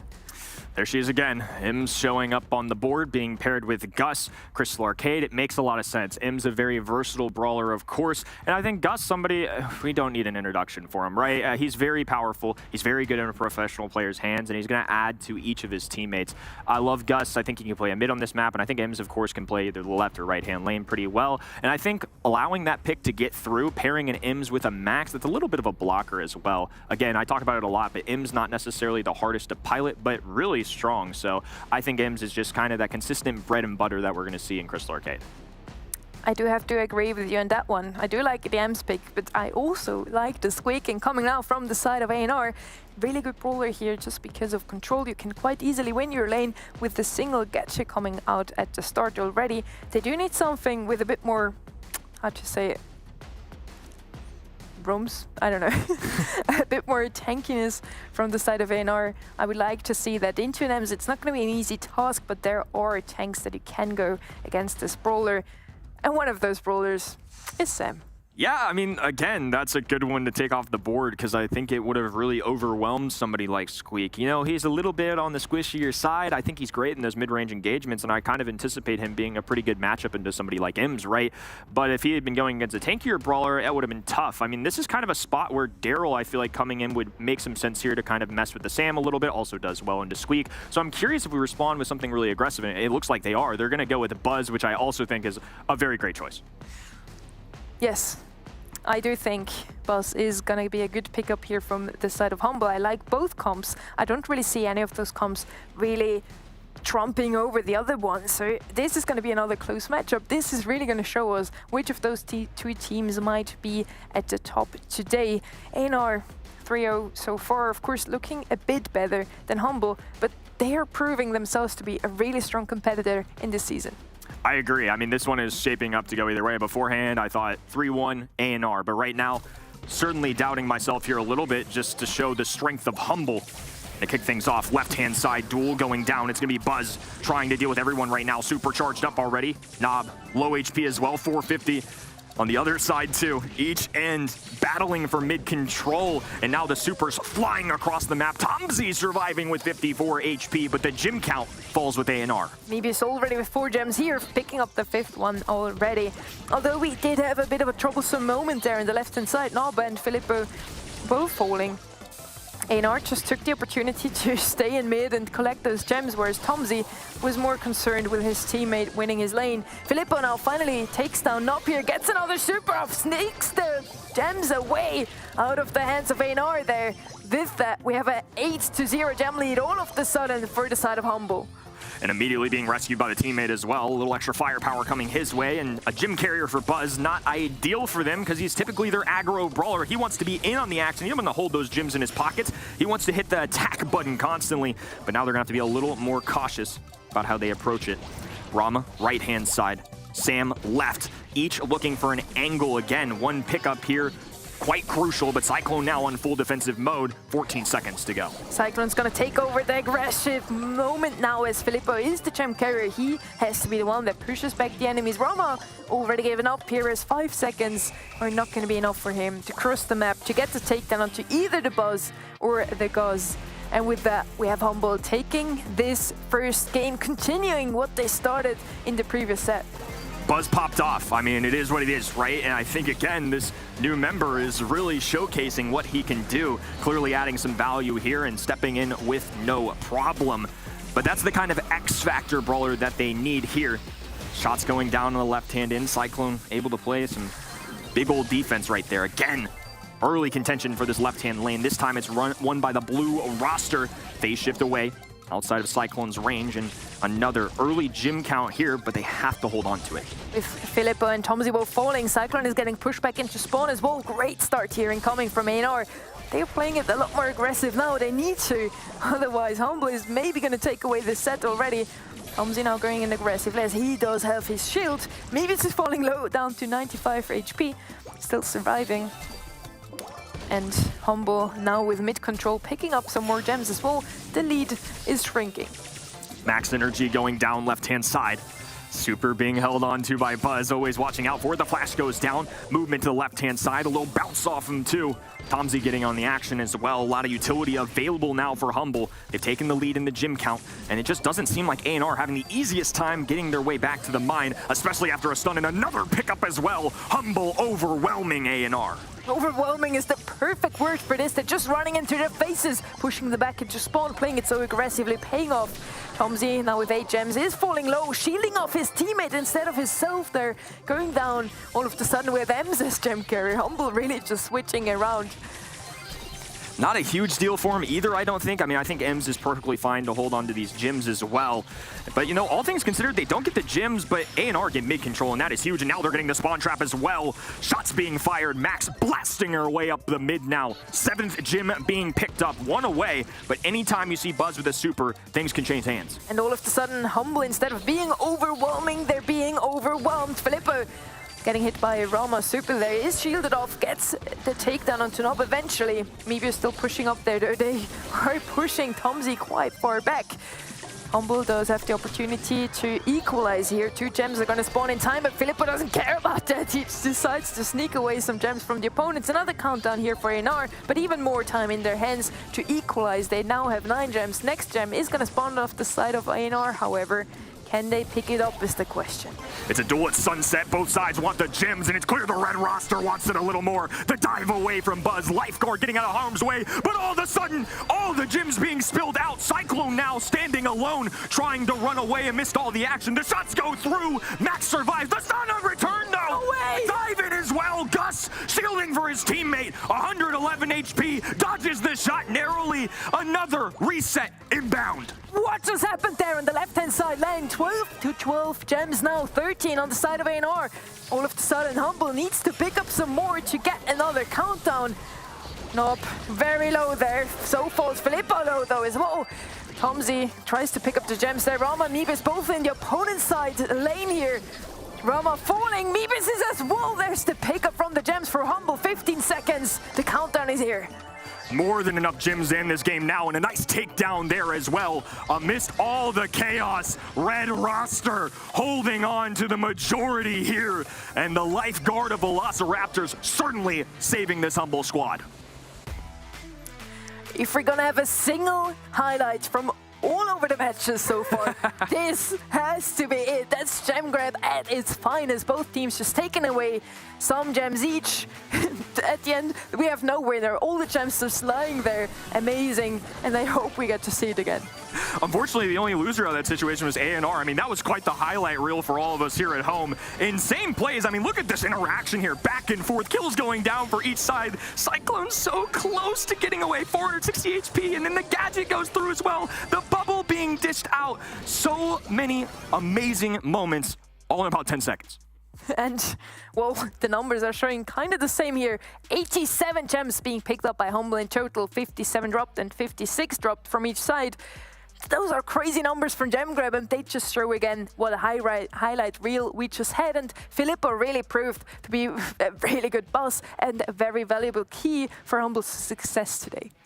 I'm so impressed. I mean, that was honestly one of the craziest interactions I've seen in Brawl Stars. I almost feel almost bad for EUR. I mean, that's a heck of a way to go down, and it's one of those things, you just got to shake it off and move on. And now for the first time, we might see EUR with the possibility of losing a match here this season. There could only be one remaining undefeated team after today, unless they turn around here.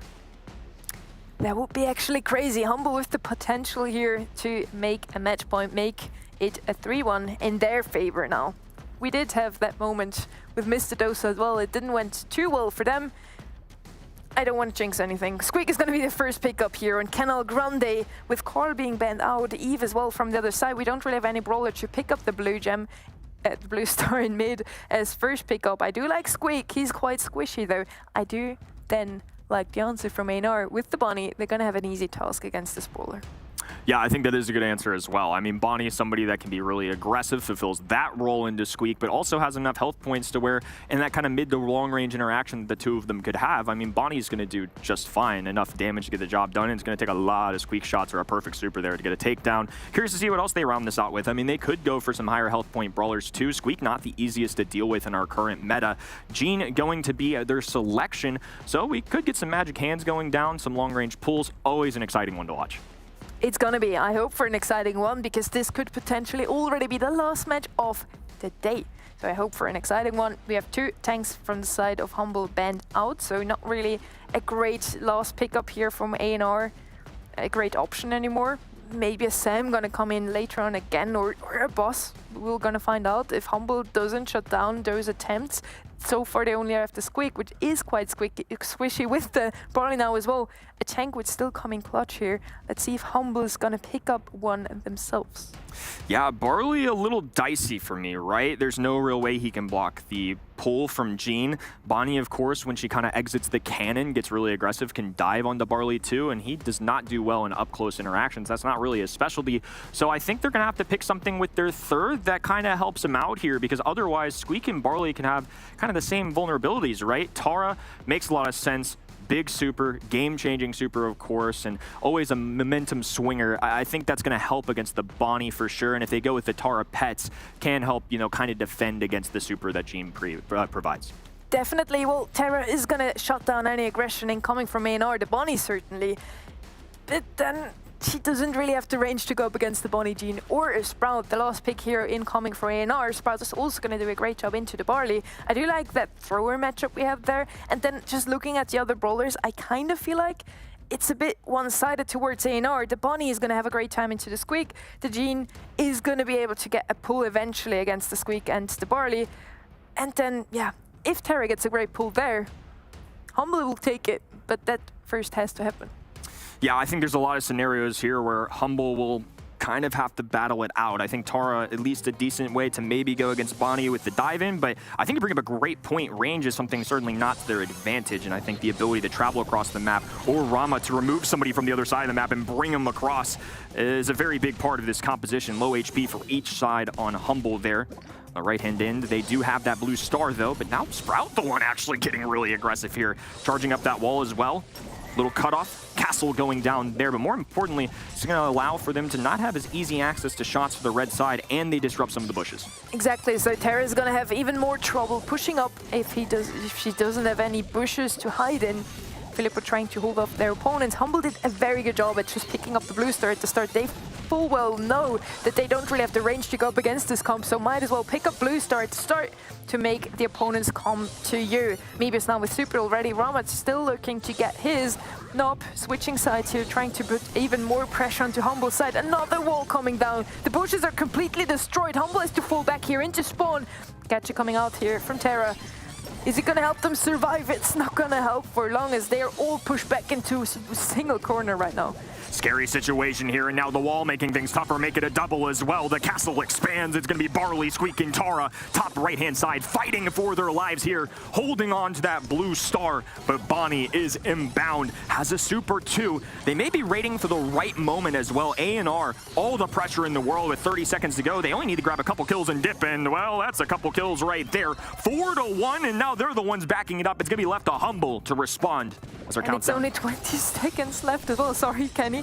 Filippo trying to go in aggressively, does get half of his super out. Tomsy has to be close for super, has to push it to get it. Mebius is low. Tomsy doesn't have the range to collapse onto them now though. He does have super, gets a single takedown here. Mebius, never mind, is never gonna fall here. 8-1 stars. The blue star didn't help Humble to win this one. Little old Bonnie got away from that one. I mean, insane stuff. It's always a little deceptive, right? Her character is so tiny, but she is very strong. And I thought that was just a really well demonstrated match from A&R. I mean, game number 1 of set 4 here. They're fighting against this too. You know, we talked about seeing Humble against the back wall, but in all actuality, it's 1-2. Humble losing one, not the end of the world. A&R are the ones that have to come out swinging here. Blue Star, once again, really advantageous positioning here for the red roster. They're going to be picking this one up. It's Mebius, low HP. Rama trying to progress up the map. Nob even 60 health points, bouncing himself out of the way. Oh my goodness. It's just what pro players do. No way Nob just did that. That's just furious for Humble here. They get the pushback though. Now A&R pushback all the way into spawn. Humble with a lot more pressure than they had in the first one. Blue Star still on their side. The first pick up though on the side of A&R. They are in the lead right now, but in a very precarious position with Filippo with another superhero. Cyclone pushing back Nob here. Mebius finally pushing out here, tries to get the kill, and of course Bonnie is gonna have the better of here against the Squeak. Both him and Nob are one shot though. Nobody's from the side of Humble there to get the pickup. Nicely done from Humble, and you started to see why that composition can shine once they get that spawn trap. Last calls galore. Squeak gadgets, supers available. Tara, if she gets a pull, can basically end anyone at any given moment. I think, again, we're starting to see Filippo really start to join this roster and mesh so well. Barley already cycling in a couple superheroes, just now charging up another one too. 4-4 overall. Blue Star advantage for Humble, and this one is going to be a battle till the end. Filippo also doing a great job and using the Sprout walls to his own advantage here. Herbal Tonic coming down, he still has one left though. Comes in Cyclone on the right-hand side, betting it out in a 2v2 against Rama and Mebius there, just holding off their ground. 20 seconds left on the clock. Any kill is going to make a difference here for the side of A&R. 17 seconds. They need a single Rama pull, and there it is. His pull is ready. Tomsy's going to fall before that even. A&R in the lead. Sprint away now, trying to get the getaway option, and it don't need to run away when you can just pull a brawler and hit the shot. A&R showing up when it matters most. Well played by A&R. I already thought Humble was able to adapt and overcome in that first round, but never mind. A&R did not want to give it to them. They said no to Humble, taking a single game in Bounty, making it a 2-2 overall. It's gonna be a 3-2. 60 HP here, and look at that. That's crazy. That's one of those things, if I pulled off in a match, the other team would just be shaking their head. No way he meant to do that. 100% though, that was the strategy. A nice bounce away and insane work from Navi on the Sprout. That was awesome. Don't say that, Kenny. I believe in you. You could do that. Well, looking at the stars that were all here, EUR picked up a few more stars than Humble here. A few more damage percentages overall as well. Ball played by them. They did prolong it. Humble not yet with a match point. They still have the chance though. We are going to go in the very last set now. It's going to be a juicy one. Can't ask for much better on the final match, right? It's a big one as well. I mean, Humble with an opportunity to kind of progress themselves up the leaderboard, and for EUR to hold on undefeated would be insane. I mean, this is the halfway point here. If you go 4-0, one more win and you're pretty much assuming you've made the cut, right? And if you hit that 4-point threshold, you don't want to put yourself in a scary situation or start to tilt. I don't really expect that from EUR, even if they lost one today. All is good, but I think this one means a lot for Team Humble, right? Getting one here would really help the cause, because only one win, especially for as well as they've been playing, would definitely hit hard. Well, dear people at home, I hope you have your snacks ready. This is going to be our very last map of the day, and the name is Pinball Dreams. It's going to come down to this showdown in the very last set here. Who's going to take it, EUR or Humble?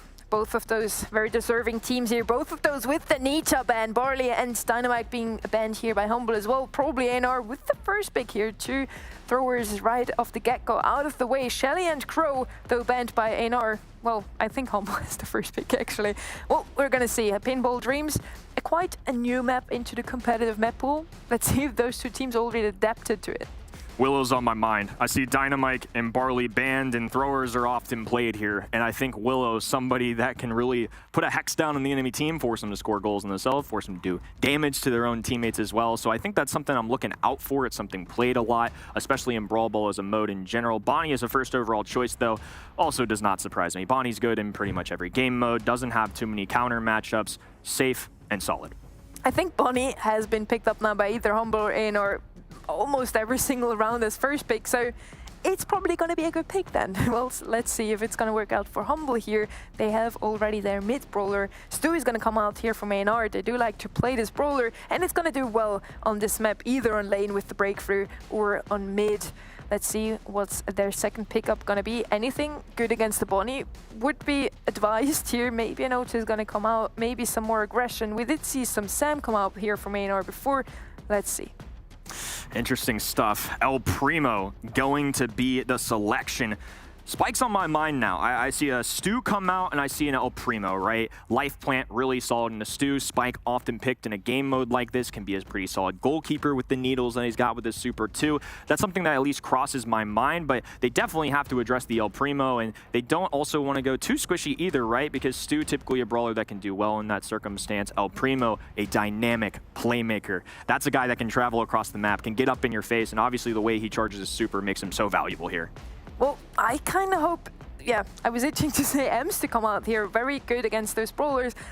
Terra would have been maybe even a bit better because of the pets as well against Stu, but they decided to go with Ems here, as Ems is also one of the best tanks, tank counters against the Ashe here. That is going to come out last for Humble here. I do like the comp they have with Bonnie in mid, Ems and Ashe on lanes. They're going to have a great time here. On the side of EUR, we do have some damage output already with the Primo. They do need something against the Ems though. I like the balance that they bring. There's the Spike, wrong team, of course, but I think at least for Humble, if they do end up going with the Spike or anything like that, they're kind of leaving themselves vulnerable to a thrower being selected on the other side, which of course Spike doesn't do too well into, so I think that does make a lot of sense for me. And EUR ended up selecting this brawler. I think the Spike matchup into M specifically can be solid. I think Ashe might run rampant a little bit here, especially against the robotic rats. There's a situation where Stu might struggle into that, but El Primo can just punch his way through about anything, but definitely advantages to both of these compositions, I'd say. I do like both of those comps. It's a 50-50 for me, so a fair matchup here is our very last one of the day, and it's going to be the last match with you as well, Ken. Kind of sad. It's okay. I mean, this is a good one to end on. It was a big honor to cast with this guy. It's our very first cast together as well, and I have to say, I loved it every single moment. Well, let's enjoy one more then. It's 2-2 overall. EUR looking to continue the undefeated streak. Right now, they're on the back lines. The Rama skating up the map, going down immediately. A dish over to the right-hand side. Cyclone trying to deal with Nob here. 3 brawlers standing now for Humble, marching forward. Tomzy enough HP, a wide open net. The super not enough to close the gap here. The first one to score will be Humble. 30 seconds, and we have a 1-0 score overall already. EUR getting pushed back once again into spawn here. Great push here by Humble. Filippo is one shot, has to fall back here. Maybe is doing an amazing job at holding his lane there. Nob now going in aggressively, gets the takedown, gets immediately traded off though by Tomzy. Rama is one shot here as well. Tomzy gets another kill here. 1, 2. Does he get a third one here? Mebius is quite low here. Tomzy needs to fall back though as his 2 teammates are just coming out of spawn again. We do have a 1-0 up lead for them. They can lean back. Cheeky life plan as well, daring Bonnie to shoot at it so we can charge some extra HP. El Primo closing the distance as well. EUR adding on to the offense here, making things a little difficult for Humble to move up the map. Only problem being they didn't have the ball alongside them. It's a good choice though, so they're now able to dribble this forward. It's going to be left to Humble now to defend once again. Humble now all of a sudden find themselves in their spawn. Tomzy pushing up here quite aggressively, not opening the walls there. Doesn't get the ball. Great defense here coming in from Humble. 50 seconds only left for EUR to turn things around here. It's going to be a tough one, Ken.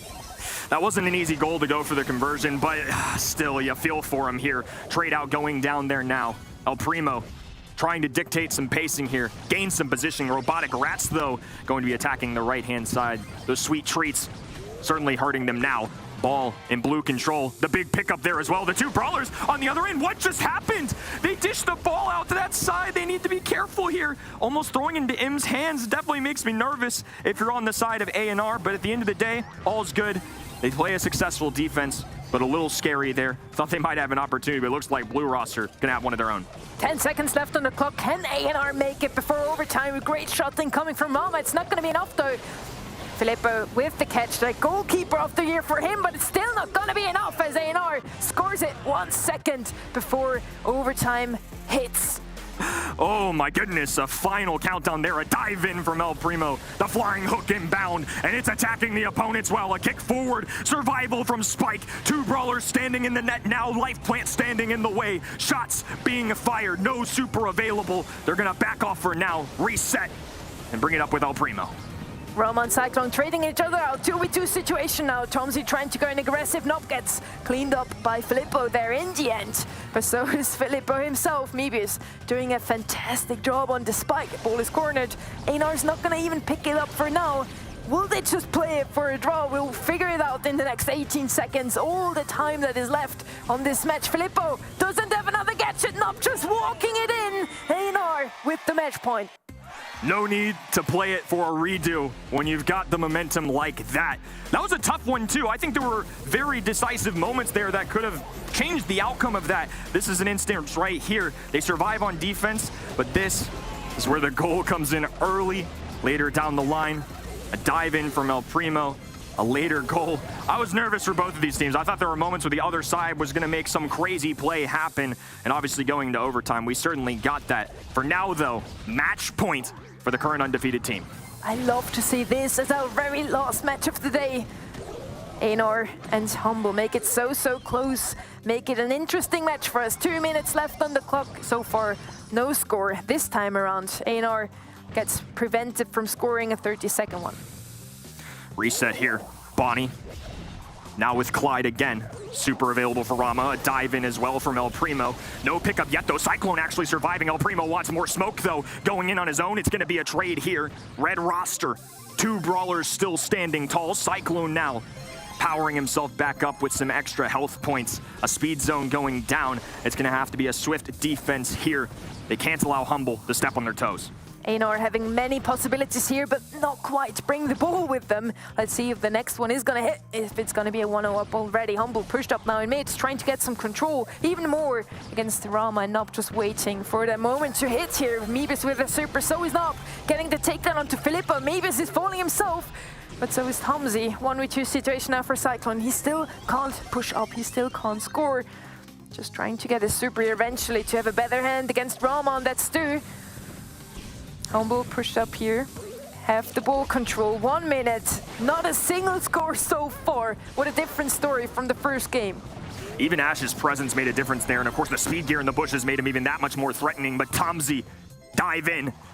giving Humble an advantage now. Kick forward as well. Nob trying to put a stop to things. The distance, the tank counter, all covering for Ims there. Rama now back in action as well. Spike holding down the left-hand lane. Both sides battling for the ball here. 30 seconds to go. Humble need a goal here if they want to keep this match going. And they are in the position to do so in 30 seconds. Overtime is going to start.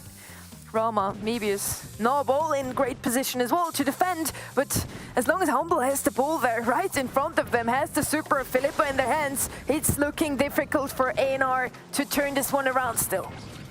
El Primo now battling his fellow tank counterpart on the left-hand side. The wall's coming down imminent now. Overtime inbound. Two great teams battling it out here. EUR ball control, pocketing it for now. They're focused on defense here. Humble rushing to the other end. Super available for Ims as well. Dribbling the ball in place. Looking for his teammates to do some work here. Tomzy, low HP. El Primo going in once again. Doesn't get a kill.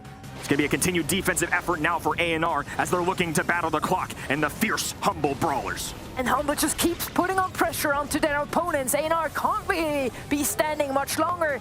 Two of them are already fallen. Mebius the only one left standing. Pass coming over. Filippo, does he get the ball? He gets it. 1-1, double match point. Winner take all. It's going to come down to game number 3. Incredible stuff. It's an outcome that we said was a possibility. Humble showing what they've got here. New roster member showing what he's got. This is the kind of match that we live for. Filippo did such a great job at controlling Nob over and over again. EUR looked a lot stronger in the first half of this match, but now it's going to be Humble pushed up again. 2v3 situation, but they don't even care. They just push up.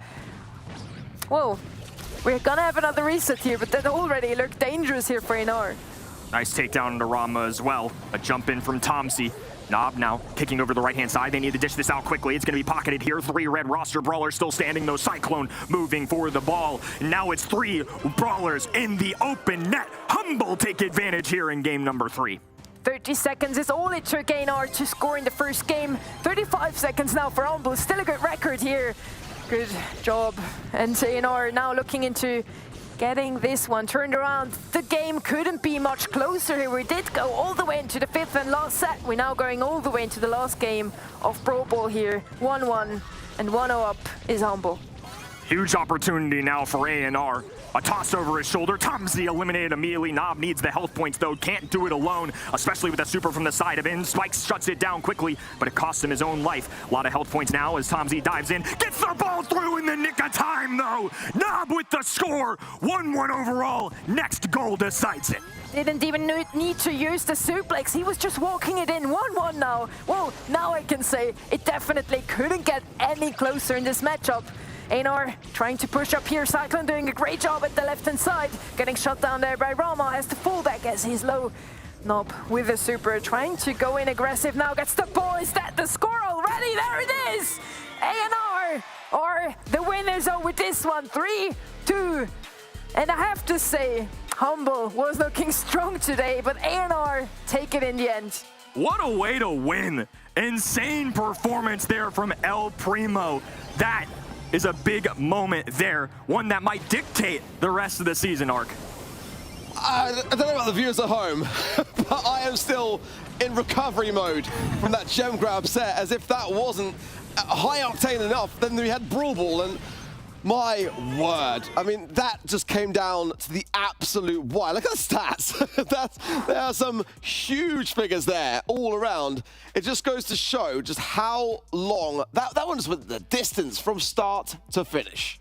Yeah, no, I was honestly expecting more draws, to be honest, especially when we saw that double match point. I was like, mate, they don't want this game to end. And I mean, rightly so, as both of them obviously are going to want to take the win. And EUR, they're on top of the world right now. They're doing so well. It's been such a valuable win for Humble as well, and they were so close, yet so far, Kenny. It's heartbreaking in the sense that they were so close, and it's like for a team that played so well against a powerful opponent to lose in that measure, to lose to a bounce shot. I'm impressed by both. I feel like Humble feel like a contender. They feel strong enough to get it done, but at the end of the day, the sets just haven't gone their way. You know, they're going to only have one win as a result here, and I think EUR really set the tone here. I think you're right. They are a team that are going to challenge Zeta Division later down the line. Yeah, I think so too. And you know, Humble did as well. They almost did take them down as a 3-2 to Zeta, and now EUR have done the same. So I'm really, really looking forward to that game. But talking a little bit more about Humble, Sonny, what do you think their chances are now of making it to those challenge finals? Because they're in a decent position in BSC, but not that much of a safe one. They're looking very strong. With every week we come into this season, they're looking stronger and stronger. Now also contesting EUR, the one team that Ark was talking about, the one team that maybe have it to beat also Zeta Division. I can't help but also feeling I just come from casting 2 games where both of the underdogs almost won, but then not in the end, and I'm kind of hurting for them. Mr. Dosa against Foot Esports, now Humble versus EUR. It could not have been any closer for them, and still they don't have a point on the score yet. I mean, Humble has won, but not today. Yeah, it's sad to see, but we're going to take a quick look at the standings as well, see where teams are piling up and seeing who's in what position. We've still got 2 undefeated teams, but today, Ark, we saw those 2 teams on the bottom. At least one of them got a win. The bottom of the bottom is drawing ever closer to a conclusion, it seems, Trav, absolutely. I'm quite curious with that clustered area now as Navi branching forwards a little bit more into 3rd. SK Gaming not far behind them at all, and Humble as well. Like, there's definitely some areas for movement that I can absolutely see coming in the later challenge days of 5, 6, and obviously 7 as well. Team Queso dropping down just a little bit as well, and that's definitely a concern for them. And for Esports, they got one on the board. They're off the bottom, and they were there, I think, since day 1. Yeah, and I will say all of those 3-1s, they're also compact, but you know, they've still got to play each other. Foot have still got to play all the teams above them. They've still got to play, like, all the teams have got to play each other. Yep. Like, the 3-1s, it's all going to be decided between each other. You know, everything is still in their own hands. We do want to take a quick look at these top picks, top bans as well, because they've been changing week to week. We'll see if they're changing this week as well. And they are, Kenny. No surprise, though. I mean, we called it out a ton today. We see the Bonnie resurging, Ems still showing on the podium, and Gus getting in on the action. Again, when it comes to top picks, it makes a lot of sense to me. None of these 3 surprise me. They're all consistent. They all have a very good role, and they can all do a lot of different things. Bonnie, long range and aggressive. Ems, great into tanks, a little bit easier to control. Gus can dish out a shield that just power-ups teammates that are normally squishy, making them tankier, or can create the super tank. And yeah, there's the Queen of Brawl Stars at first place once again. Well, can you be the queen, you know, if you're not really played? That's the thing, you know, like 96% banned out, though. That is absolutely mad. To be fair, I'd like to see the statistics of, you know, when it was played, the 3-point-something% of time, if it did actually manage to get a win. It's surely got to have only been like 1 game or something like that. So I might have to go back and see how that played out. But that is absolutely ridiculous, that. A perfectly balanced brawler at the moment, I would say. I would have to see that movement speed come down a notch. I think that would change a great deal, but you just can't risk it. You can't leave Shelly open, and you can pretty much tell the coin toss every single time if you see it banned because you know that it's going to be on the other side of the field. You know, it's just, you know, think back to a time when we ever saw Shelly be a viable option as a first pick brawler in Kaboom Canyon. I mean, I don't think that's ever been a thing in Brawl. You just can't risk it. I think it makes perfect sense to see it, but every challenge day, it gets more and more edged towards 100%. Maybe we'll see 100% at some point. Maybe. Maybe so. Maybe so. But we're going to take a quick look at the schedule for the coming weeks as well. We've got some really exciting games coming up also. You know, we just said when we were looking at that leaderboard, sorry, that so many teams have still got to play each other in that mid-pack, and that's where it's decided. Kenny, why don't you talk us through what we've got going on here? Well, I mean, the next match day that we have is going to be an interesting one, to say the least. It's only going to get more and more important as we go. Of course, every match day counts, but the final results are going to start to pile up. I look at match number 4 there, Zeta versus Navi. Navi, another team, I think, with potential to challenge Zeta Division. Again, Zeta Division have had some great results. Obviously, being undefeated is as perfect as it gets, but we know from watching all of these match days that they've certainly been challenged. It's the EMEA region, after all, and when you're facing off against a team as powerful as Navi, you know, you're going to have some trouble. Foot, of course, there at match number 3, I'll have my eye on. It's a team we've talked about coming into the day. That's very important that they keep getting these wins. But of course, for everybody, I mean, for that matter, it's only getting more crucial that they come out on top. Yeah, it really is a make or break, I'll say. Sonny as well, did you see any big games that you think are going to make the biggest of differences in that schedule? Well, I hope there are going to be some differences, because after today, I really feel bad for Humble and Mr. Dosa being down there in the leaderboard. So I hope they will get a win next week. But yeah, we're going to find out not before next week, I guess. And it's going to be another sad weekend upcoming now, Trev. Yeah, it is. And I will say as well, make sure, obviously, you just saw it on the screen in the lower third there, go and follow all the social media, because that's where the updates are going to be. You'll miss out on updates like when the next game days are going to be, and as exciting as they are, you wouldn't want to be missing those either in the Discord as well, discord.gg/Snapdragon Pro Series if you want to get in on the action in future seasons, because we will be having those as well, already promising a Season 4. I'll come to you, Ark. Any closing thoughts for the day? As we were saying backstage, I've just got to say out the gates how impressed I have been with this series so far. I mean, the matches have all had so much to give. Underdog stories, reverse sweeps. We've only had 2 full sweeps and 3 scorelines, and I don't think that's happened ever, to have so few of those really big matchups just being one-sided. It is such a close competition, and it can really all change. Going to challenge days 5, 6, and 7, expect the unexpected. I'll come to you, Kenny, next as well. Any closing thoughts? It was worth the flight over, to say the least. I mean, this has been 2 incredible days. I've gotten to watch EMEA from a distance, of course, back home in America, and it's a region that I constantly keep tabs on. I mean, it's been incredible. And like you said, it's been so competitive throughout every single interaction, but especially for this Season 4, it really does feel like it's been at its strongest. Honor to be here alongside you all, of course, and I had a lot of fun. Well, as I said before, it was my honor, Kenny, to finally cast with you. We finally met for the first time as well, which is my favorite thing of this whole week. But I'm also going to look forward to you two casting alongside me next week. Again, it has been a blast so far. It can even get better for the next few weeks. It's going to be hard to top, though. Yeah, and I want to say as well, Kenny, a massive thank you for joining us out here in the studio this week. It's been an absolute pleasure. You've been a blast to listen to, a blast to watch, and you've really brought the energy to the European region that I know a lot of people have been wanting as well. So a big, big thank you to you, but also some closing thank yous as well to our partners over at Snapdragon Elite Gaming, Samsung Galaxy, DHL, and Monster Energy. Obviously, a big thank you to ESL as well. As Ark, let's say, they like to keep the cogs turning in the esports wheel, and it is a big, big thing for them to have this competition, and everybody who's watching Brawl Stars should be thanking them as well. But thank you to the viewers, thank you to the players for putting on a good show as well. With that said, it's a goodbye for now.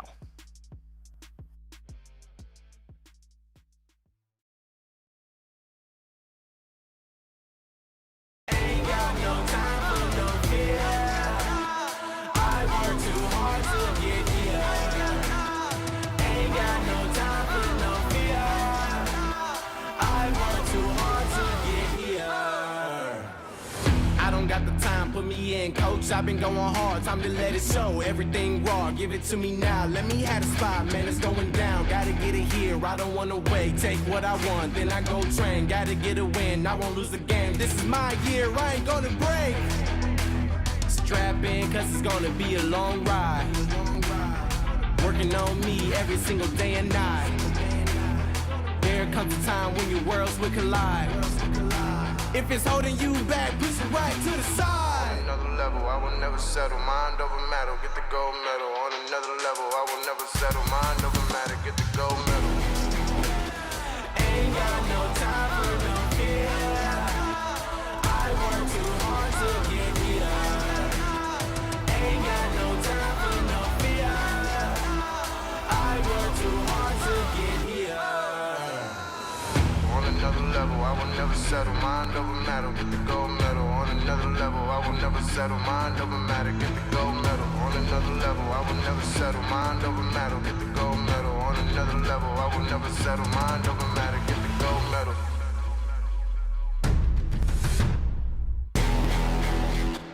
Ain't got no time for no fear. I work too hard to get here. Ain't got no time for no fear. I work too hard to get here.